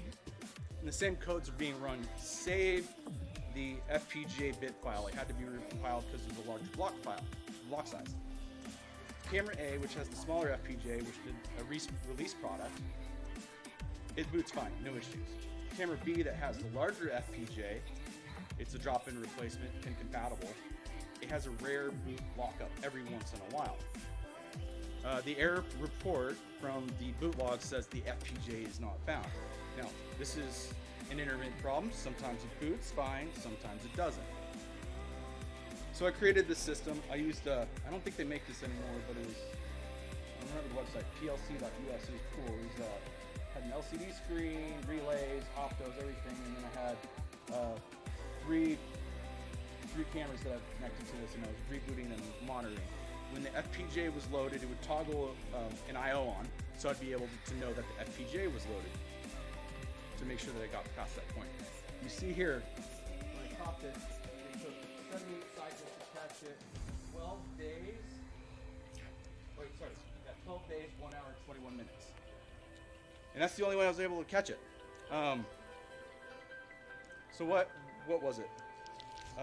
The smoking gun was that the FPGA Dundit was asserting. Now, if you guys are familiar with FPGAs, they're usually loaded through SPI, so either a SPI flash, we were loading it through the microcontroller, and then at the end when it's loaded correctly, this is a one-way SPI. It just sends a bit that I've loaded correctly. It's just a single assertion. Well, looking at the boot log, it was saying that the FPGA wasn't there, but when I caught the issue, I was able to probe the dunk pin, and it had finished. Well, the issue was they hadn't changed the timeout code during boot. They were saying, oh, the FPGA is drawing too much power. That's what they were saying, but really what ended up happening is because the bit file was longer, they had set the timeout to be for the shorter bit file. Longer bit file, it was timing out, and then it would just say that the FPGA wasn't there because the done bit wasn't toggling. That's just a short example of using automation for testing. How do you know you fixed something? When you find the solution, what you need to do is take it away and bring it back. So if it's a replacement of a component, if you're able to replace that component, the problem goes away, take the old component, put it back, that's a good way to verify that you fixed the issue. Do it multiple times if you want more confidence. And the explanation will make sense. It won't be something along the lines of, I don't know why this makes sense, but I changed out the capacitor and all my problems went away. Usually that's going to lead to further problems down the way if you don't have a good reason for it. Then further testing and using environmental testing. If you have an environmental chamber, it's really good to ramp things in temperature, high, low. It'll exacerbate issues. Here's my contact info, but if you guys are up for it, I can run through the examples if you guys want to stay, and we can do some exercises. Sorry, I feel like I've been talking a mile a minute. I get nervous and I talk fast. Okay, so we won't do this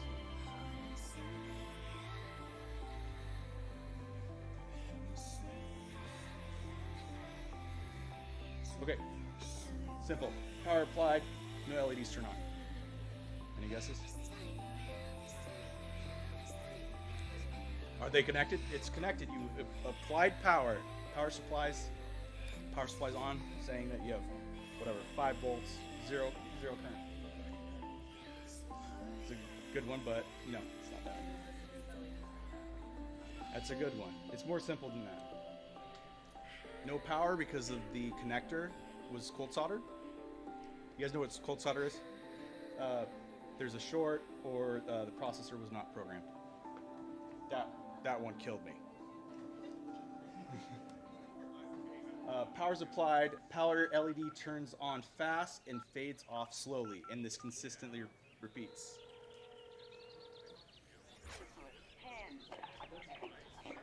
That's right. The discharge is capacitance. It's the power supply is discharging. Input from the power supply is faulting and restarting. The fading from the power supply is the bulk capacitance. So turns on really fast, you have a fault, and then as the power supplies typically have a lot of capacitance to them, will slowly drain out. So what you're seeing is that it's trying to restart. So this is one of those examples. By just watching the LEDs, you can figure out what's going on.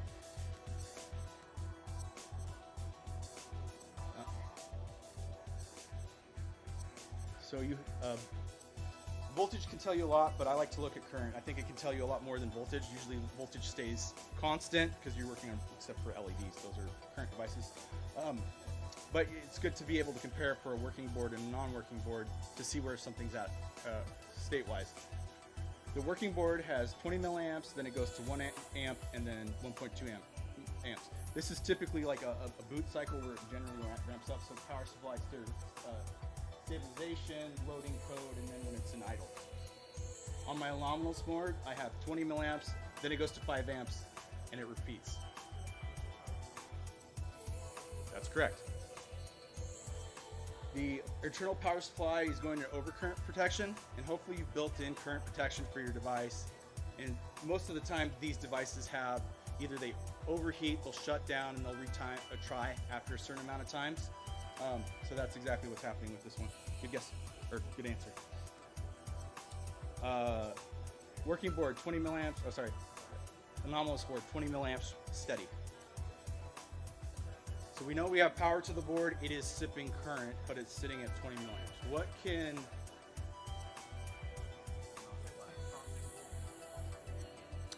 Close, very close. Anybody else? Sorry? Could be. Sorry? That's a good guess, but this scenario was that the reset was being held low. And you can tell that because it's in its early state, right? A/B testing. You guys see this? This one's easy. Obviously, where's the change here? This display became functional when I swapped the display. Wait. I might have messed this up. Did I? This one? Yeah, this one. Sorry, it's kind of hard to read from that angle. So this is just a quick A/B sample swap. Black box testing, like I was saying earlier, I've done this before for testing even like buses that you're unfamiliar with. I mean, are they big Indian or little Indian? You have no idea sometimes. Just test it and find out. So what I would be doing is putting AAA in, and I'd be getting 5 out. 1 in, and I'd be getting 8 out. Anybody know? That's correct. Swap of the bit orders. In this case, PJ was sending out the LSB first. Is that it? I think that's it. Well, here's my contact info. Yes.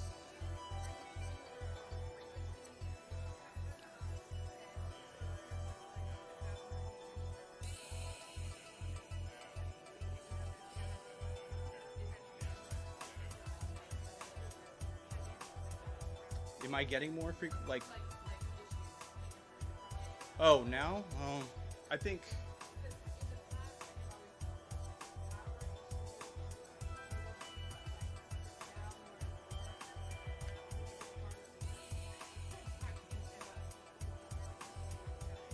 If you're talking about wireless, I have some experience with wireless, but if I were going to talk about frequency issues, it'd be more along the lines of signal noise. As you increase in speed with your communication, you start to get into higher bands where you start having reflections. You start having just strange behavior that you learned in college, but you didn't think you'd ever see. I actually had a reflection issue, which was really strange. My previous employment, and what they ended up doing is on the I2C, this is MDIO because we were doing Ethernet devices. But the company that we contracted out to do the layout took the bus and they split it on the board, which you're not supposed to do. You're supposed to have everything serially. So there was one component that we were watching, and I asked the software guy. He had a command line interface, and I was like, just read the ID of the chip, and you could just see the ID changing every time that we were reading it. So we get in there, and you have to be careful when you're measuring reflections. You either have to use a FET probe, because when you use like one of your passive probes, it'll affect the circuit. You're adding capacity to it. And there's some things you can't measure without a very expensive scope, like PCI Express. Like it's difficult. But yes, I've been more of the problems that I've been running into lately are thermal issues. Things are getting smaller. You get higher leakage with smaller transistors, so you have to be careful with your thermals. And as I've progressed into further on in design, definitely the higher frequency cause issues. And they're doing different things like for power. Can I keep going? Okay, cool. And you spend a week owning I had this anything board that I moves, made. It had a trying to think about what microprocessor you on wanna it. do with your life, you get control It was a back. TI processor.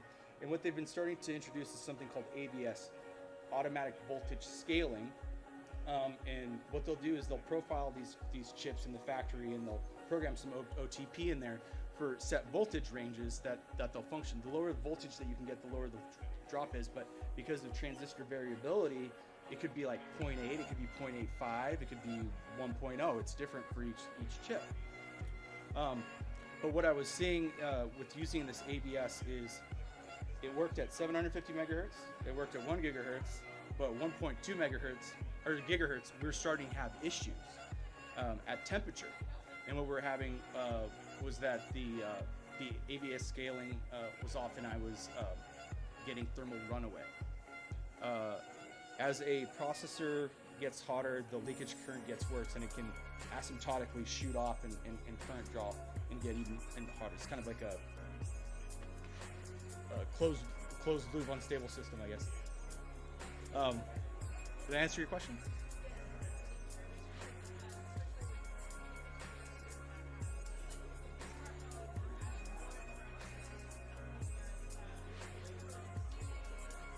Yeah, absolutely.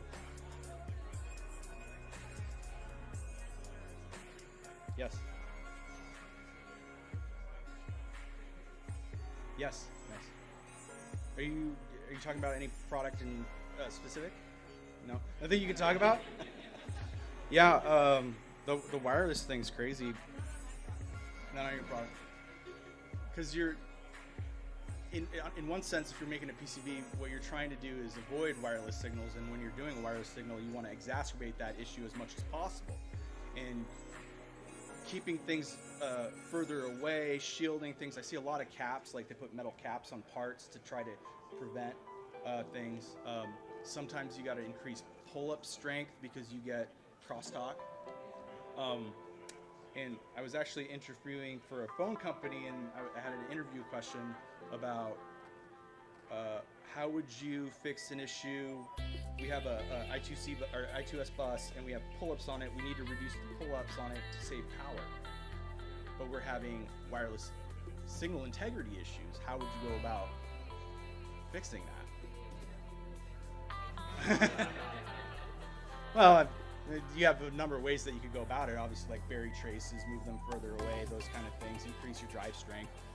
There's a number of things that you could try to do, but yes, it's getting, as the boards get bigger and more complicated. The most complicated board that I ever worked on was an 18 by 18 inch networking board that had 52 SFP ports on it, and it was 48 layers.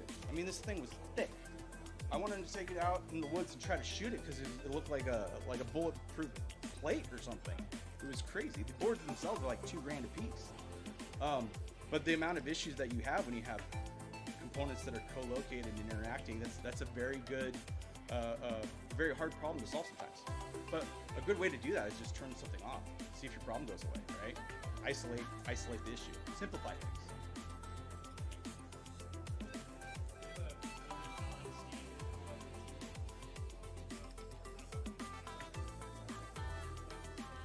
Finger. You can induce capacitance with your finger. So I've been able to find borderline issues by just running my finger over a trace and causing bit errors. Checking things warm. That's one of the things I'll start it up, and I'll start touching the processor, see if it gets warm. You got to be careful with that because you can burn yourself. If that is a non-standard, non-calibrated tool, but fortunately I can't sell it. But yeah, that's yes.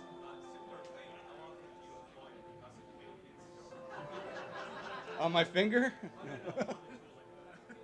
Oh, that sometimes when I lose my patience, yeah, that's a good way to do it. Yeah, just hitting it. But sometimes if you're ever working on something very expensive, you don't want to do that. I always say that comes out of your paycheck, right?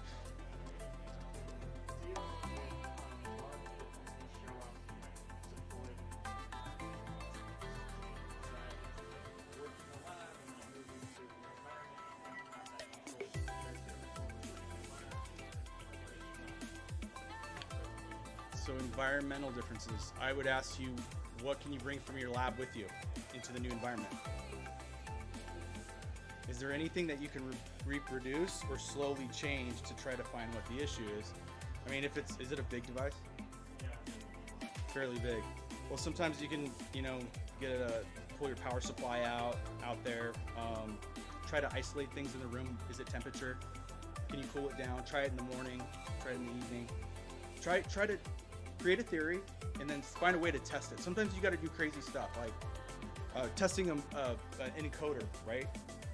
I'm hooking it up to my turntable to measure it, to make sure that the pulses are good, consistent. So sometimes you got to think out of the box and do some crazy stuff. We're done. All right, I want to take a selfie real quick. A lot more people showed up than I thought, and I really appreciate it.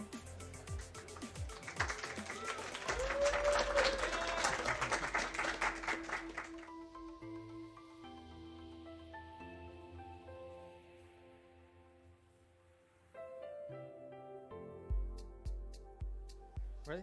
Okay. Alright, everyone. I came here to show you some of the work we have been doing for the past 2 years on this project. On this very brief presentation, I'm going to show you some. Of course, I cannot explain every single decision made during the development of this project, but I'm going to try to go over the most difficult aspects and some of the pitfalls I encountered while designing this project. And at the end, I'm going to do a brief live demo so you can hopefully better understand what this is all about. All right, let's start. All right, so you can see right now on the screen 2 pictures of the completed board prototypes fully assembled. So what this essentially is a Linux computer. We initially started this out as a traffic light camera for traffic light intersections. However, during the process, we realized that a traffic light camera is not very different from other kind of Linux devices, like for example a tablet like this. In fact, most of the camera devices manufactured by companies like Hikvision or similar, they are, in essence, they are embedded Linux devices. So it's not. We realized it was we could use most of the work we had already done and repurpose into a Linux tablet. So that's essentially what we did, and we call it Bone Vision AI, which is a project that will go soon in Cross Supply. It's probably gonna pre-launch this week, and you can expect the full launch in 3 or 4 months approximately.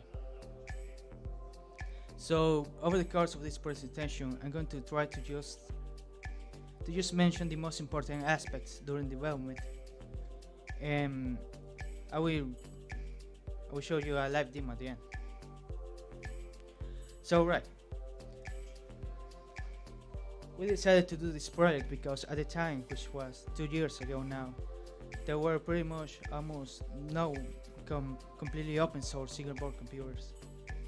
Now, of course, that has changed recently. There are more options now, but that was not true 2 years ago. And at the time, computers with neural processing units were also very rare. They have become more common in the past 2 years, mostly because of the AI boom we have experienced lately. So companies like Qualcomm or Intel have tried to implement these neural processing units into their chips lately. However, at the time we started this project, this was still very rare and not very common at all. So one of the most principal aspects of this project is that we did not use any kind of compute model, and you can probably already figure it out by the board image you already saw previously. The reason for this is that we really did not want to use any compute model just because we wanted to do it fully from scratch, which was a huge motivation to us. And of course, well, this decision really cost us a lot of extra time and extra effort that maybe at the time we were really completely aware of. But anyway, I'm going to go over that in the following slides, so I'll try my best to explain it to you. Any question yet? All right. So right, I'm just gonna show you a very brief timeline explanation, so you can imagine what kind of time you need to build something like this. So you can pretty much see the hardware design was not the most complicated aspect of this. The most complicated aspect of this project was developing the software, because by not using any compute model available, we had to make our own image from scratch, and this was really hard for us at the time. And well, it's not only that, it's also that when you develop software, you usually want to do more improvements and fix more issues, and it's pretty much everlasting if you want. So there's no end to it. So that's pretty much the reason why you can see we have spent most of the last 2 years developing the software. The actual hardware design probably took us about 3 or 4 months. Of course, this is excluding the time we had to wait between prototypes, because there was a considerable lead time between prototypes. Now, I'm not gonna go through the entire schematic, but I'm just gonna mention some of the key details we found during this stage.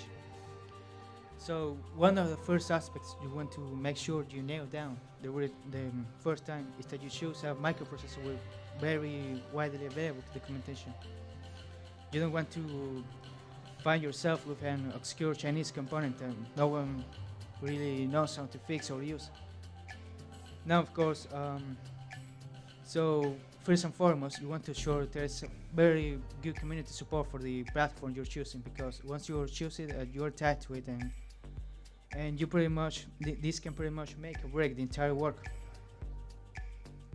Now, of course, it was also helpful that since the ERKEY 3566 was common in other single board computers, there were some example schematics online, which of course were not fully in line with what we wanted to do, but it provided us a very stable foot to begin with, so we could study it and modify it to our own needs. Now, as for the software we chose to develop the entire hardware design, we chose KiCad because, well, if we were going to make this open source, we may as well use open source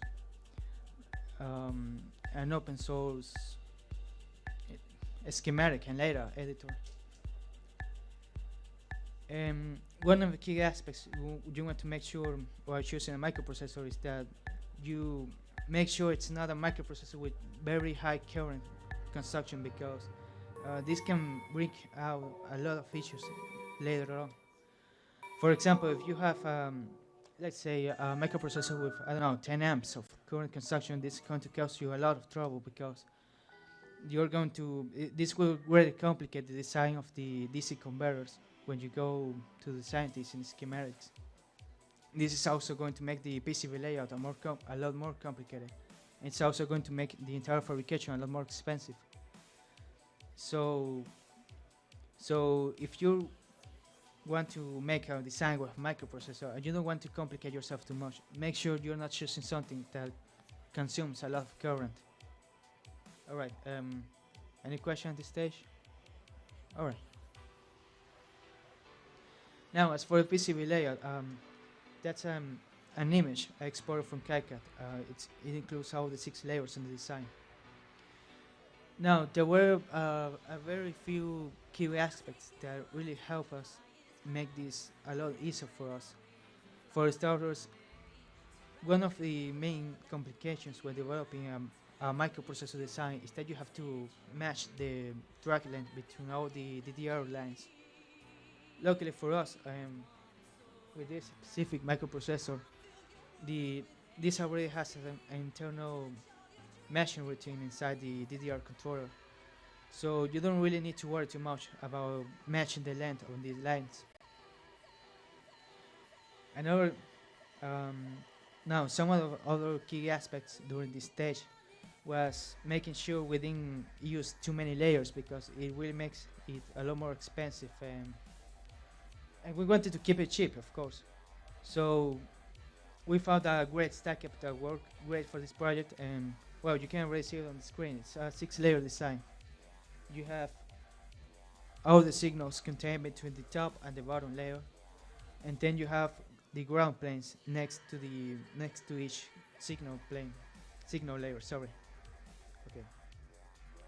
And lastly, at the middle, you have the power planes, which is really useful because it's very. This is a bit complicated. You probably are better off using dedicated power planes for this. Now, another of the key benefits of this stack up is that since each signal transitions directly from top to bottom, there are no BS stops on the design. And you also do not need to backdoor the BS with your manufacturer. All these things will increase price and decrease signal quality. So by keeping all the signals between top and bottom, we really make it a lot cheaper and also a lot more stable to manufacture. Now, of course, it was very hard to achieve this, but it was very well worth the effort. Now, as for the prototyping, the manufacturing of the prototypes, we decided we wanted to use a very low volume manufacturer, so we went with PCBWay, which complied with all our requirements. Now, some of these requirements are, for example, that we require a very small glass laminate inside the board. That's because, as you can see in the image, if you have if the glass laminate on the PCB is too, let's say, too discontinuous, this will make up a lot of inter-pair skew in your differential lines, and this can cause very graph issues. So you don't want that at all. Now, another key aspect that we talk and we arranged with PCBWay back from the beginning of the layout was that we really require a very small BS size, which in this case is 0.2 millimeters. You usually want to make sure that your manufacturer can comply with your required specifications, because if you finish the board layout and it turns out it's too expensive to manufacture, or maybe worse even, maybe it's not possible to manufacture at all, that would make you pretty much lose your time. You will have to make it all from the beginning. So for this kind of products, you really want to make sure your chosen manufacturer can handle all the required specifications, and you want to make this clear from the beginning. Now, I have only talked about the hardware design at this point. Well, I have only mentioned the most important key aspects because I'm not going to go through everything right now. But on the software side of things, and this is a lot more interesting, at least for me, for example, because when we chose to not use any kind of computer model, this meant we had no software support for the board we were making, and this was going to cause a lot of trouble and a lot of extra work. So we needed to make a new custom image for this device, and we had many actions. Actually, one of our first custom image was a Ubuntu distribution. We used we took the source code and we recompiled the kernel to accommodate for our different device tree source. However, you don't really want to use a common distribution like Ubuntu on a platform like this. So you have pretty much two options. You can either use Build Linux or you can use Yocto. Now, of course, the difference between 10 is that Yocto is a lot more powerful, but it's also a lot more challenging to use. So we really did not know how to do this back then, and we did not want to set up ourselves to more hardships than we needed to. So at this point, we really chose Beirut because it was more simple and was easier to use than Yocto. And well, this decision proved to be very good because it was really easy to learn to use, and well, you can find most of our Beirut code on our open source repositories, and it's really very easy to learn and anyone can use it. And by using Beirut, we wanted to use it because it's not really a Linux distribution like Ubuntu or Debian. Bootroot is more like a tool to build Linux distributions with everything you need. So you can pretty much tailor-make your own image to your exact requirements. For example, if you actually want no bloat, for example, you're going to deploy a headless system and without any kind of screen or graphical interface. You can just remove it from the image and optimize the boot time. That's just an example. But you can really do anything with Bootroot. You can build any kind of system you need, and you can optimize for any requirement. So that's why we chose to support Bootroot first and foremost. Now,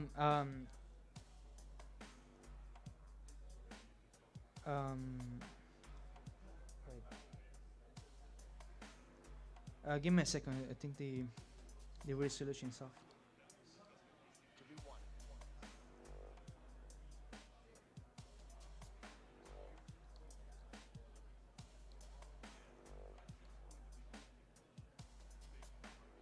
All right. No, I'm just gonna leave it as it is.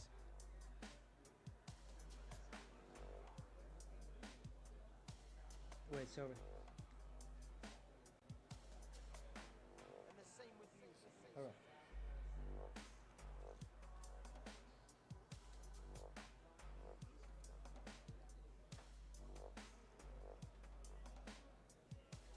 All right, sorry. Let me fix this.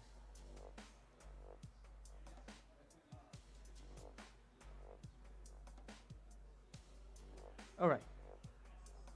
Wait. Here.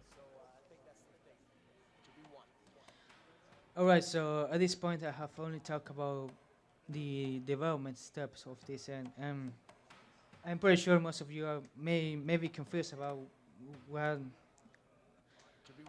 has been built here, because we frankly have not talked about it yet. So does any of you want to know? Yeah, sure. All right, so many of the use cases, and I'm going to show you very soon, but this was initially developed as a traffic light camera intersection, so that's that's actually one of the first use cases we deployed. That's right there, over there. You can see that's the board inside the security camera enclosure. And we use a power on internet splitter to make this work, because our board didn't have power on internet capabilities from the beginning. So by using the splitter, we could take the Ethernet cable and separate the data from the power and get a USB-C power output, and we could configure this arrangement. So we had deployed this camera in the field for about an entire month. It worked perfectly without any kind of issues. Some of the other use cases are that you don't really require to use this as just a camera. You can also use it as a coprocessor or transcoder for any other existing camera out there. So you're not really limited to the built-in sensor on the board. You can use it with any kind of Ethernet camera out there. Now, lastly, the tablet mode, which is what you're seeing right here. This is pretty much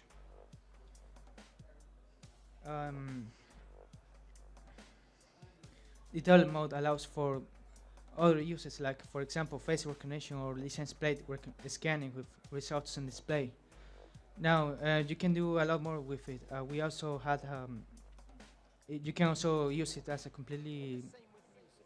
Linux desktop device, but well, it comes down to whatever you need it for.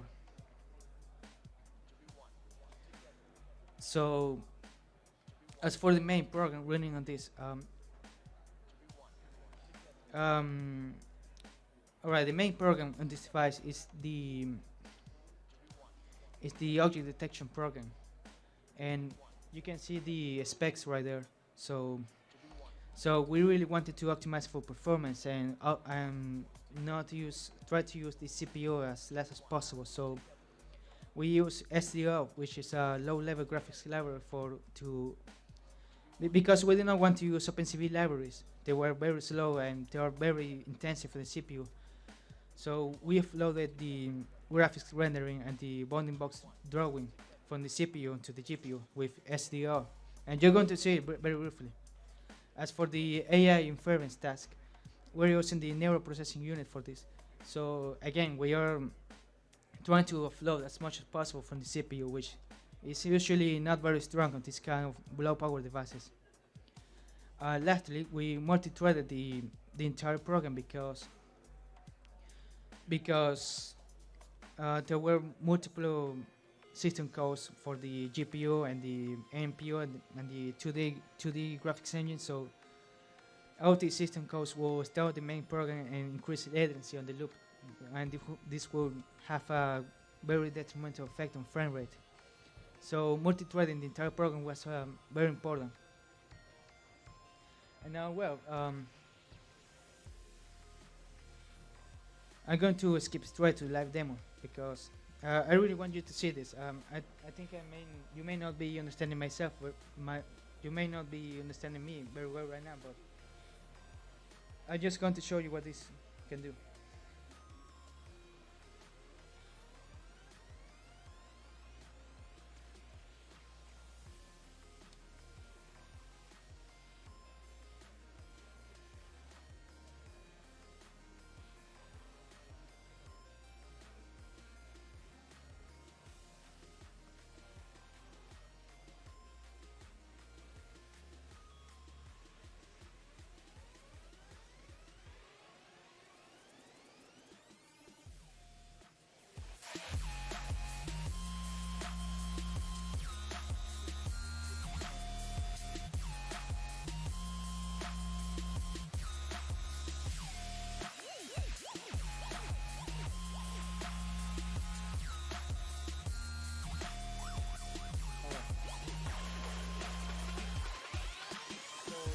Running on the device right now.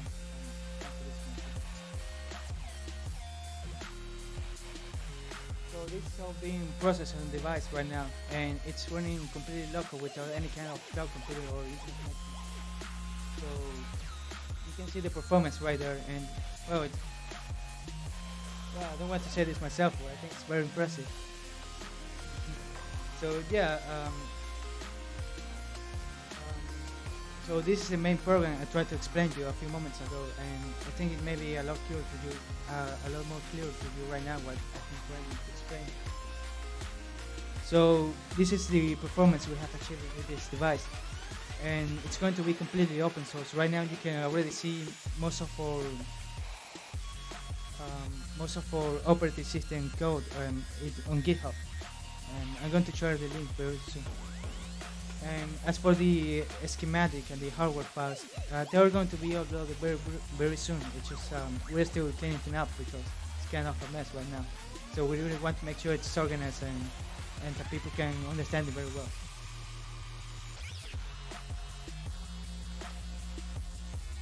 Alright, I'm going to connect my laptop again.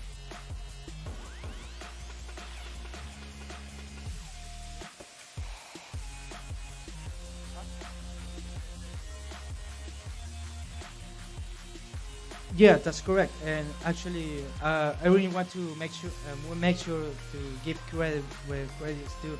The SDO backend code was not made by me; it was made by Alexander. He's a good friend from the Raxa forum based on this computer. So the SDO backend code was made by him. So you can see his GitHub right there. And some of the other code, for example, do you have a question?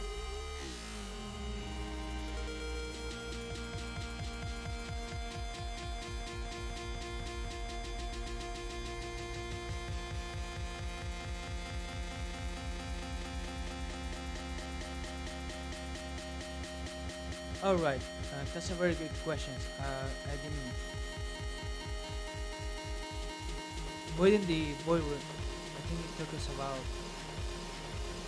Well, it was. The thing is we probably had a working boiler within in 2 or 3 weeks, but as we were going along, we realized we were missing some very important features. For example, the camera engine calibration, which makes the 3A algorithm, or for example, the GPU acceleration.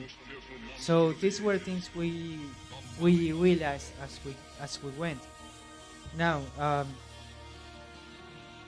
most of the time was spent making sure everything on board would work. So all the drivers, all the peripherals, that's where most of the time was spent.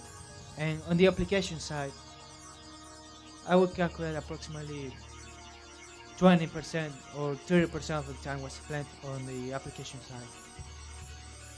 Sorry, you were asking me?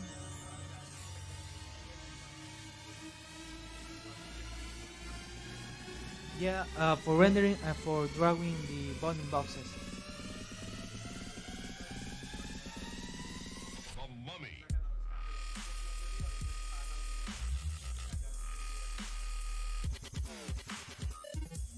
Well, SDO is open source, but Mesa,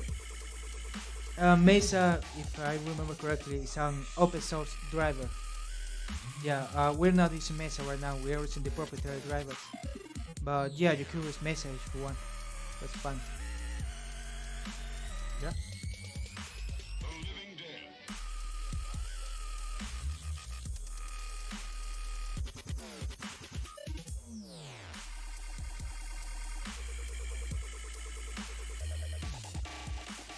Well, it was actually very surprisingly simple because, well, I can show you I have the entire. Sorry, hold on, stop open. Alright, 1 second. I have the entire board repo right here and I can show you. So this is pretty much the MPU package which handles the AI inference stack. And alright, I'm going to show you the makefile.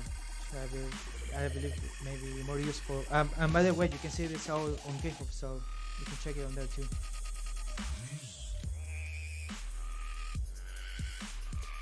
Alright, so this is the makefile, and to be honest, this was like the first makefile we made for Build, and now remembering, we actually did not make this ourselves.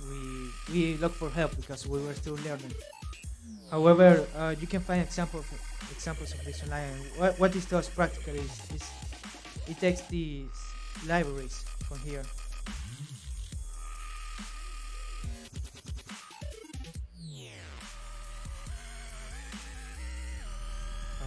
Here, no. These two libraries, and it copies them over to the rootfs system. To be specific, it copies them over to the libraries folder. So that's pretty much it. It doesn't require much else to work. Well, this is very simple to work actually. This driver is very simple to make it work, and it was probably the easiest out of everything off. If you want to know which was the most complicated driver, it was the camera engine driver, which handled the color correction and the exposure balance algorithm. That was probably the most complicated of them all. Alright?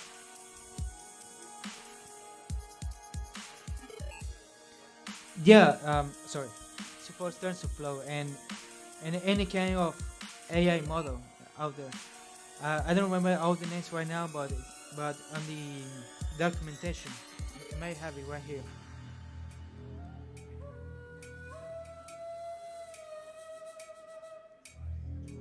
Alright, try.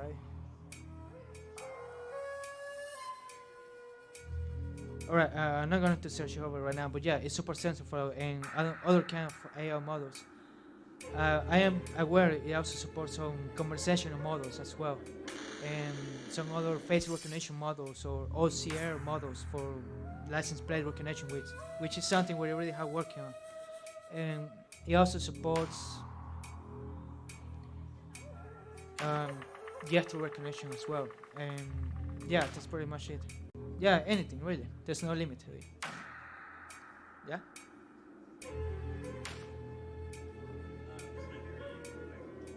Don't worry. Yeah.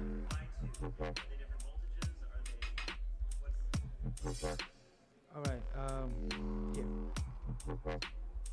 Well, honestly, we have to because there are a lot of power plants. We didn't have enough board area to make it in just one. We needed two. Yeah, that's the main reason. And to be honest, I made the hardware design that was like 1 year and a half ago. It was a long time ago, so I don't remember all the exact details. But I'm trying my best to answer them. Yeah? Yeah.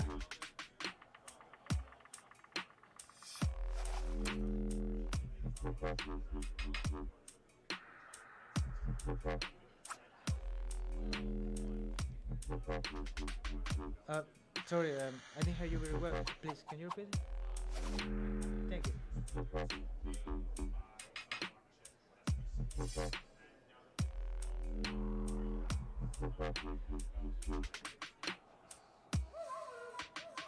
Well, it would have saved us a lot of time and effort to just use a computer model. But this was our first single board computer design, and we just really wanted to do it for integrated. It was not a matter of whether it was worthy or not. We just wanted to do it because, well, this is what we love to do anyway. So we wanted the challenge. That's the main reason. Outside. All right. I'm just gonna finish very quickly. I think time went out faster than I imagined.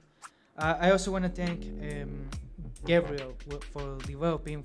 He took care of the application side of things, and the application you saw running up there, he worked on it, and he's currently improving it. And well, this is going to be pre-launched on Crowd Supply, and if it's not clear enough at this point,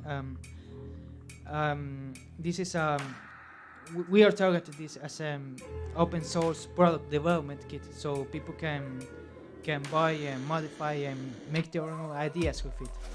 So that's the main purpose of this project. So right, that's all. Another question? Thanks to you.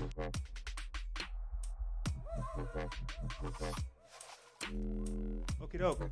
Thank you all for coming to my talk. Crunch time, everything you ever wanted to know about contacts, crimping, and wire, but were afraid to ask. So, introduction here. I can't tell you everything about crimping. Surprise! There's so much that I could just be here for hours rattling off facts and figures, and you would get bored to tears. So instead, what I'm going to try to do is tell you a story. And I'm going to try to keep that story interesting. And I'm going to try and talk about some things that I don't think anybody has talked about in this space before. And you're going to learn a few things at least. But what I really hope you get out of this is enough curiosity and enough knowledge so that you can go out and find all of the information that you need. But for starters, I want to start with some history first. And I want to answer the question of just who invented the crimp terminal. So TE Connectivity, one of the big connector manufacturers, has this little blurb on the AMP section of their website. Oh, if you want to scan some QR codes, you can do that as well. I'm going to read it to you verbatim, typos and all. For 75 years, TE's AMP has manufactured rugged electronic components for reliable connectivity in the harshest environments. The story of TE's AMP began on September 15th, 1941 at 3:30 p.m. to be precise, in a room above a small Greek restaurant in New Jersey. This is where engineer Uncas A. Whitaker developed a more reliable alternative to the rigid solder termination, the crimp termination. His invention was simple yet revolutionary. At the time, solder was used to complete connections. With Mr. Whitaker's solution, engineers could quickly make solderless, uninsulated electrical connectors that were faster to install than solder termination, particularly when space was very cramped, such as in aerospace and marine applications. Unlike the point-to-point wiring that needed to be soldered on both ends, crimp termination offered a small metal tube with a ring on one end combined with a specialized tool to make the crimp revolutionize the industry. The device allowed technicians to make quick removable wire connections without solder and enabled pre-assembly of wire harnesses. Crimp termination inspired Mr. Whitaker to found a new company, Aircraft Marine Products, known as AMP. So let's take a look at this 1941 patent from U.A. Whitaker. It's detector for vibratory column cigarette feeds. Yeah, so it's not right. It's also from May. U.A. Whitaker had his light bulb moment in September. So, you know what, let's just skip ahead to the next patent that Mr. Whitaker did in 1941. I mean, it takes a few months to do paperwork. Well, it's only from a month later and it's still tobacco related. So let's go back one. Let's go back one. That's a vacuum cleaner. you know what? Let's just look at all of his patents, okay? Let's just look at all of his patents. So let's see. In 1927, we got a brake, coupler, another brake, valves for couplers. Hey, did I mention couplers yet? Because there are more couplers and valves and brakes, and it just continues like this for a while until we finally get to vacuums. And brakes and vacuums and more vacuums. And then an ice cube tray. And then vacuums. And then we're back at tobacco. And there is technically a Canadian patent for an electrical connector, but that's all the way in 1950. So, like, what is going on here? I mean, clearly we need a better version of events than what a short blurb on a website can give us. So let's hit the books. In 1980, W.H. Kahn wrote a biography of U.A. Whitaker called The End is Just the Beginning, and he covers everything from his adolescence growing up in Missouri to his engineering work at the Hoover Company and AMF, the founding of AMP, all the way to its meteoric rise to the top 50 companies in the U.S., and then, of course, also his philanthropy in regards to biomedical research. And it also answers an all-important question: did he invent the crimp? Well, let me save you 272 pages of reading. No, he did not. As much as I appreciate this book's existence, it does bury the lead quite a bit. This book teases you for 6 whole chapters before finally letting the cat out of the bag. Here is the gist. In 1941, Carl Hamilton of Booz, Fry, Allen & Hamilton reached out to U.A. Whitaker for an investment opportunity in a company called Industrial Manufacturers, an Elizabeth, New Jersey manufacturer of solderless terminals. The founder, Stephen N. Buchanan, needed investment to stay competitive with Thomas & Betts and to continue supplying the Glenn L. Martin Company, makers of the B-26 bomber, you know, that Martin, with electrical contacts. Buchanan also wanted to get away from his current associates/investors, who at this point were billing the company fat invoices on top of their already handsome salaries. That's not great.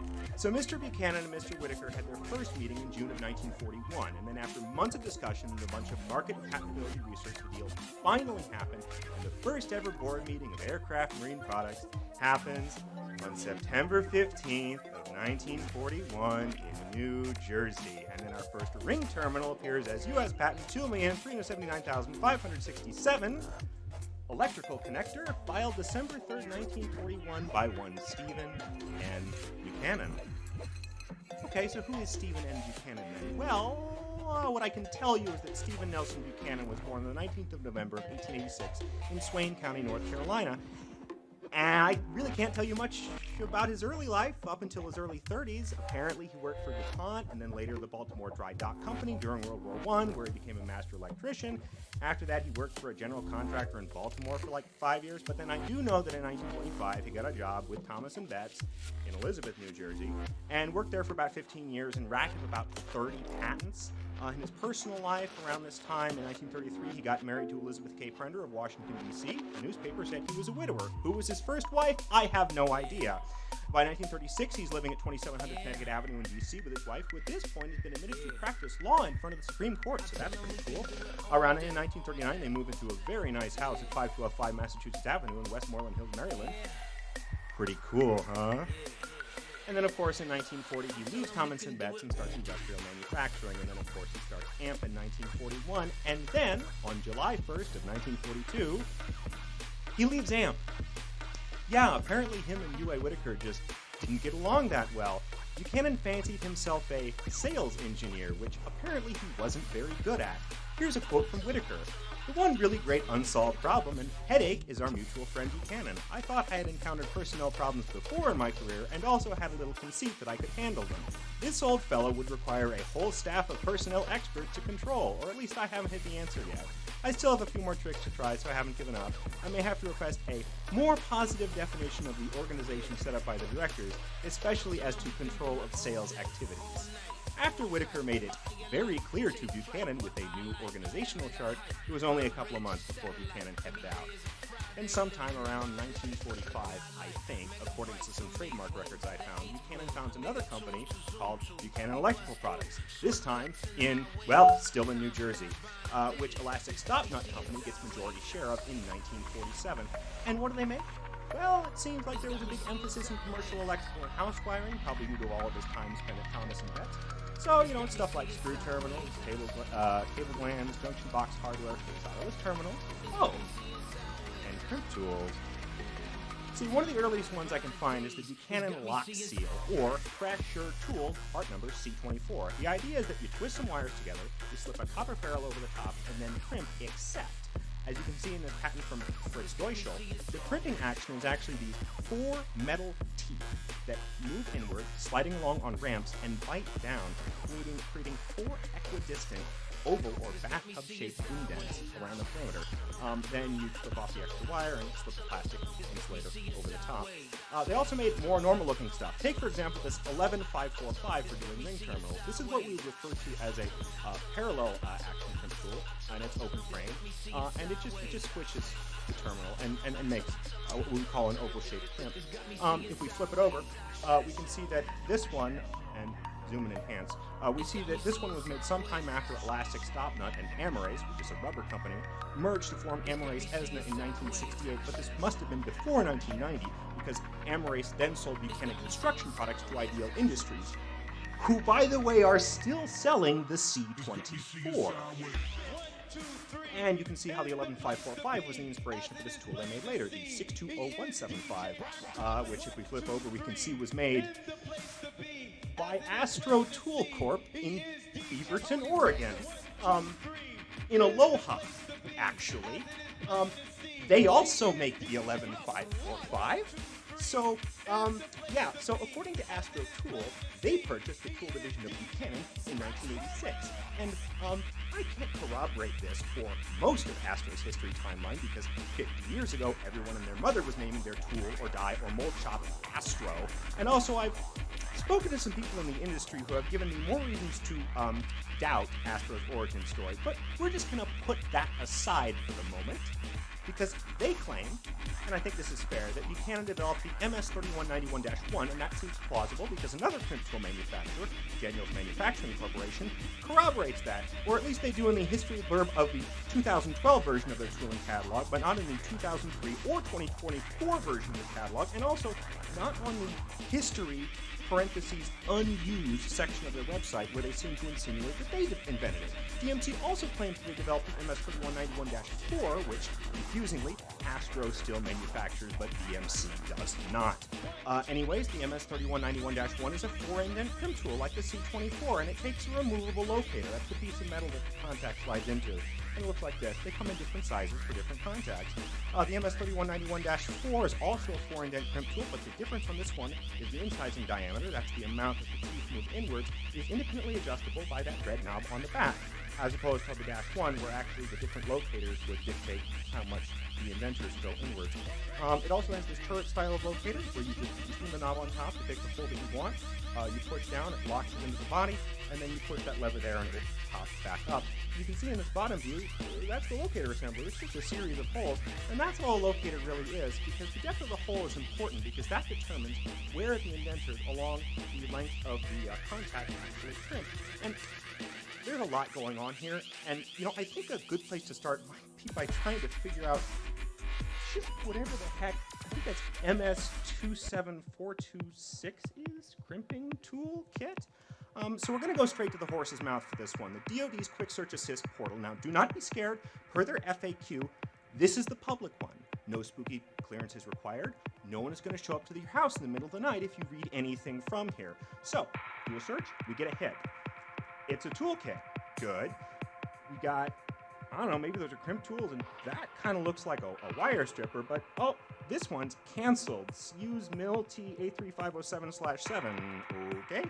And before we download anything, it's been superseded already, so we're going to hop straight to MIL M83521/6, which is also unused, but there's a base document that we can look at, so we're going to look at that one. And look, it's a toolkit. Good. Still. Fantastic. Second page, we've got a parts list, and we've got these crimp tool frames here. Looks like we got an M225201-01 and like a 201 or something. Okay, so when we actually search on Assist, we have to search by base number or base stock and sheet number. That's the slash there. But we can't search by subsection. So we're going to blow away that -01. And then we got all sorts of weird, crazy prefixes that I don't even want to think about. So we're just going to get rid of all the letters in the beginning, and we're just going to look at the description to see what we want here. So we get some hits. Okay, all right, top hit. So let's pull that up. Okay, this is clearly the 101. We got an example that's made by DMC. And this is the 201, smaller thing, not to scale. This one, of course, still made by DMC. And if we look at the second page here, that's the indenter profile. Yeah, this is an 8-indent crimp tool. It's like got cloven hooves. That's interesting. And let's see, the 101 does wire barrel sizes 12 through 20, and the 201, that's illegible. But it does wire sizes 20 through 28. The later subsections in the docs talk about the positioners / locators. So you can see how the 101 locators are basically a spitting image of the MS3191-4 locators. But the 201 has this new design. It's like this stem thing, and they got these little like bayonet pins, but both of them have labels on them that tell you like which contacts to use and which settings to use and stuff like that. Of course, all the modern mil-spec contacts fall under MIL C39029, which looks like that's the top level document, which means that all the part numbers are going to start with M39029, and that covers all sorts of pin and socket contacts, sometimes single conductor, sometimes multi-conductor, like for coax or more exotic things. But for a simple pin or socket, the basic anatomy is like this. You got your wire barrel, size expressed in AWG, your mating end, size also expressed in AWG, the shoulder, which is what locks the contact into the connector housing, which, by the way, looks a bit like this internally. Here's an example of a MIL Detail 5015 connector back shell. Notice all of the layers of seals and insulators and all sorts of magic wonderfulness. That's our locking ridge right there. And of course, we have the wire inspection hole.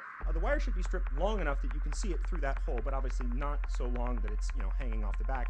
And actually, we should probably talk about wire strippers for a second. So MIL M83521/6 specifies 45 174 strippers from Ideal Industries. Okay, looking at Ideal's catalog, we go all the way to the aerospace section, and okay, those are looking familiar. We find that the 45 174 is for 16 to 26 gauge wire that falls under MIL W16878/5.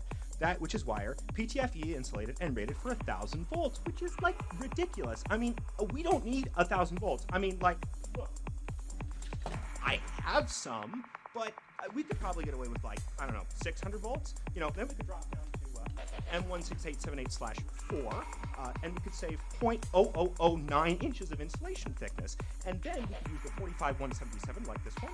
You see here, the dies are actually marked MIL 16878, and then type E, that's 600 volt, and then L5560, that's the part number. If we look that up, that's for MIL W22759111222.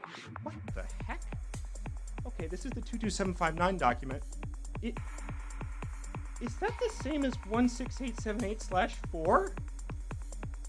Yes, per the cancellation document of 16878/4, they are literally equivalent. Now, okay, technically there are some small minor differences. Like, for starters, the 22759 part number syntax actually makes sense, unlike this weird BEE, BFE nonsense. We literally just have, like, the base specification, the sub-specification, the wire gauge, and the insulation color code, which, if you were wondering if that looks familiar, well, it's resistor color codes. And actually, you can add stripes if you just add more numbers on the back of the part number. The other difference, and this is super useful, is that 22759 specifies printing along the length of the wire that tells you what part number the wire is. Normally this is done in white ink, but alternatively in green if contrast is insufficient, like if we're printing on white wire, for instance. Here we can see this wire is 22759, subspecification 11-12, 12 gauge wire. Pretty fantastic, right? Pretty fancy wire. Okay. Why do we need fancy strippers from the fancy wire stripper section, though? Well, I'll tell you, it's all about insulation thickness. See, here's some 20 gauge M16878. That's on this side right here. And then on the other side there, we have some 20 gauge UL1007. That's your pretty standard PVC insulated hookup wire. The insulation is noticeably thicker on the PVC. And so with normal wire strippers, we have what we call knife style blades, where just like a knife, or kind of like a chisel actually, the blades sort of taper to a fine point, and there's nothing to actually center the wire in between the blades. PVC insulation is just thick and gummy enough that it's probably going to be centered enough that the blades won't nick strands. And if it does nick strands, who cares? Well, when you use these to strip Teflon, you have to move down to a smaller hole size because the wire diameters slimmer, and then, it's so thin you wind up like nicking strands, which is a big no-no if you want to meet IPC Class 2. So instead, what we do is we make a machined hole with one whittle tooth all around the inside circumference that perfectly scores the insulation to a specified depth, and it supports the wire as we complete the strip. Anyway, what was I talking about? Oh, right, contacts. So they also have colored stripes. Those decode into the bin or basic identification number, which is how you can identify a loose contact in the wild. And you can read them from the wire barrel and inwards. And it's, once again, it's resistor color codes. So that's orange, blue, gray, or literally 368, as in N39029/63 368. That's to say contact 368 on sheet or touch specification 63. How do we know what sheet it's going to be on, though? Well, that's real easy. If you just head over to page 42 of the 39029 top level, that's 39029 with no slashes, you'll find a table. And you can just control F or flip through until you get to page 66. Or, you could also go online and use one of the many bin code lookup tools. But, whatever you want to do. Now, these types of contacts can be loaded in any number of circular mil-spec connectors, and there are a ton to choose from because they were developed over time to meet the evolving needs of the various branches of the U.S. military.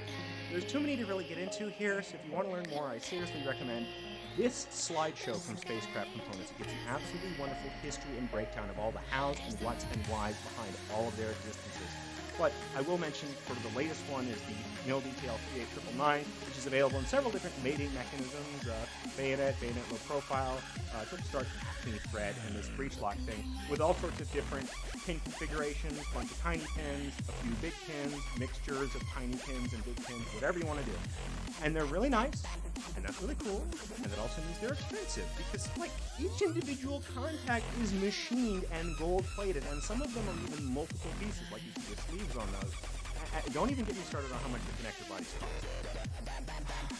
In our normal civilian lives, cost is king, and so we're ruled by the stamped and formed contact. This is thin, plated sheet metal that has literally been cut and deformed into shape. We call these open barrel contacts because the wire barrel and the insulation support crimp are both open to the sky. So you just kind of lay your wire in there like so, so that when the dies come down and bend the metal, as you can see in this old patent, they fold them inwards, creating a V profile around the conductor brush.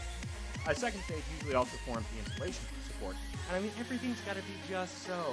Notice how the insulation protrudes slightly back past the insulation support crimp, but not into the conductor crimp. And actually, the conductor crimp is asymmetrical, leaving a slight flared edge, that's the bell mouth, facing the insulation so that the conductor brush can actually funnel into it without being cut into. The brush also can't be too long either, because then it would protrude into the contact meeting area. Thankfully, a lot of tools feature a wire stop, sort of a wall that prevents that from happening when it's used properly, at least. Here's a real-world example.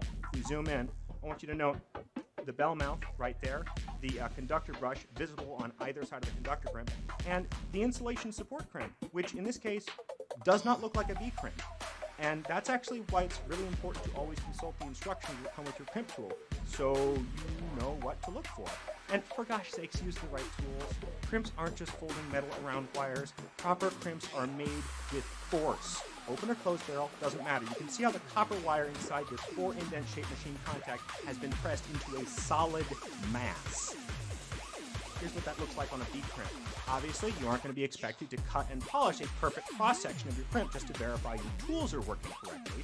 Usually the manufacturer recommends some combination of hole testing, resistance measurement, or literally just measuring the crimp height with a micrometer to verify that you're crimping correctly. This also explains the difference in pricing between different styles of hand crimp tools. The commercial and premium grade tools are going to come with more paperwork, adjustability, and a ratchet mechanism that guarantees the handles, the dies have been squeezed together with enough force before they let go. Look, it's all rather fiddly, but it's well suited to automation. Because if you just keep all the contacts connected when you punch them out, you have these strips, and you can wind them onto reels. And then you can just feed them through a big electric press. So you just stick wires in down there, and you press the foot pedal and does the thing. And these aren't that interesting, and they're also like $15,000. And, you know, low volume and maintenance work still requires hand tools, and we have all sorts of different designs for ergonomic or force reasons. So let's go over some tool styles for some common contacts. So take, for example, the venerable .093 series from Molex. This is a pin example. It's got a very unique natural nylon back shell, and it uses a pliers or scissors-like tool. The teeth come together like this. And you see them in a lot of appliances, like this door switch pigtail for a Whirlpool dryer. Or we got JSG's XH series. They actually number the holes on this one. It takes a tool like this, smaller contact, smaller tools. The jaws down here actually move parallel to each other and compress inwards like this. This is common to find them on RC battery packs as that white battery balance lead. The same goes for the PH series. You usually see it in a 2-pin config. Similar tool basically, different dies, but same idea. And it tends to live on simpler battery packs. And oh man, this one's super wild. This is from Molex Board-In series. Note the barbed end on that contact. The pin actually feeds through the connector back shell. And notice how there's no shroud around where the pins come out that surrounds them. And the tool...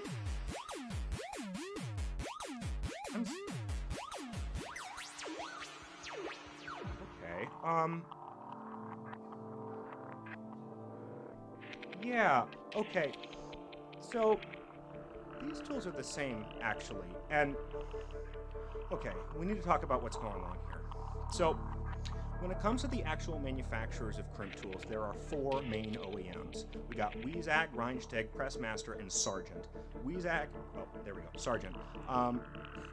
Wiesag and Reinsteg are both German, Pressmaster is Swedish, and Sargent is actually American. Now, obviously, they make these tools with dies that are custom for the different contacts, at least sometimes. These companies, but the tools themselves are pretty standardized. These companies also make other tools as well, but I'm just going to stick to the stuff you commonly see for the sake of time. I'm going to start with Wiesag, because then we get to talk about Scorpio. Scorpio is a trademark that they sometimes apply to their CS10 and CK100 series of tools. CS actually comes in 2 styles, the CS10 with fixed heads and the CSV10 with removable heads. Here you can see the old handle style, and in these close-ups you can see the new dual shot handle style. Once again, the CS10 held together with these E-clips and pins here, and the CSV10. You pull on those pins on the backside and you can pull the whole head out. And for those curious, yes, if you actually have some E-clip pliers and a file, you can free a CS10 head from its shackles and use it in some CSV10 handles. Once again, double trouble. Wiesag has 2 tools that take the same dies. The CK100, oh, sorry, that's in the background right there. You know, that one. And the CS30, oh, there we go, which is linear action. This is a Harding branded example. Wiesag has a few other tool lines, including some ferrule crimpers that get rebadged. If you're unsure, look for the prominent Made in Germany mark laser etched on the tool head. Now, Reinsteg stuff is always fun looking. See what I mean? Here it is in the wild with TE branding. The thing above it is the Pro Crimper 3, which I think is actually made by TE. Anyways, it also comes in a battery version and a pneumatic press. Oh, and also they are part of the Knipex group, so some things are duplicated between the brands. Pick whatever color handle you prefer, I guess. Okay, Pressmaster time. They have a lot of tools you see in the wild. You got the Rigidus. Molex loves these things. The Rigidus L, not to scale. Same goes for the K-Frame S. That's the Phoenix Contact version, and the K-Frame L. Oh yeah, we also got the C-Frame and the D-Frame. Pressmaster actually claims to have patented this original tool design. You see these everywhere. They also have a parallel action, the P-frame as well. Now, I'd say these are pretty easy to identify with the exception of the C and the D-frame, but if you're not sure if it's a Pressmaster, look for the cool safety NB, and look for Made in Sweden, and you should be set. Okay, Sargent time. These guys are actually pretty old, and even though they've been bought and sold a handful of times, they've been in Connecticut for like 150 years now. Their designs are very common, you see them everywhere. But if you know you got a real one, if it looks like this, or this, and it says it was made in America, it's probably Sargent. Notice those handles, notice the shape of them, those are also hard plastic. That's another way you can identify them. Okay, so that's cool. Every tool is the same, and choice is an illusion. I guess this means you could buy a bunch of the same type of hand crimp tool, pull all the dies out, and just keep one set of handles. Well, you could, but if you don't want to get carpal tunnel, you could get one of these, or one of these, or one of these. Because, of course, they're all the same. They're made by WVT. It's a Wiesag subsidiary. Combine that with one of these, and you can do SDE and you can do S to E, so that's TE and Rheinstick. And you combine that with the other two tools. Of course, you can do the CS30 and the CSV10. You can also do it handheld. And oh, speaking of handheld, if we take a look in here, that's Pressmaster. You can do Pressmaster. So that's pretty cool, right? Well, unfortunately, coolness requires deep pockets, $338. So let me show you a trick. We're gonna use the Molex MiniFit Junior as an example, which if you've never heard of it is actually part of the ATX specification. It's that connector. Okay, back to the Molex webpage. We're gonna scroll right on down, and we're gonna check out this premium grade hand crimp tool here. Okay, it's a Pressmaster. It sounds expensive, and it's still available. You know what? We're gonna keep looking. Previously available. Okay, we got another one. Okay, this is the same. Well, it's got a different wire gauge range. That's pretty interesting. Also, it's obsolete. I want to try something. We're going to take that part number of that tool.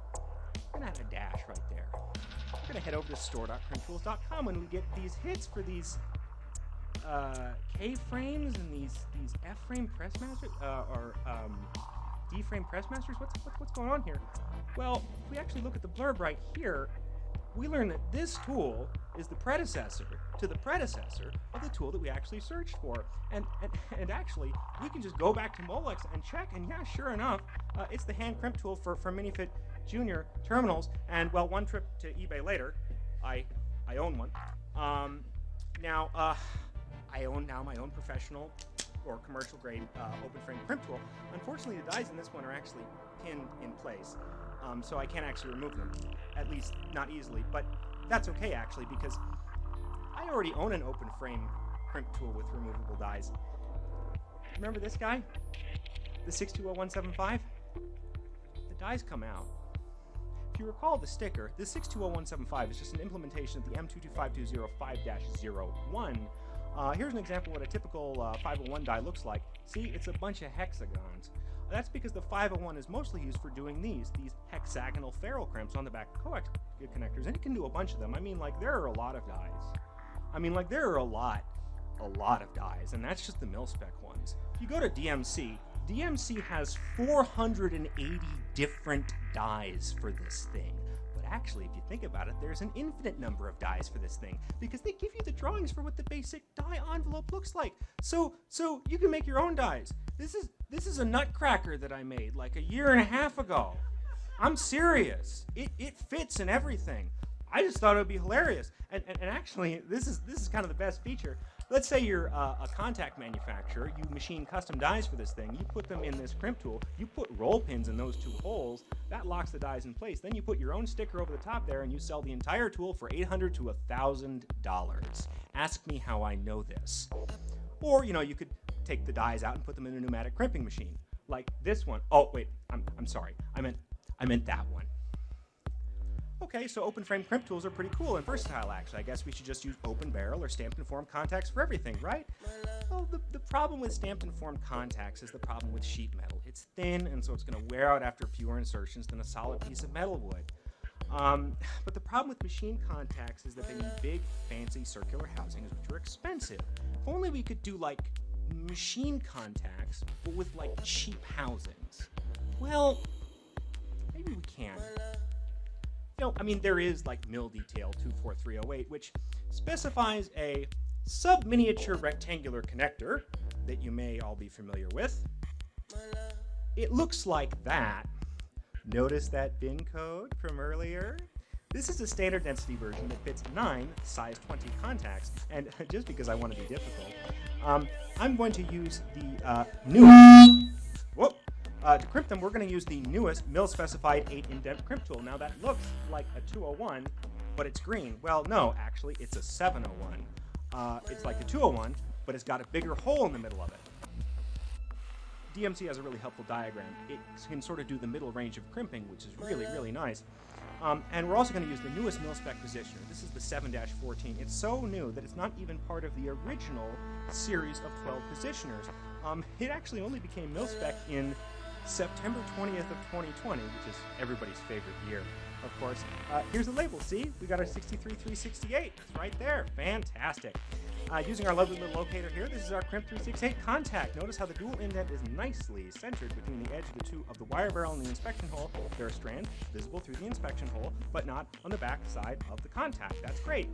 That's completely different from what our pin looks like, though. I mean, we used the same locator for this one, and the indention's so high up it actually ran into the inspection hole and crushed it flat, and that actually pushed the whole pin downwards. Oh my goodness, that's ugly as heck.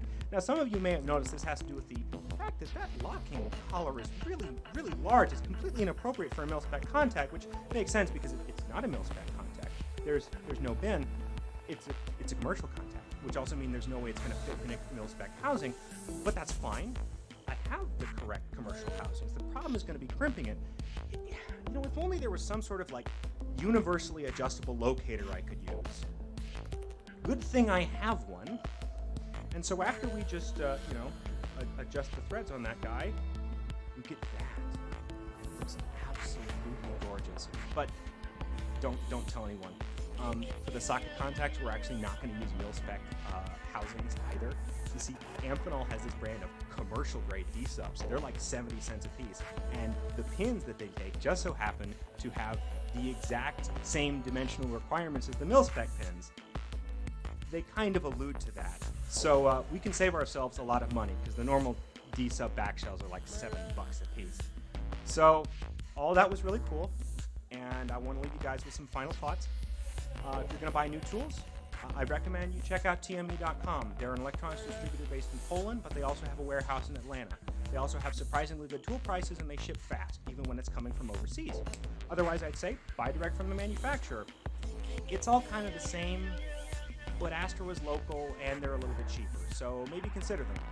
That's what their 201 looks like, for instance.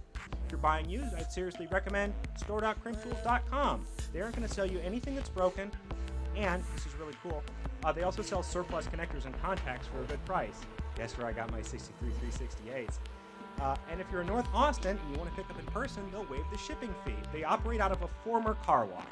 You can't miss it. Otherwise, there's always eBay. For more information, I recommend that you read the docs, especially for stamped and Form B crimp contacts. Those are usually going to be your best guide for getting a good result. You can also, if you want, get a copy of WHMA 620. It's a big picture book that shows you how to build cables and covers everything from wire wrap to crimps to solder cups to proper heat shrink length. I got this used copy for about $100 on eBay. I purposely didn't talk about Berg or DuPont connectors, you all know what those are, the 0.1-inch pin headers, in this talk because Matt Millman wrote this absolutely terrific blog post about it. Go check it out. If you learn nothing else, just go buy an HT95. If you're curious about how the racing community elevates mil-spec cable construction to a high art form, and I mean the stuff they do is beautiful, if you want to go check out this article from RB Racing. It has tons of tool and construction recommendations, and it's absolutely fantastic. Once again, Spacecraft Components, this presentation, check it out. And if you want to learn more about crimping theory and about how and where current actually flows through a crimp conductor, check out Shelley Green's talk. She has a terrifying amount of industry experience. Seriously, I talked to her on Thursday and I had to rewrite half my talk. It was ridiculous. And if you want to learn more history, oh God, I never answered the question. Okay, so this gets really murky right around 1900, but I think there are sort of two contenders for this. GHE Berthold has a patent for a 6-indent crimp tool for Raha Automotive Products in 1924. I believe it's bench mount and it's for spark plug connectors. They made a lot of spark plugs. You can still hear about them even today. A few years later, in 1930, Raha got sort of an open frame version of the crimp tool. This was done by C.A. Rowley. I don't know if they ever made the hexadent one, but you can find these all over the place online. As for the 4-indent, though, my best guess is H.A. Douglas of the H.A. Douglas Manufacturing Company. They made a hand tool. This hand tool. The HAD pliers for their famous dip, solder, or swedge snap terminals sometime in the early 1930s. These would wind up actually being quite popular in the automotive industry, but not before Harry Adelbert Douglas would sell his company and retire to a life of cattle ranching in 1937. Now, I don't have one of these tools, but these tools are actually very popular for doing these connectors on Willys series Jeeps and military Jeeps. They're commonly referred to as Douglas connectors, and they're actually mil-spec, and they use pins that sort of look like that, which is very, very familiar. And what's really annoying is that in these documents they say to crimp these, but they don't actually say what tool to use. However, the A revision of this document actually predates the creation of MIL C22520. So I do actually have a guess of what crimp tool you would use to crimp these.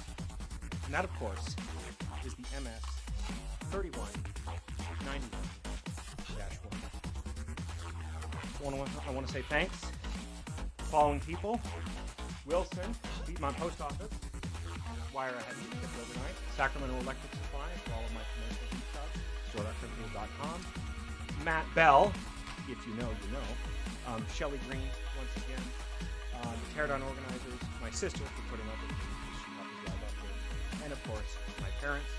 Also, I don't have a paying job.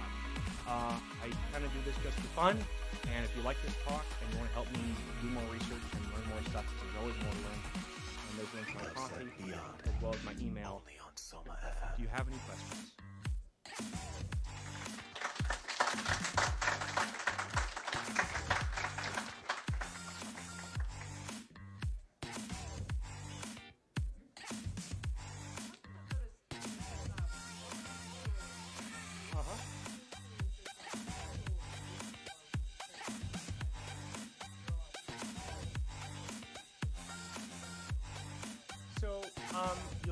You'll see ferrule crimpers that will have sort of particular nests for particular diameter ferrules. They're usually all metric. But you do see a lot of these ferrule crimpers now, like especially Weezag makes some that get branded by, I think,